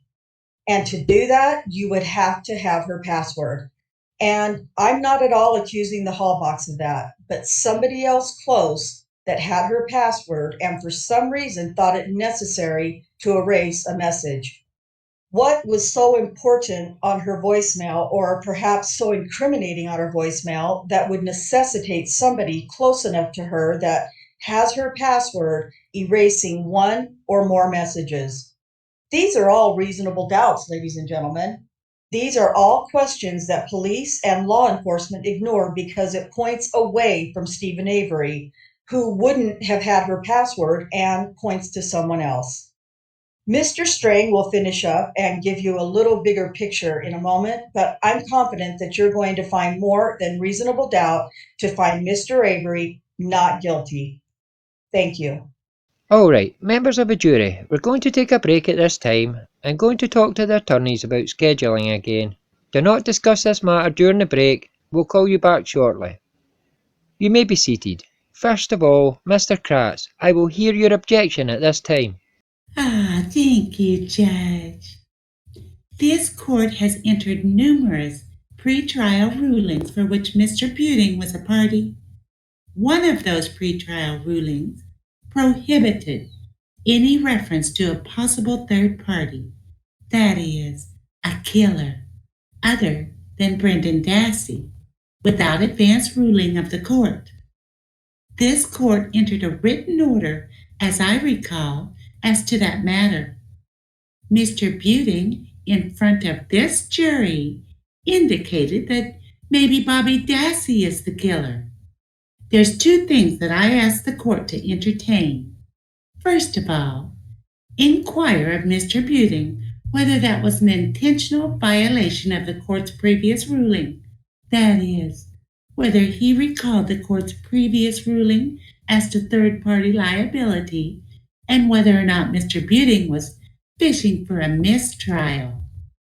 And if not, that is, if the court is unwilling or otherwise able to make its own ruling as to intentional versus negligent reference to Bobby Dassey, we are asking for an admonishment in front of the jury as to the nature, that is, that it intentionally or purposely violated a pretrial ruling of this court.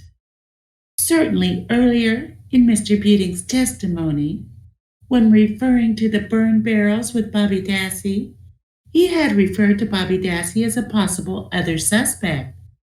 However, it wasn't as blatant in calling Bobby Dassey the killer. And I don't know whether Mr. Buting thinks that he's entitled, because he's representing Mr. Avery, to play by a separate set of rules or to ignore pretrial rulings of the court.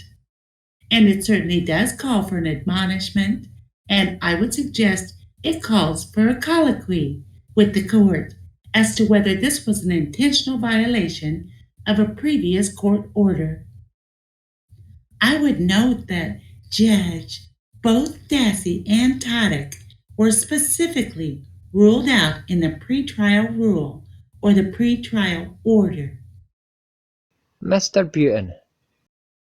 Judge, I'm aware of the pretrial ruling. I don't believe I exceeded the court's ruling. When you're doing closing arguments, of course, sometimes you say things differently than you intend.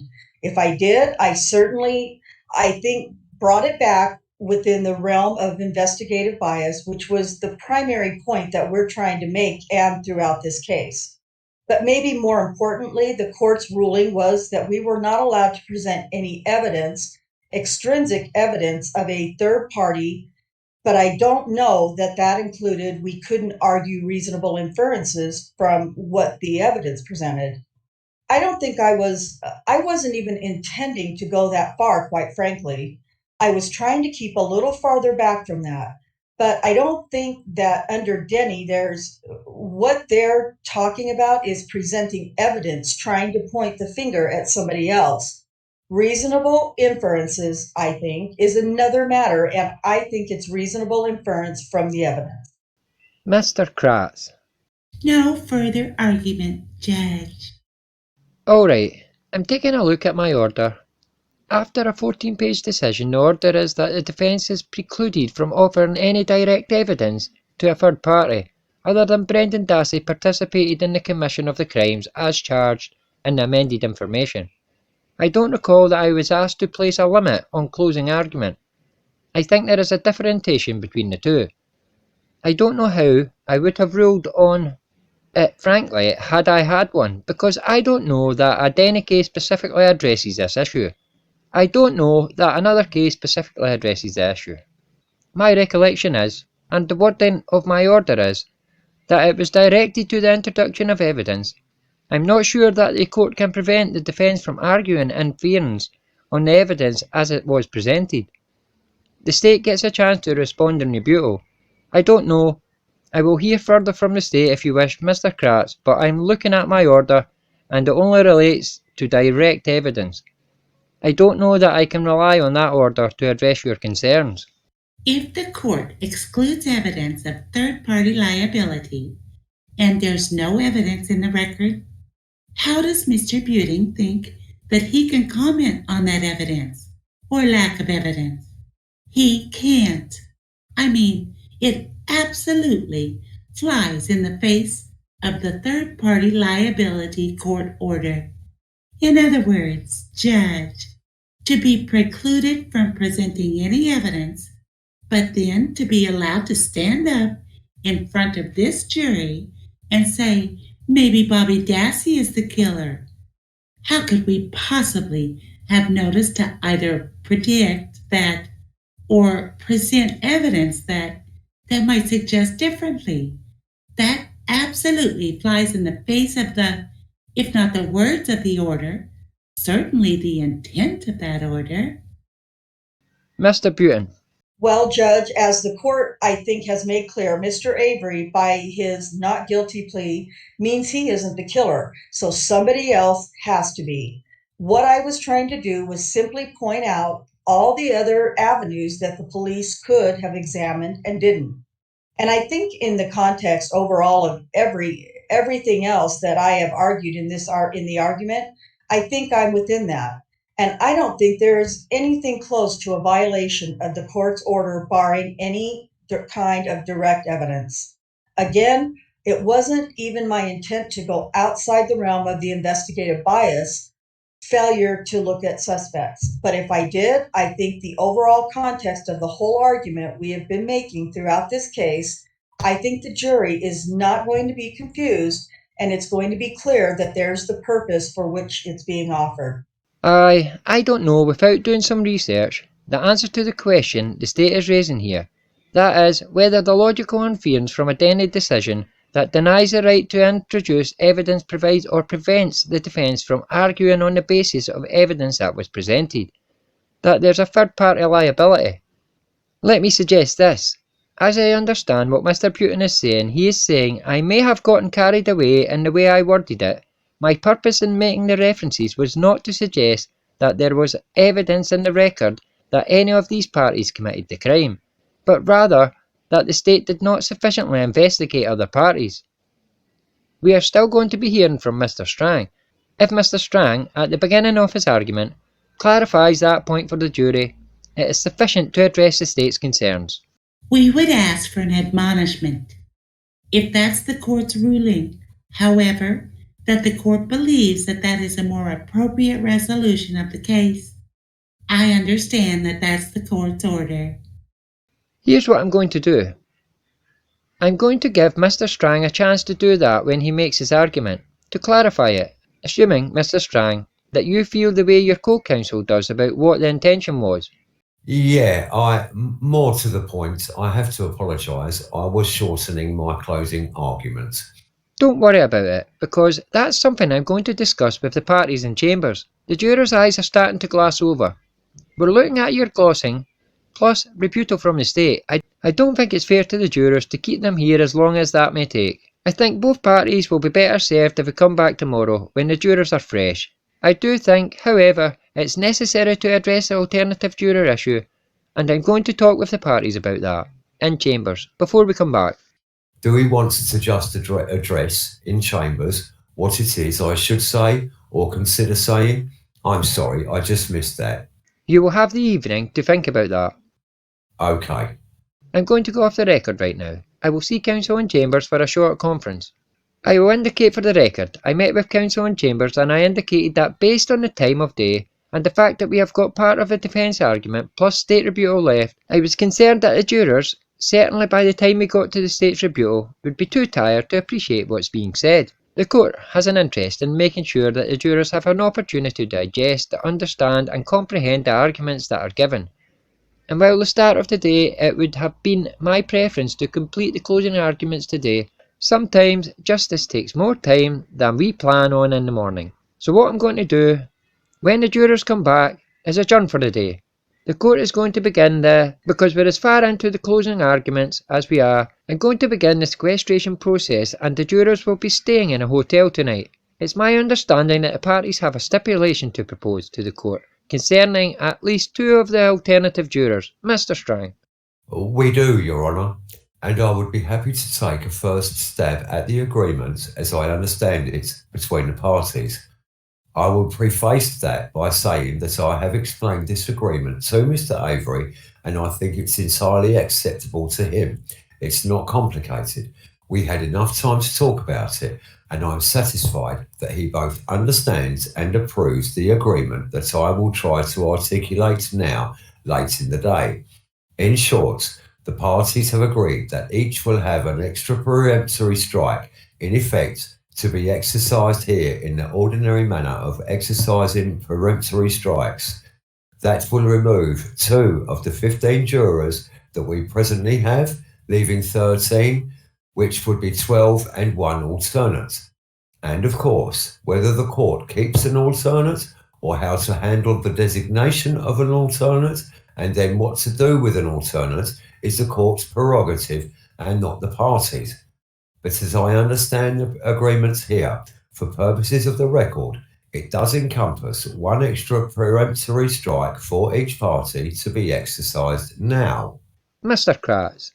For today's purposes, Judge, that is the scope of our agreement, that each party intends to exercise an additional peremptory strike this afternoon.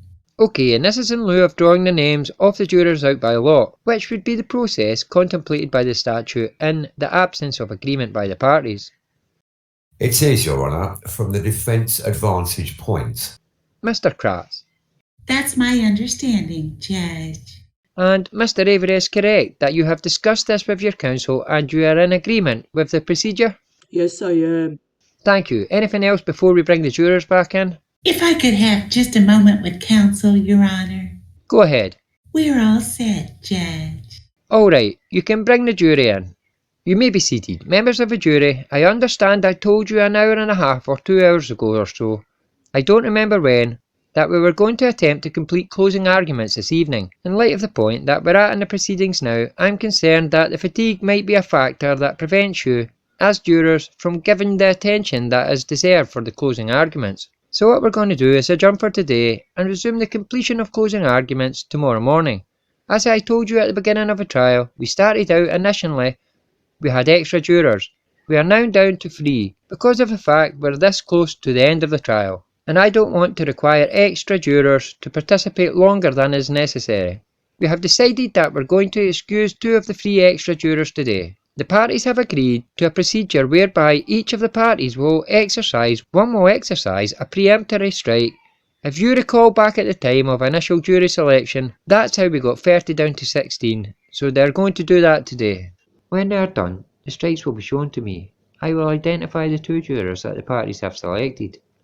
I will meet with those 2 jurors before excusing you today, as is my practice any time alternate jurors are excused. For the 13 of you who are remaining, because of the fact we are well into closing arguments, we are going to begin sequestering this evening. We have hotel accommodation for you, we have dinner arranged for you, and you can decide when you get on the bus, I guess, whether you want to check in at the hotel first or go to dinner first. But because of the fact we're at this late stage of the proceedings, that's how we're going to handle things at this time, and I think the clerk has a sheet and we will allow the parties to make the stipulated peremptory strike. Judge, could Mr. Strang and I approach, just very briefly? Yes. Counsel raised an issue for me that I believe has been dealt with through the media coordinator, but I will address it on the record since it was raised, and that is, there was some conversation about whether the excused jurors would be available to the media. I'm not going to allow it at this time until the verdict is reached at this case. It is unlikely but not impossible that the jurors could be called back, and for that reason I'm not going to have the excused jurors available to the media until after the verdict is reached in this case. Alright, based on the information in the sheet, the excused jurors are Terry Tem and Laura Barber. I will meet with Miss Barber and Miss Tem before we leave today, and I am going to excuse the remainder of the jury at this time. I will remind the rest of you again that, as usual, you are not to discuss the case. It's especially important, even though you have heard some of the closing arguments, you cannot begin your deliberations until all the closing arguments have been made, so make sure you do not discuss the case. The televisions and radio have already been disconnected in your hotel room, so hopefully between the lack of available media and the supervision by the sheriff's deputies, that won't be a problem. But again, do not discuss the case in any fashion until the court excuses you to begin deliberations tomorrow. The 13 people who are still on the jury are excused at this time. Your Honour, maybe just one. Another quick moment at sidebar. Okay,